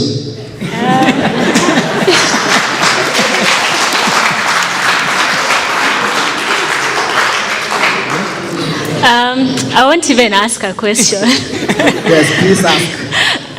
I'll just comment. I think this is commendable. It's nice work, and as much as I probably don't apply it as much at work, but I've seen avenues where companies or insurance companies or anybody working in analytics can really use this model. An example is usually insurance companies will try to come up with an optimum level of insurance that they would want to have for their policies. So it would involve a lot of analysis and just trying to project what are your ultimate claims or what are the claims that you expect to incur in one portfolio, and then do a lot of simulations just to see what level of reinsurance will be optimal for the company in terms of protecting it from claims while also being a good use of capital. So yeah, it's something that's really nice. Thank you. Yeah. Be blessed. Be blessed too. Yeah, so thank you very much, Mr. Elijah and the team. So on to our next presentation. And this time we'll have to switch gears a little bit. Only one person will respond to the questions, and we'll get a maximum of 3 questions because of time. It's 4:45 and unfortunately, yeah. So the next presentation will be from Egerton University. Egerton University. Are you ready, Egerton? So Egerton University, they have a product. Yeah, it's called Risk Quantification and Mitigation in Real Estate. Egerton University, remember, the rules have changed a little bit. One person will respond to the question, and we'll only have a maximum of 3 questions because of time. Yeah. Good afternoon again. Why are you done? Okay, I'm Kabi Waweru from Egerton University. We are going to present a product by the name Risk Assessment, Quantification and Mitigation in Real Estate. Before I continue, I would like my colleagues to introduce themselves. Hello, my name is Patience Delma. My name is Victor Mwangi. Ken Runo is my name. Yes, thank you very much. What is a real estate? A real estate is an industry whereby investors invest on property-related commodities such as land and houses. Real estate, we are going to consider some definitions before I continue. Risk quantification. Risk quantification is the process whereby you measure or assess the potential impact on projects or business, and the strategies or the actions that are taken to reduce the impact of those risks is what we call the risk mitigation. Now, the real estate industry, it is anticipated to grow with a rate of 5.18% annually, a research done by Statista from 2023 to 2029. Although it is an anticipated growing industry, an industry that it is anticipated to grow, it experiences some challenges such as market volatility, financial uncertainties, changes in regulations. It makes the real estate industry to become insolvent. And some of the real estate that have become insolvent, the next slide, is the Lesedi Developers, Gakuyo Real Estate, Urithi Housing Cooperative Society. And without these proper strategies, that's why the company, they end up being insolvent. Hence, there is a need to come up with a solution to save this industry that is expected to grow. So we decided to come up with an insurance product whereby the real estate industry will be subscribing to the insurance cover, and in the event of the insolvency, the real estate company will be the insurance company will be compensating the real estate. Then the real estate company will give the investors the money they used, or they may end up with the prior projects they had started upon agreement. I'll let my colleague to continue. Thank you. So this product comes with various benefits to all the players involved. Next slide, please. To the investors, they are going to be financially protected in the case of insolvency. To the insurance company, they are going to realize more revenue because they are going to expand their business. They're going to get new clients. To the real estate, the company is going to attract more investors, and they're going to be more competitive since they'll be providing financial future certainty, right? So on the next slide, we're going to look at the model that we chose. We saw it fit for our product. We chose the Merton model. This is because, unlike other financial models, like the Altman Z-score, the Merton model gives us the exact probability that the asset value is going to. It gives us the exact probability that the asset value is going to fall below the debt value at a given time in future. So our model prices the value of the firm's equity as a call option, as given in the model illustrated there. The interest rate, the equity and asset volatilities can be obtained. All the components that have been stated there can be obtained from the company's financial records, except for the interest rate, the equity and asset volatilities. The interest rates can be obtained from the treasury bills rates, which are gotten from the Central Bank of Kenya, and the equity volatility and asset volatility can be obtained, are going to be estimated as I'm going to explain in the next slide. The equity volatility can be derived from the standard deviation of the daily log returns of a company's stock price, which is given by the last part of of that equation given there. So to obtain the annual equity volatility, we are going to multiply this by the square root of 252, which is the number of trading days in a year. Yes? Then we equate the equity volatility to the asset volatility. And the equity volatility can be related to the asset volatility using the Ito's lemma. And yes, then when you solve that equation numerically, you're going to be able to get the asset volatility. I'd like to welcome the next presenter. Yes, thank you so much. We are going to see computing the distance to default and probability of default. Once the asset and the equity volatilities are obtained, we can now go to calculate the distance to default, which is given by the equation given below.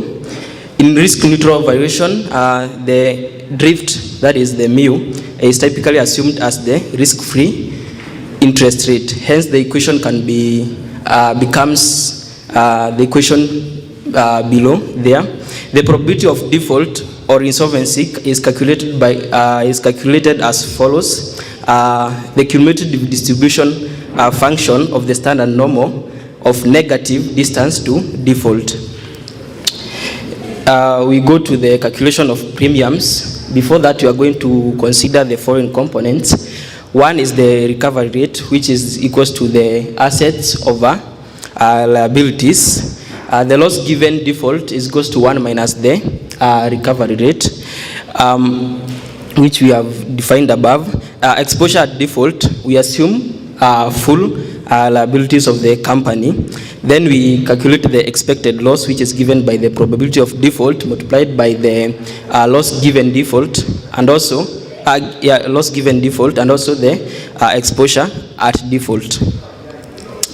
Accounting for the loading of risk margin, administration, and profit cost, we need to load our premium so that we get the final premiums, which is equals to 1 plus theta multiplied by the expected loss, where theta is the loading factor, usually in percentage form, maybe say 20%. Then we go to sum assured. Our sum assured is going to is given by the exposure at default, which we have defined above, multiplied by the loss given default. However, for newly formed firms, the average of the losses incurred by the previous insolvent firms can be used as our sum assured. Thank you. I welcome the next presenter. Yes, thank you. Good afternoon. So up to there we have looked at the entire structure of the product, but from here we are going to proceed to an example, and we are very much intentional when we are choosing the company of our choice. We choose this real estate company, maybe we can, this one, Home Africa Limited. This is a company that has been struggling financially for the last few years. It has been making losses constantly. The advantage of this company is that it is listed in the Nairobi Stock Exchange. Therefore, it made it easier for us to access the financial records. From there, you can see the records, the total assets, total liabilities, equity value, market capitalization, risk-free, stock prices, and everything. As we can see, the total liabilities are more than the asset value. This means that the equity value, which is the net of asset and liabilities, is negative. And as we know that our model, which is Merton model, does not allow or does not accommodate negative values. Therefore, from there we substituted the equity value with market capitalization, which is the market value, which is the equity value based on the market valuation. I hope you are following. The risk-free rate of interest, we managed to take it from the treasury bills based on the Central Bank of Kenya. As of now, it ranges between 10 and 11%. So we assumed 10%. Also, from the Nairobi Stock Exchange, we managed to get the stock prices of the month of May, that is last month but one, of the same company. And that's where now we decided to begin our modeling, and where we use that stock prices as we have seen the formula to derive the daily equity volatility as well as annual equity volatility. So as I have just said, in the write-up there is that parity. From there, there is an equation there that can be proven with Ito's lemma that shows the relationship between asset volatility and equity volatility. From there, we managed to get asset volatility, and from there we proceeded to the probability of insolvency. I believe we can see the second screenshot in the write-up, whereby we have fitted in the black shorts and gotten the probability of insolvency, or rather the probability of default, as 0.7831. So proceeding to recovery rate, which is assets over liability, we got that it is 0.616, and proceeded to get the loss given default as 1 minus the recovery rate to get the value that you have gotten there. So the exposure at default, as my friend has said, when we get to use there was a slight error here. When we get to use the aggressive approach that assumes full liability, we take exposure at default as full liabilities. So sum assured is given by the formula, as my colleague here said, that it is exposure at default multiplied by loss given default, and according to what you can see there, our sum assured became 2.331 billion. Next slide, please. So from there we can proceed to the estimation of annual premiums. Annual premiums, we first define the expected loss as the probability of default multiplied by the sum assured. And by doing that, we can see that it is around 1.8253 billion. And maybe I can say, in that write-up, you can see that the parameter of time we used 5 years. We used 5 years because we are assuming that the firm will be unable to meet its financial obligation in the future. And for us, I think a long term can begin from 5 or 10 years. So for us, we settled with 5 years.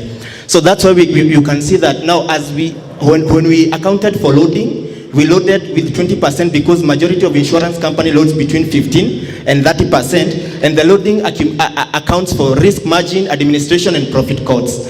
So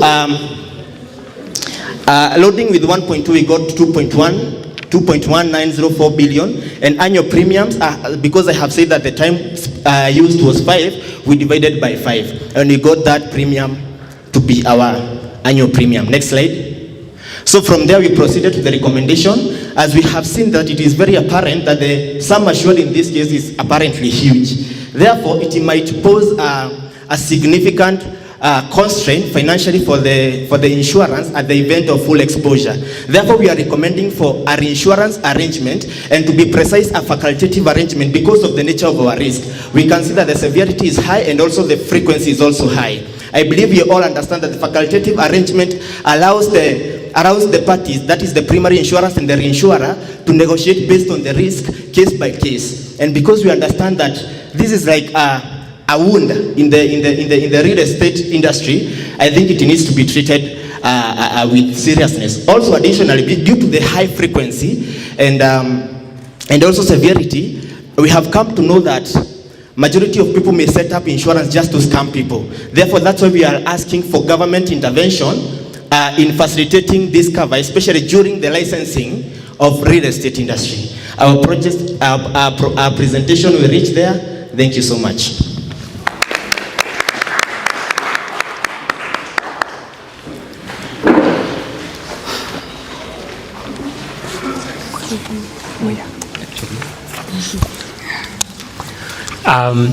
It's another good presentation you guys have. Thank you so much.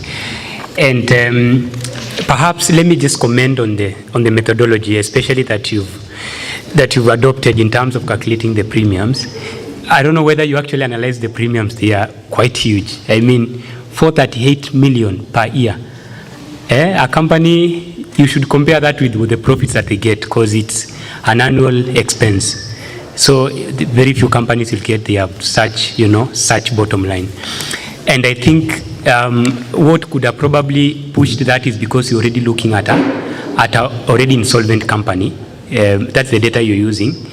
But you see, in insurance, it's more about expectation. It's more about you looking at the number that were exposed, including those who are healthy and those who have actually gone down, and trying to get frequencies from there instead of actually pursuing the one that has already gone under. But essentially, I think the model that you have adopted, the Martin model, it's a fantastic one for the job. Thanks. Maybe I can also add a comment on that.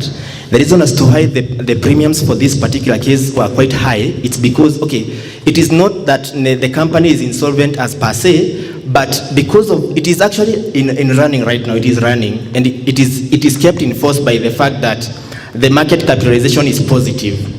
But the fact that the asset values falls below the liabilities, that's why the premiums, the probability is huge. And you see in this case, the premiums are dictated by the probability. So I believe when we have a company that is not insolvent, or rather a company that the asset values does not fall below liabilities, I think we'll get a realistic probability, and that will make sure that the premiums are quite realistic also. Okay. Yeah. Just a follow-up on that. I think from Black-Scholes, we know if the asset value is supposed to drop, like to fall below the liability, then it's considered to be, like, we'll consider it to be in default, if we're to consider credit risk. I'm trying to say, does it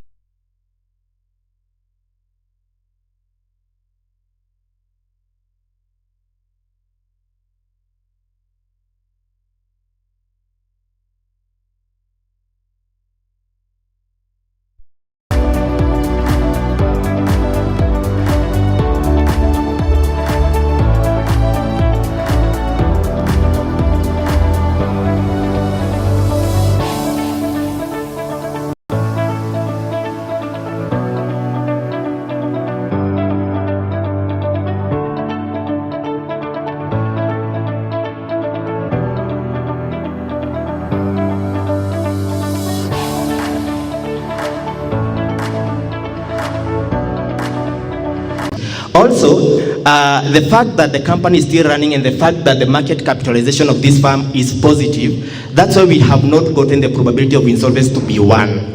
So the fact that the probability of insolvency is not 1 does not necessarily mean that the model is invalidated. I think it is quite high, because I think it is 0.78. That is beyond 75%. And it is kept by that because of the market capitalization. It is positive. And that is actually what is keeping the company to run in practice. Okay. Yes. I think I'll have to confirm. I'm trying to think of a situation where the assets will fall below liabilities, but I'll just check that. How would you estimate the volatility parameter? Oh, the volatility parameter. Yeah. We began in the Merton model. Yeah. We use asset volatility, but because it is quite hard to just get it directly, we must start from somewhere. And where we are starting from is actually by obtaining equity volatility. From there, equity volatility is estimated using the log returns of daily stock prices. Okay. So from there, we can move a step. We have actually defined an equation there that relates equity volatility with asset volatility. That now, after solving numerically, you use numerical methods to solve that equation to get the asset volatility. Okay, thank you. Yes. That's okay. 3 questions done, eh?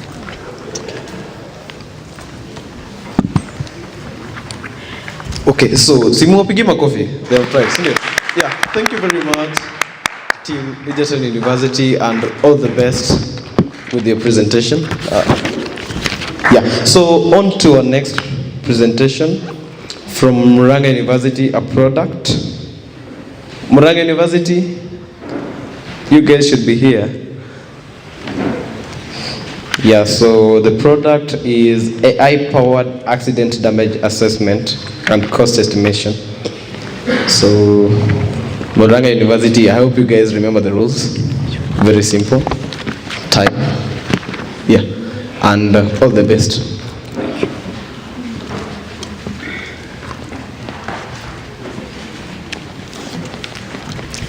Good evening, everyone. Good evening. My name is Gideon Kiarie. I'm with my co-presenter Alice. And for us, we have a product. So our product, we named it Accident AI. So imagine you are driving home, then an accident happens and your car gets damaged. Then you have to get the insurance company to come assess the damage for you maybe to get paid the claim. So for us, we are trying to speed that process. So the solution that we are trying to bring, Accident AI, it's an AI-powered assessment that can assess the damage and can also predict the cost to repair the damage.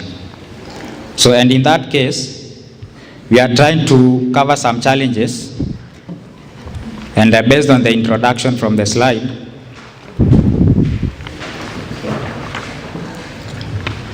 one of the challenges that we are trying to address, so we have the issue of global AI success. So some companies have adopted AI.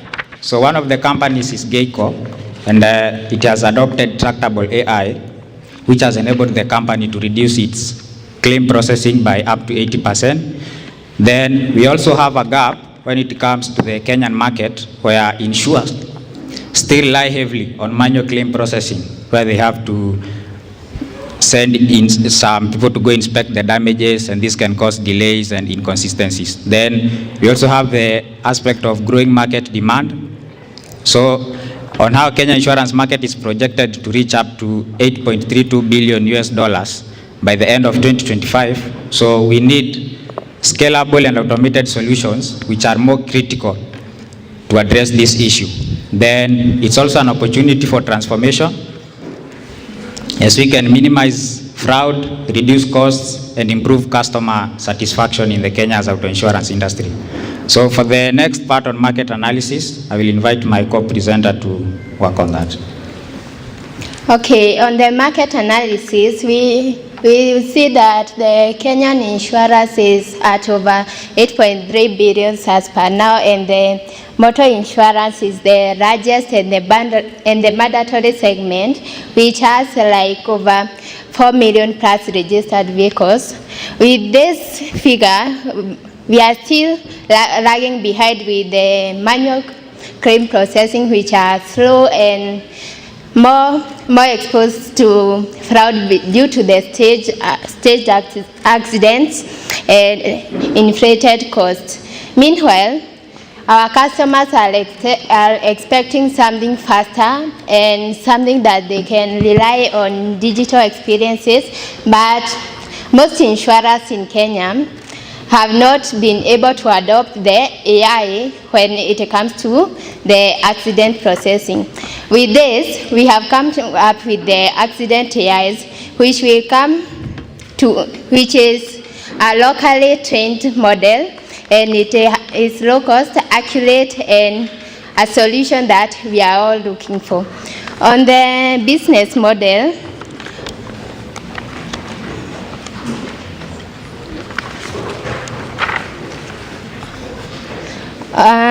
our business we have designed a scalable and flexible revenue model, which will consist of a subscription-based licensing for the large insurers, where in case you want to use this app, you have to pay for a subscription, and it will act like a source of income for the insurer, for the companies.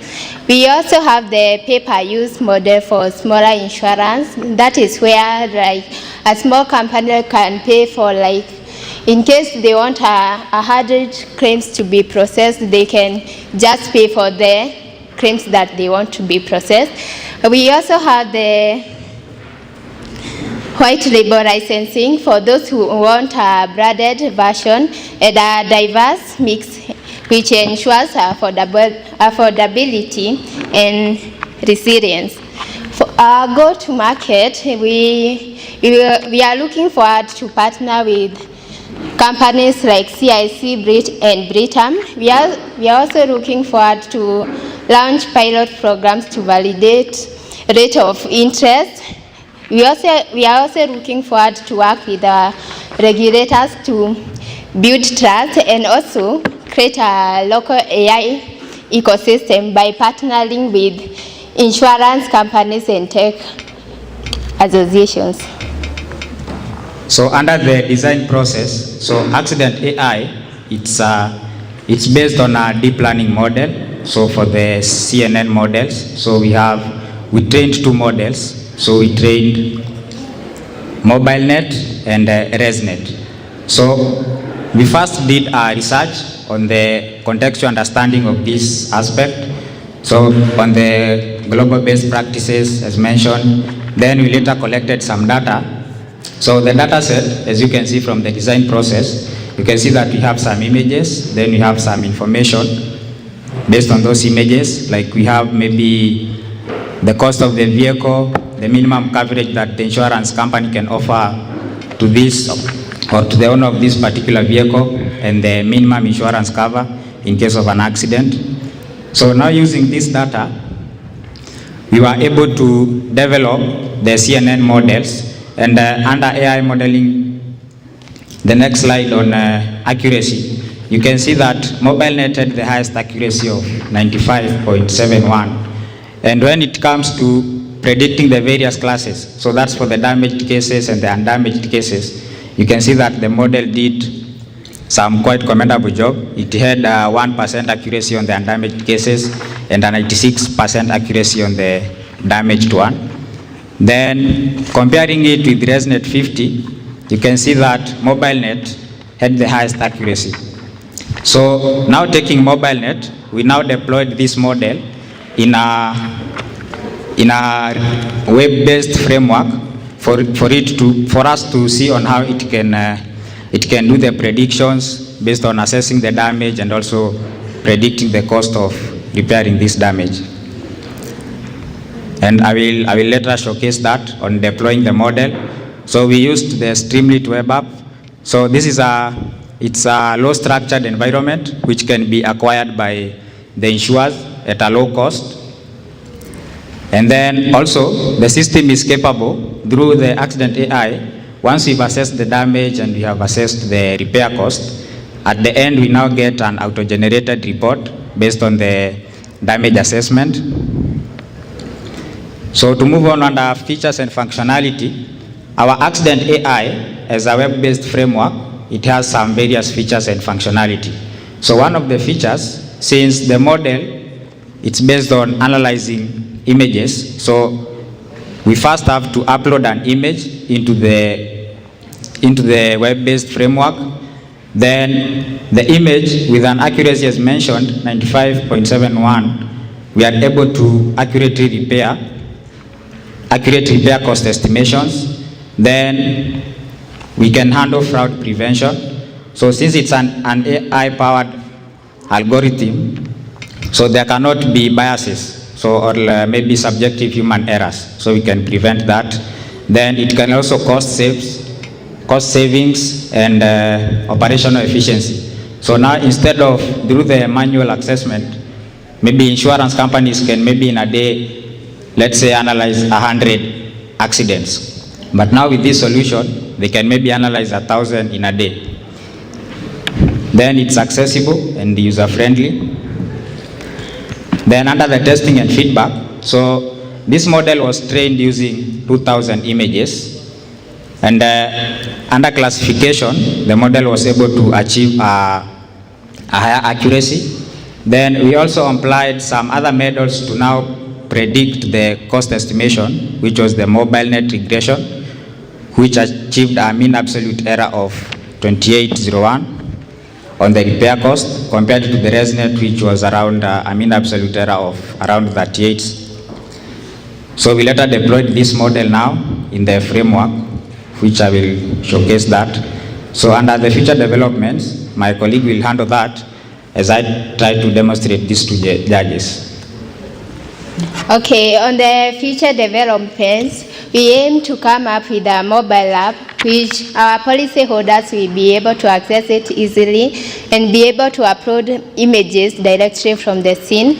We also aim to come up with a larger local data set which will be able to have multiple angles of the vehicle which have experienced an accident and a higher resolution. We also aim to come up with a real-time API, that is application programming interface, which will be for integration with existing insurer systems.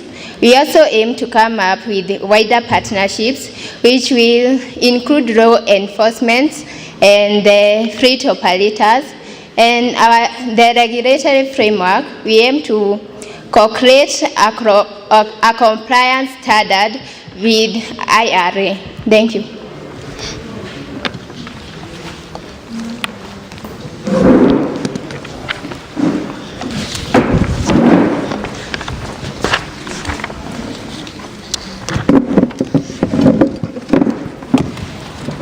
So I'll showcase how the model works. So, okay, so from what you can see there, we have the Streamlit web app. So we'll have to, once we have received the images from the accident images from the customers, so the insurance company now will, so I will take one of the images. So a damaged case, so for instance this.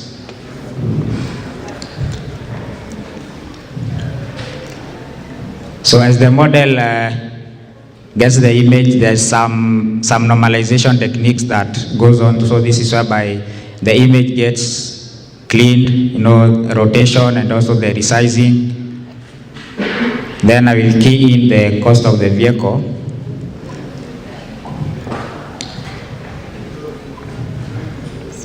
So for this, I'll just use a random amount. Then for the minimum coverage,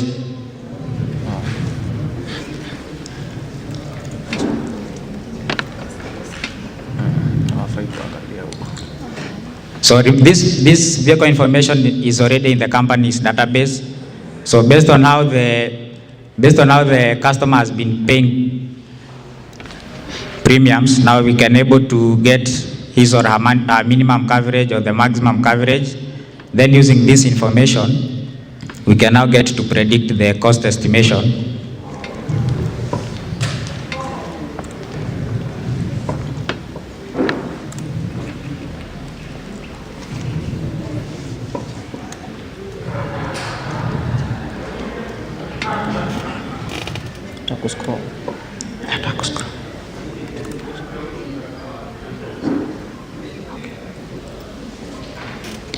So I will predict the condition using the mobile net, the model with the highest accuracy.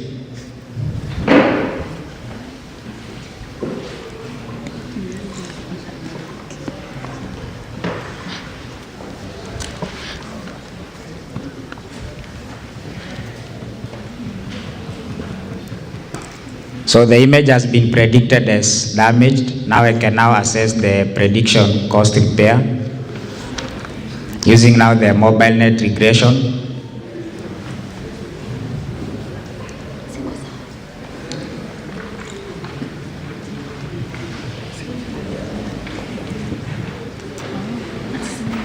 And I can now have a brief report based on the assessment. So for instance, for this particular image, the cost needed to repair this particular vehicle, it's around $74.34. So this is based on the data set that was used to train the model.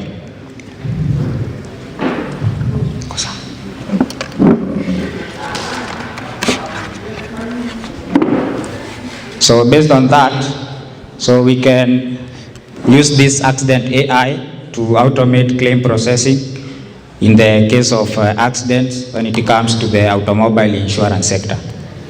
So that's it for our project. However, some improvements can be made on this. So if you check the data set that we had, it's a bit limited. However, if we get a diverse data set, the model can be improved, or now we can use segmentation models to predict part by part. So maybe we can identify the bumper, the lights, and we can estimate the damage costs more precisely. And also the images that we used, they were all taken on one angle. So if we have images taken on different angles, it can also improve the accuracy of the models. So that's it for the product.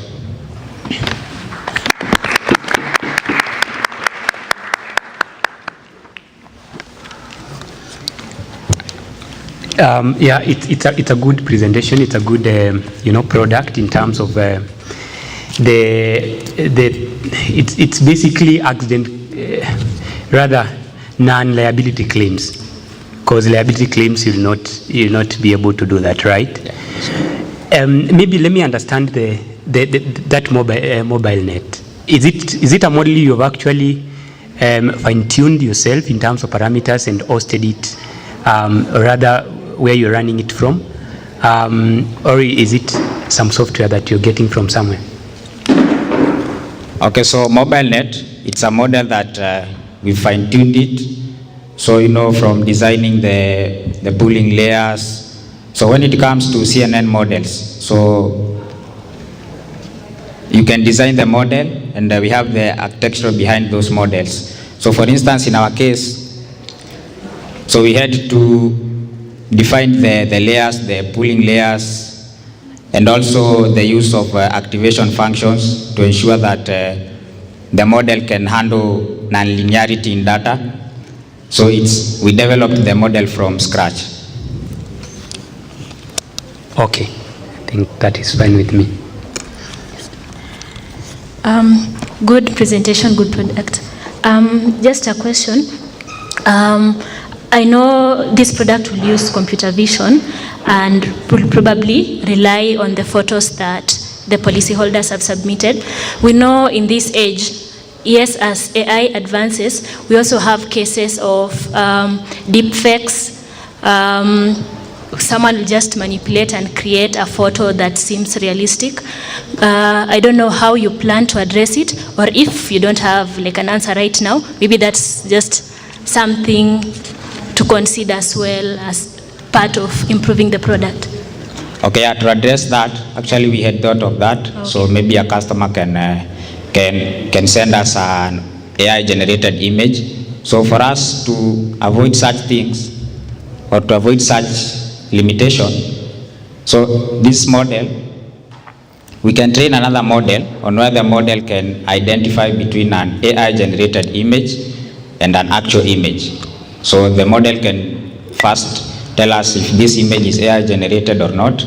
Then we can now move to the next step of now assessing the damage. Okay, thank you.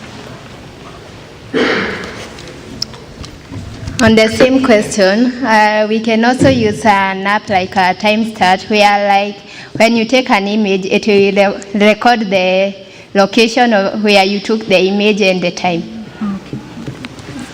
Yeah, just a final one. First of all, thank you so much. The presentation was fantastic. I don't know whether this one is working. Okay, the presentation was fantastic. Good job. So just to add on that and to emphasize on risk management and fraud management, there are telematics and maybe use of geospatial data to actually track the place, and you've mentioned location.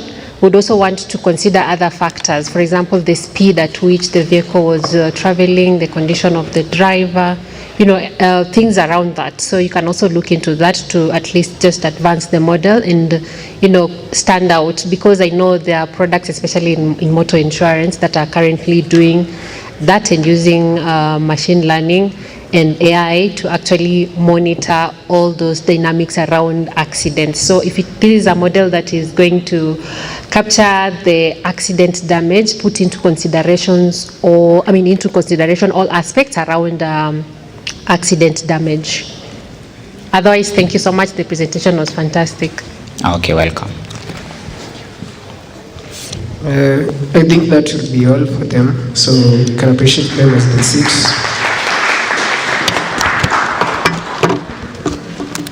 And next we have a research paper from Kisii University, Kenya Climate Change Interdependence Modeling using Agri-livestock Copula. So Kisii University, the stage is yours.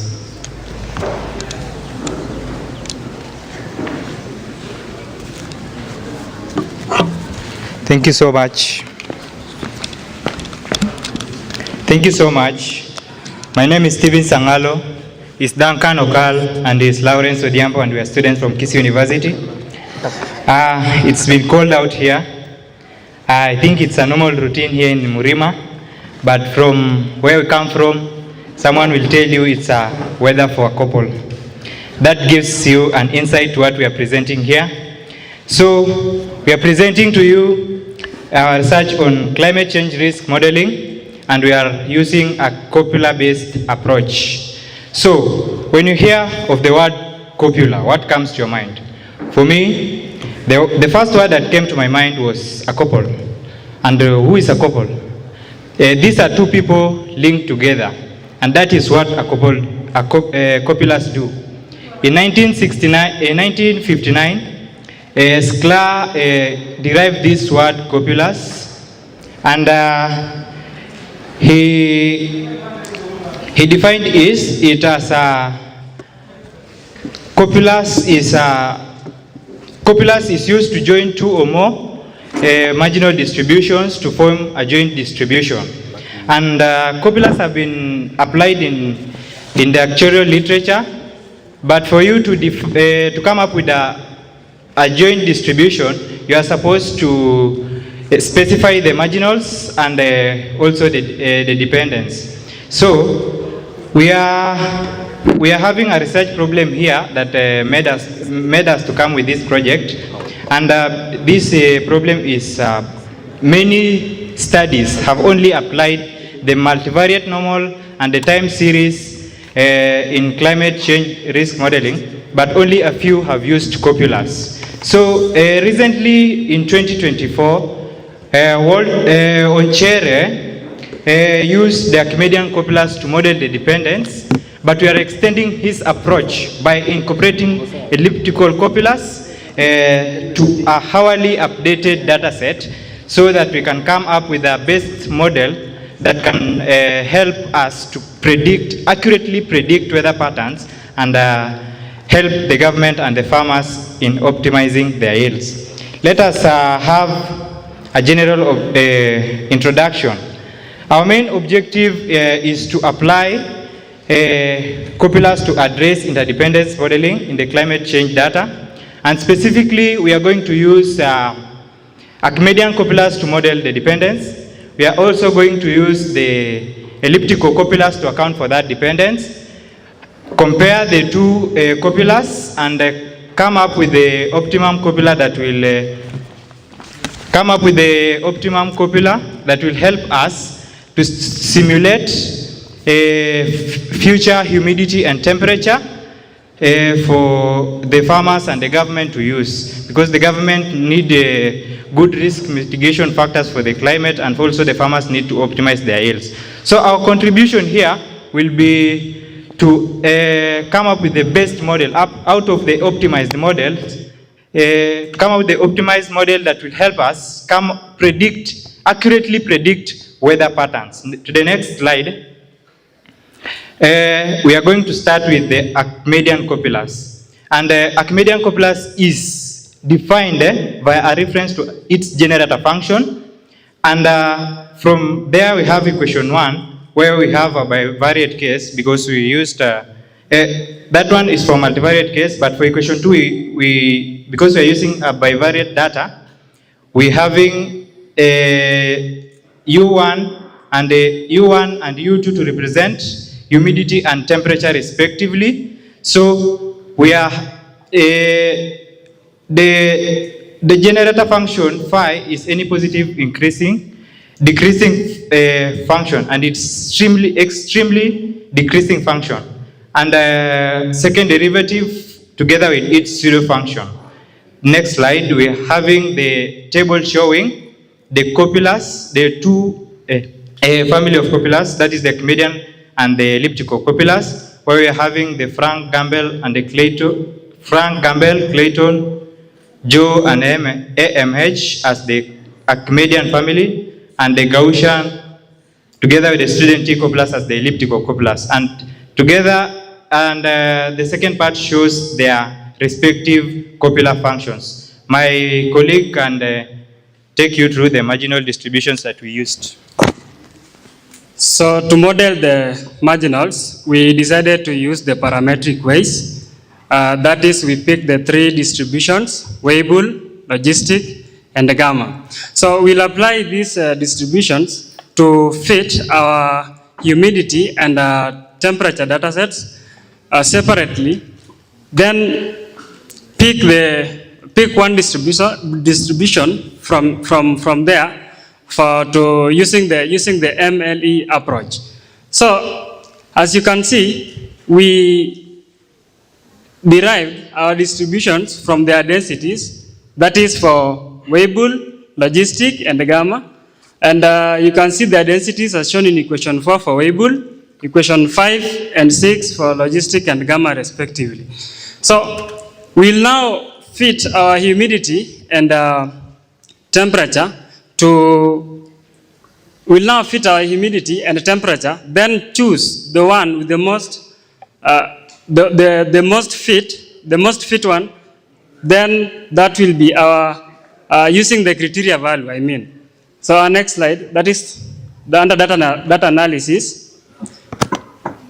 Back please. Okay, we applied the secondary data set that we downloaded from the ICIPE, Nairobi, Kenya. That is from the Dataverse website portal for Kenya hourly climatic data, and for the year 2022, and for the months of January to December for seasonality and to ensure for seasonality, in fact. So figure 1 shows a scatter plot for humidity and between humidity and temperature, climate data, and this will be the raw data that we used in our analysis. Next slide. So this table summarizes the descriptive statistics for humidity and temperature, and you can also see that we plotted with the histogram for both humidity and temperature, providing a clear visual representation for their distributions. Next slide, please. Yeah, our correlation test between humidity and temperature data accounted at 95% confidence level, showing the existence and assertion, in fact, Kendall-Stowe, Spearman's law, and Pearson correlation with their values as shown. Also with their p-values given respectively. So we came to realize that these correlations had a very small p-values, leading us to rejecting the null hypothesis that the true correlation is 0, indicating a strong negative correlation between temperature and humidity. Next slide, please. So for the marginal distributions, we apply the MLE, where in the MLE, the interest is to get the parameter values, that is to maximize the log likelihood. So to obtain the log likelihood, this is actually the log of the product of the densities for Weibull, logistic, and gamma, as shown in our equation 7, 8, and 9, respectively. So we apply calculus. You can apply calculus to differentiate this with respect to their parameters, then equate to 0 and solve. So, but all these iterative procedures can also be done by mass package in R. So my colleague will continue. Okay, thank you for that.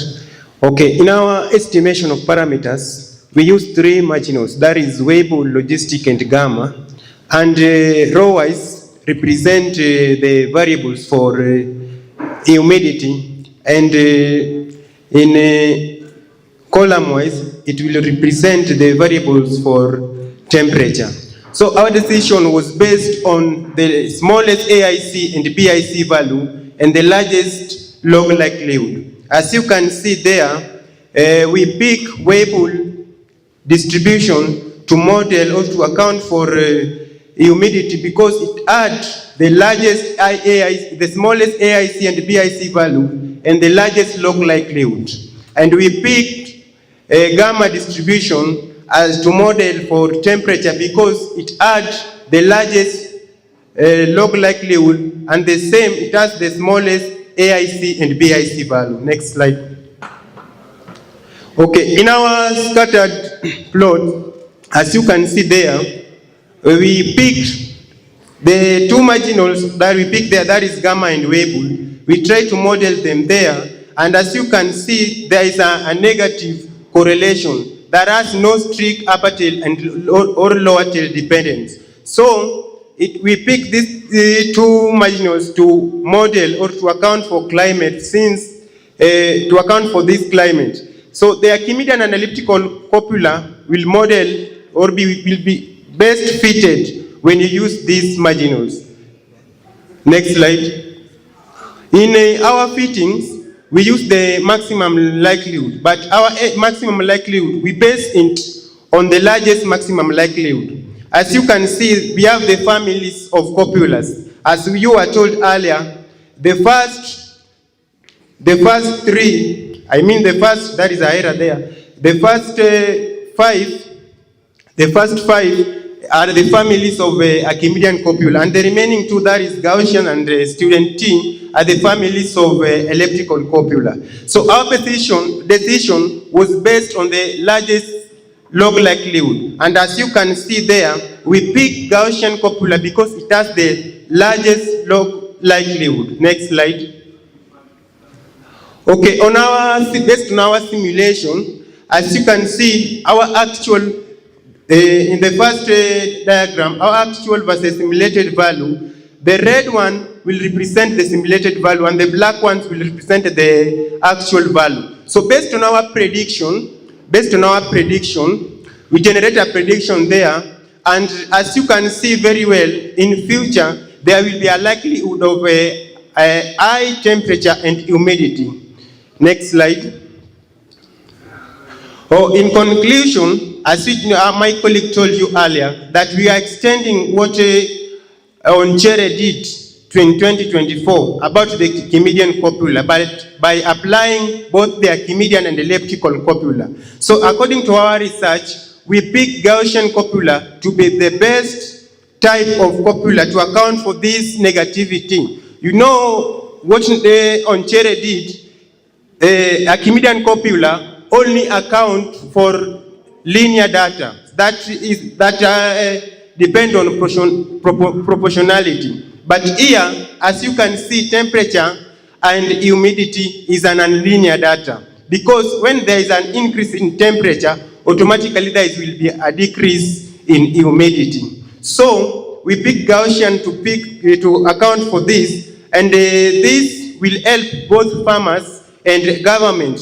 Mostly farmers, it will help them to optimize their yield, and to the government, it will help them to plan for risk mitigation that are affecting us here in Kenya. And also, for our future research, we are going to apply the vine copula. Vine copula will account for not only, or will entail more than two variables. That is, we can take temperature, rainfall, and even humidity. So with this, it accounts for only two variables. Thank you.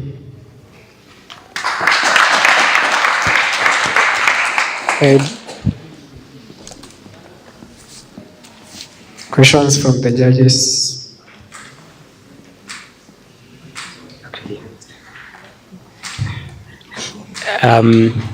You guys have done a good job. I think Job would tell you, because I'm sure he speaks that language more often than I do. But the question that I was having as you were doing the presentation is, you started well by saying that many studies in literature have applied multivariate normal series in climate data forecasting, and a few have applied copulas. So what's up with these copulas? Does it help us predict hurricanes better? I mean, why would you go if we already have a working thing?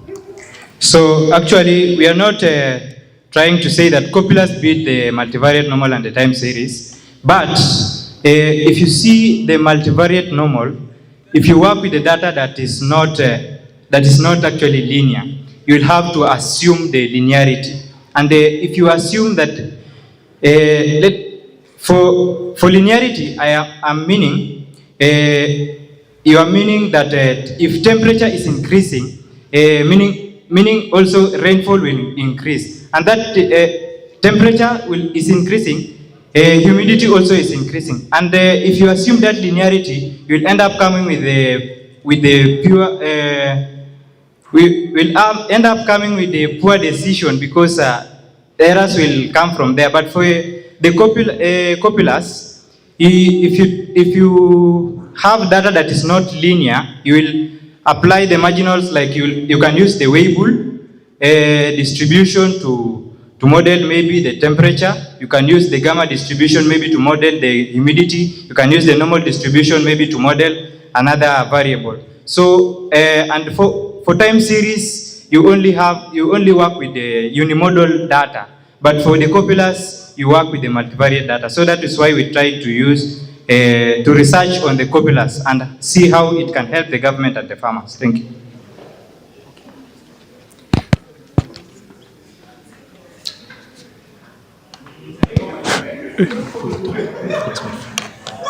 Sorry, thank you very much. Now, this is you guys, I think, when it comes to issues to do with mixtures, I think I can see you have extended the work of my good friend on chair. I don't know, why are you not extending my works? And, that is now. But of all the things, I think I picked this.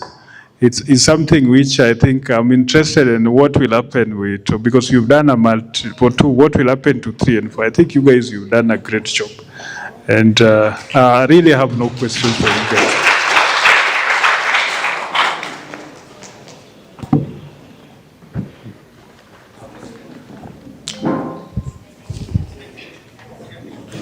One last question, not a question, just a comment. First of all, that was a fantastic presentation.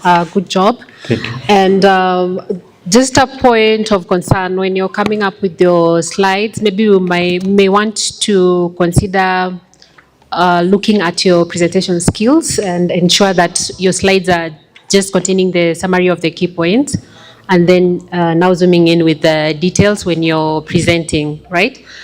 And then secondly, I noticed that we do not have any citations or any citations for your work. So we are wondering, is this original work? I imagine, yeah, of course there are citations and maybe you've not put them here, but we would also want you to include them in future. Maybe you can just respond and see your...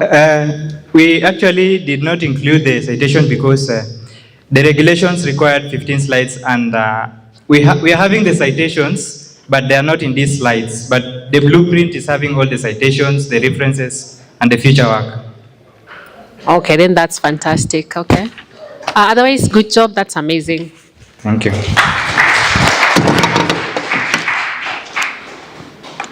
Okay, and our last product of the day will be Murang'a University Attrition Risk Machine Learning Model for Customer Retention Strategies. So, Murang'a University, come forward.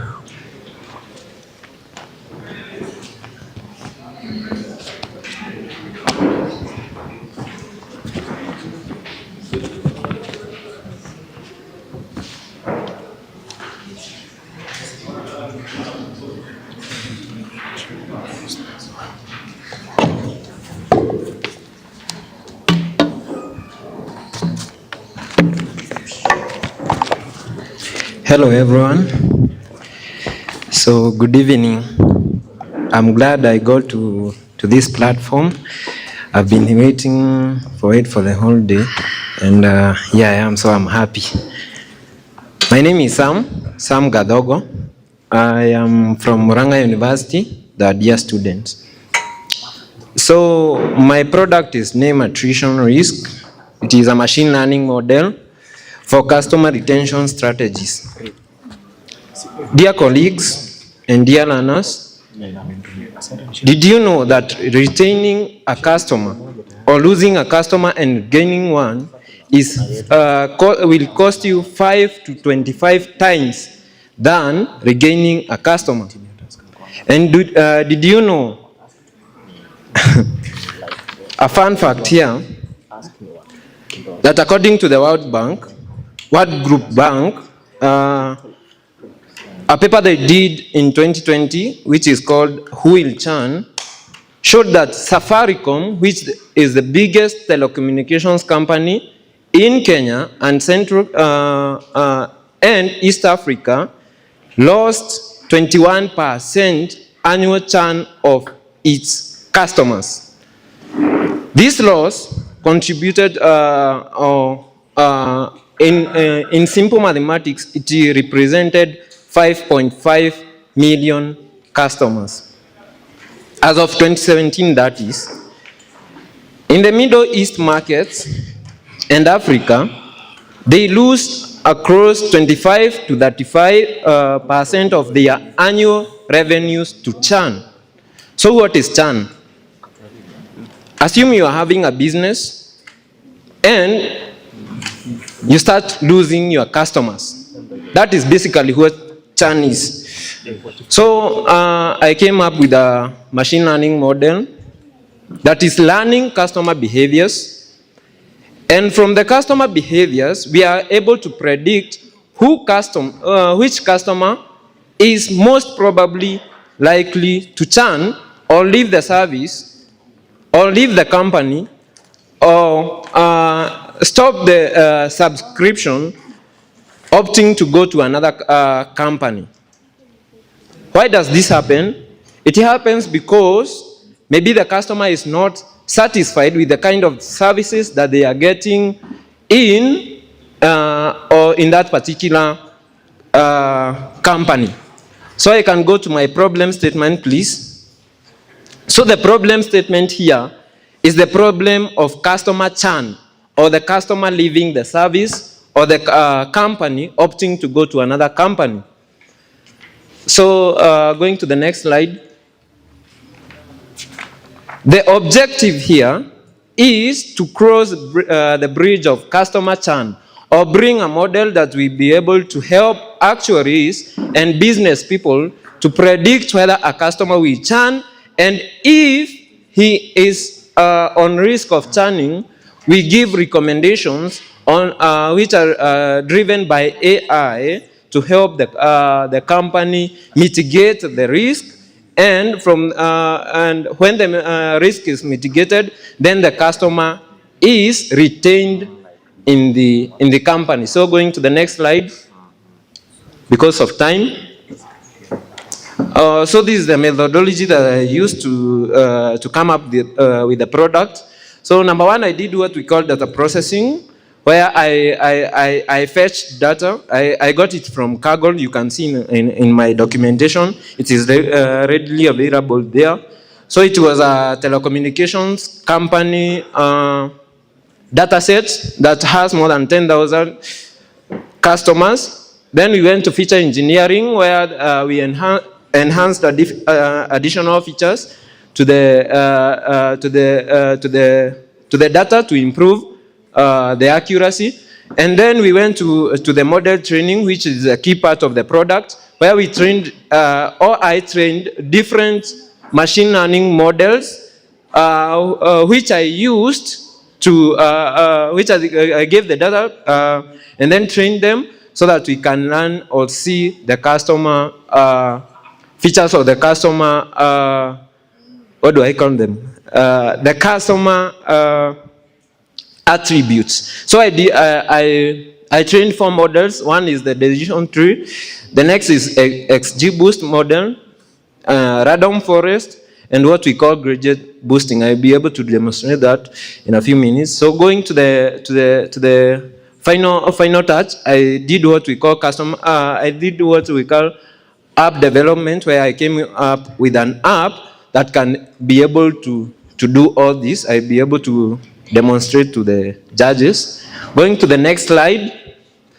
This is so after I trained the 4 models, I evaluated the models, and from the evaluation, my evaluation showed that the best model that I could have used for the retention strategies for the customer was the XG boost, and this is why, as you can see in this table here, I focus more on the accuracy because of time. You can see that the accuracy of the model was 0.80% or 0.80 or 80%, and this means that the model can accurately or correctly predict 80% churn or no churn. This means that when the model predicts that either a customer will churn or not, it is 80% accurate, which is very good. And then this is the ROC or the AUC curve, and this means that this is the area under curve. And what this means is, you can see a line here, it is a random guess, which is 0.5 or 50%. This means that when you take a random customer, you have, you yourself, you're not a machine learning model, you have 50% chances of deciding or knowing whether a customer will churn or not. That is if you have no data about the customer attributes. But as you can see here, the models performed very well, achieving an AUC of 0.85. This means that the model is well better off than a random guess because it has an AUC of 0.85. And these are the evaluation metrics that I used to decide on which model was the best to use in the app. Going to the next slide. This is how it works, and I'll be demonstrating to you in a few minutes. Number one, the employee, because the target customer is the company itself. So the employee is required to log in because of data security, because we don't want the customer data to be accessed by everyone. This means that every employee has a unique ID where he logs in. Then next we go to customer data input, where we input customer data through a database query using a customer ID. That after that we can do the churn prediction, where we can be able to see whether that particular customer will churn or not. From there we get the visualizations for easy understanding, where we get 4 visualizations I'll be demonstrating to you. Number one, we get the churn probability bar plot, where we can see the probabilities of churn or not churn of the customer. And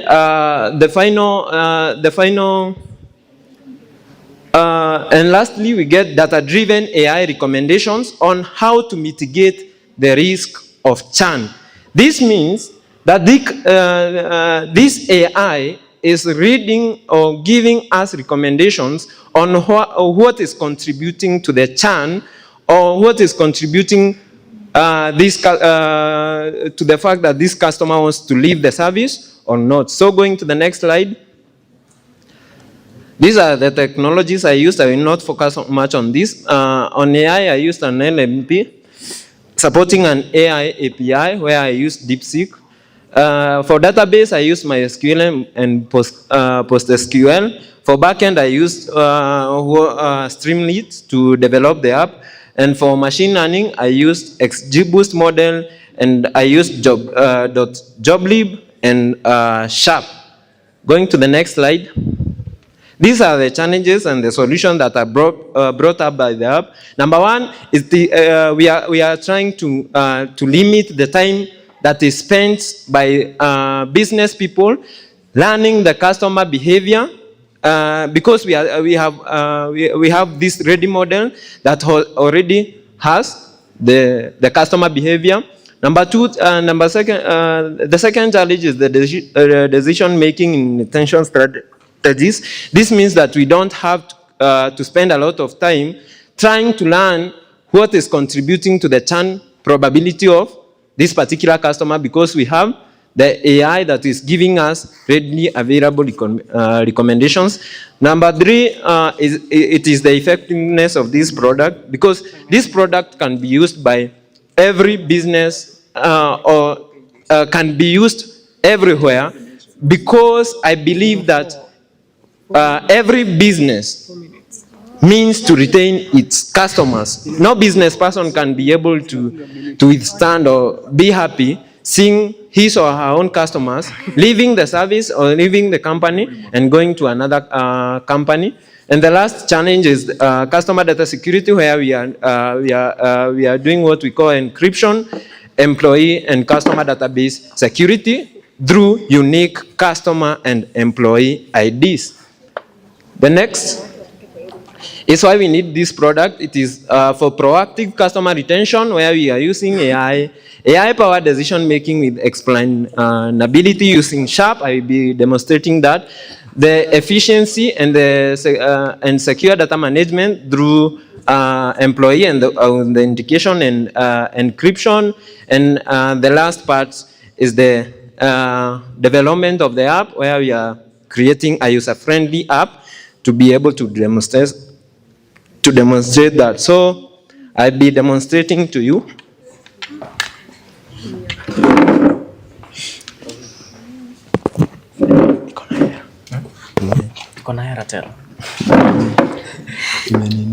Sasa wewe yangu ime-expire database subscription. Sasa ungesema kitambo. Hii like haina cable ya nini? Kuna HDMI. So I demonstrate here to show how the app works. I demonstrate to the judges. I hope you will be all seeing, because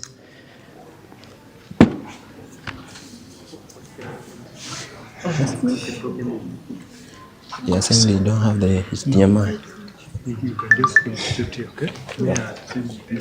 So this is the landing page. I'm using this one because the one on the web has a problem, but I'll be activating it before today, so that you can be able to also access it through your phones and through your machines. So on landing to this page, the employee is required to provide or give their employee ID. I demonstrate that. So, of course, I know I have some ideas of, because I have interacted with the database, so I have some employees ID in my mind, so I just input one. So I can use this one. So you are required to fetch the details. If the employee does not provide a valid employee ID, then they can never get the verification. That means they can never proceed to the app. And this is where data encryption and security comes in. Next, you continue to the app. So this is the app. So this app has two main parts. It has the sidebar here and the customer data the customer ID input. When you input the customer ID here, let me use this one.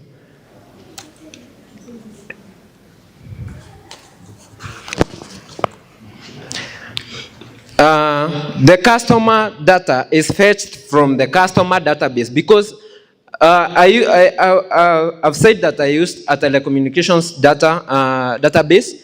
This means that the telecommunication company has its customers database. So we are querying the customer data from the database itself.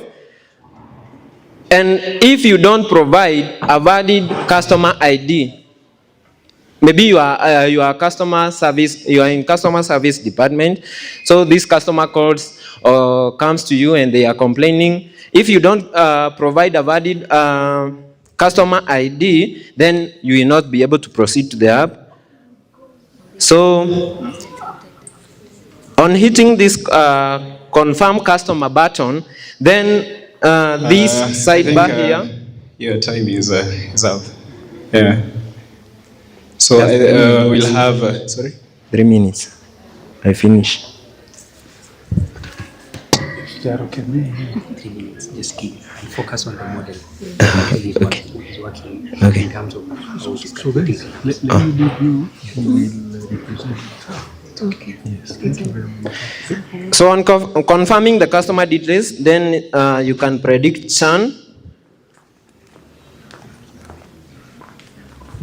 And as you can see here, this is a high risky customer because they have a churn probability of 50%. This means that we are not sure whether we are having this customer tomorrow, and losing this customer means loss of revenue. So you can see, as I told you in the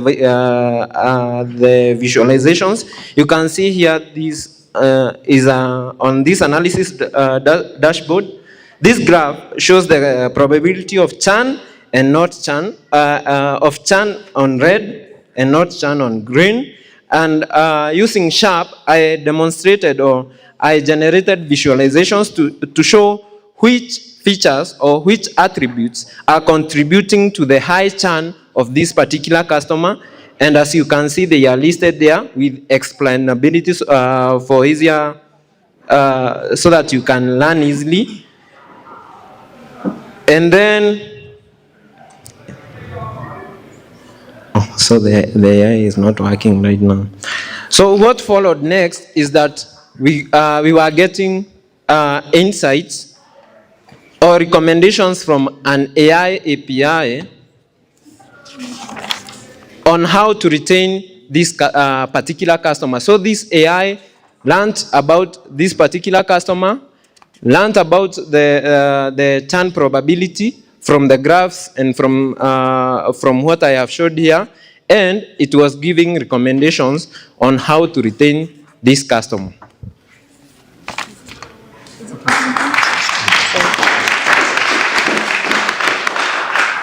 This is just a quick one. Is it possible to like see all the, okay, do you have to like input ID of every customer to view them like one by one, or is it possible to like in the dashboard to see a list of all the customers with maybe with their percentages there?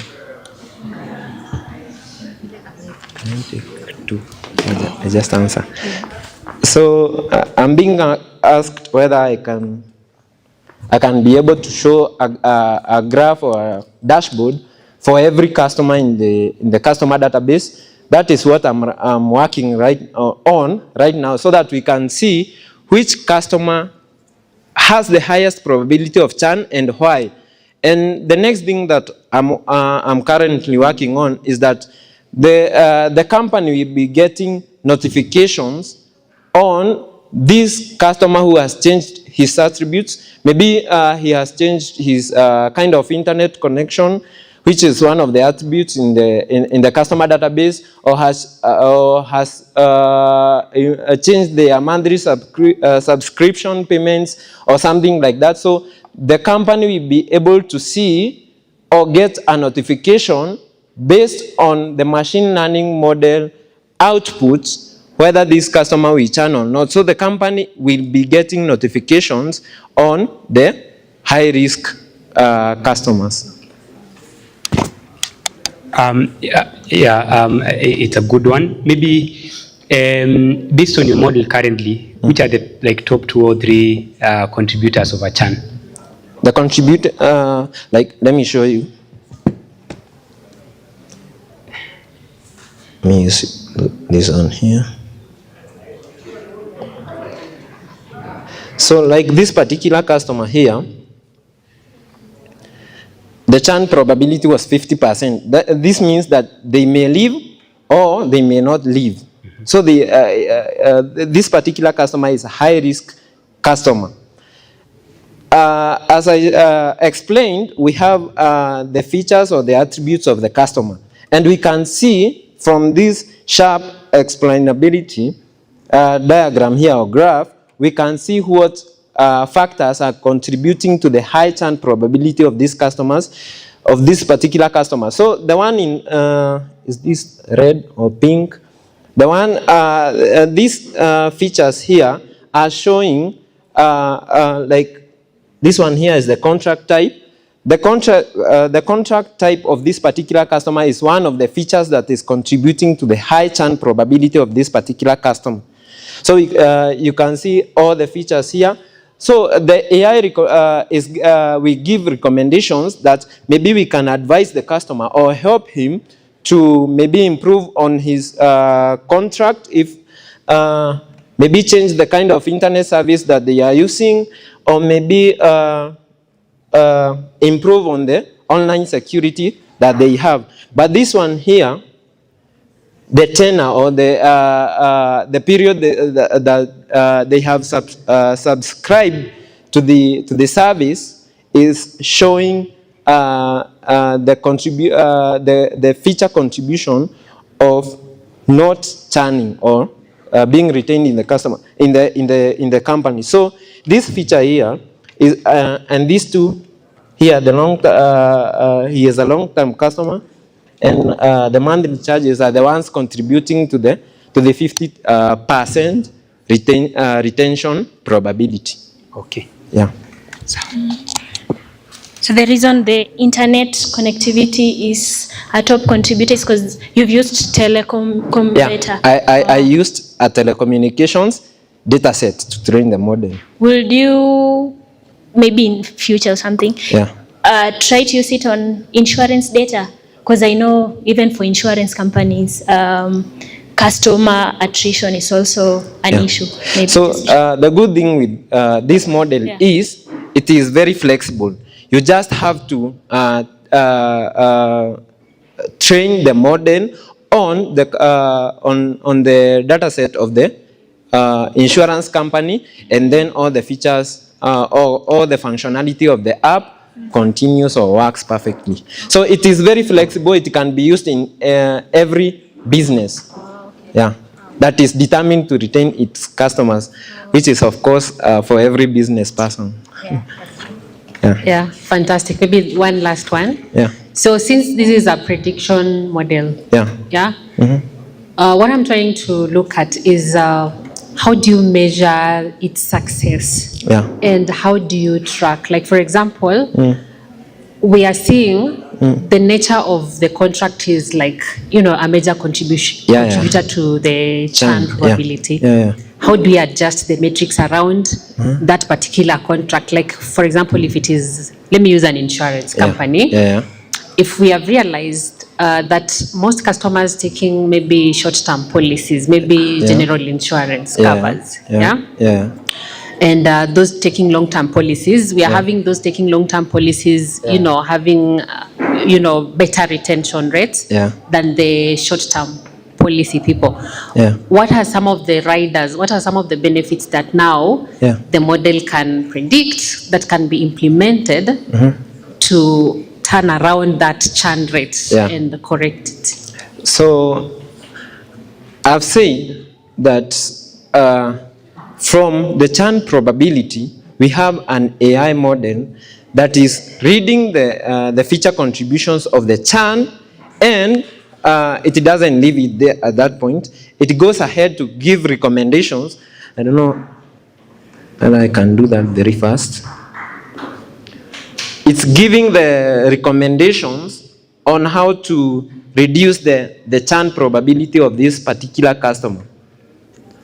It's not yet working right now, but it will be working maybe before the end of this week. So from the recommendations part of the AI model, that's now where the customer department or the customer care department comes in and tries to implement and tries to see and tries to get this recommendation put in place so that we can secure this customer from leaving the service.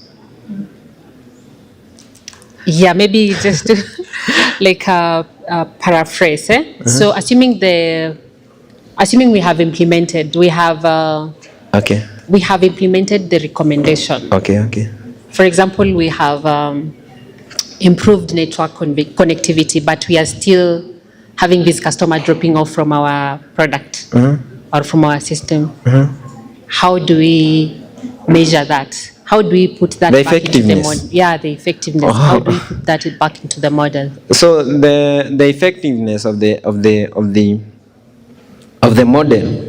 So after this customer is realized that they wanted to churn, we have given the recommendations and we have implemented them. We shall be repeating the same process, but I'm working on it so that I can have like a follow-up on whether the recommendations were effective and whether they are working and whether they are the key or the attributes that were contributing to the churn probability of this particular customer. But that is something that is I'm working on right now, so that we can track the effectiveness of the recommendations and help in the implementation part of the recommendations. Amazing, fantastic. Thank you. To those who are leaving, kindly please don't leave. We still have very important announcements to make. But just before we close today, I want to ask one of our judges to make some final remarks. Okay. Thank you. I will do that on behalf of the team. Right. And I am sure we are much better than we came here, right? Is that true? But why are we leaving? The first thing is just to tell you guys, first begin our Sema Coffee. The guys who have done the big thing today. I think the thing is, they are today's champions. We are in our own capacities, but today, let's give these guys the flowers because they have earned them in whatever way. Generally, from the presentations, I think it's been an excellent, day, because since we started, guys have actually come here and spoken out their thing. We've had things to do with the AI. We've been taken to the classes that we were some time back on likelihood statistics, and we are happy even from the industry because you guys are speaking the very language that we do on a day-to-day basis, and it means when you come on our side, it's going to be actually better for you. So there's a lot of hope, and as you guys continue to embark on AI and trying to learn the very things that you're learning, just know that it's going to help you personally. If you have stood here today, just know we have heard you. And when you come on that side, it won't be so much explanation. Just give, I was around there, put that in your CV. I would say on behalf of the judges that you guys have given us really ample time over the day.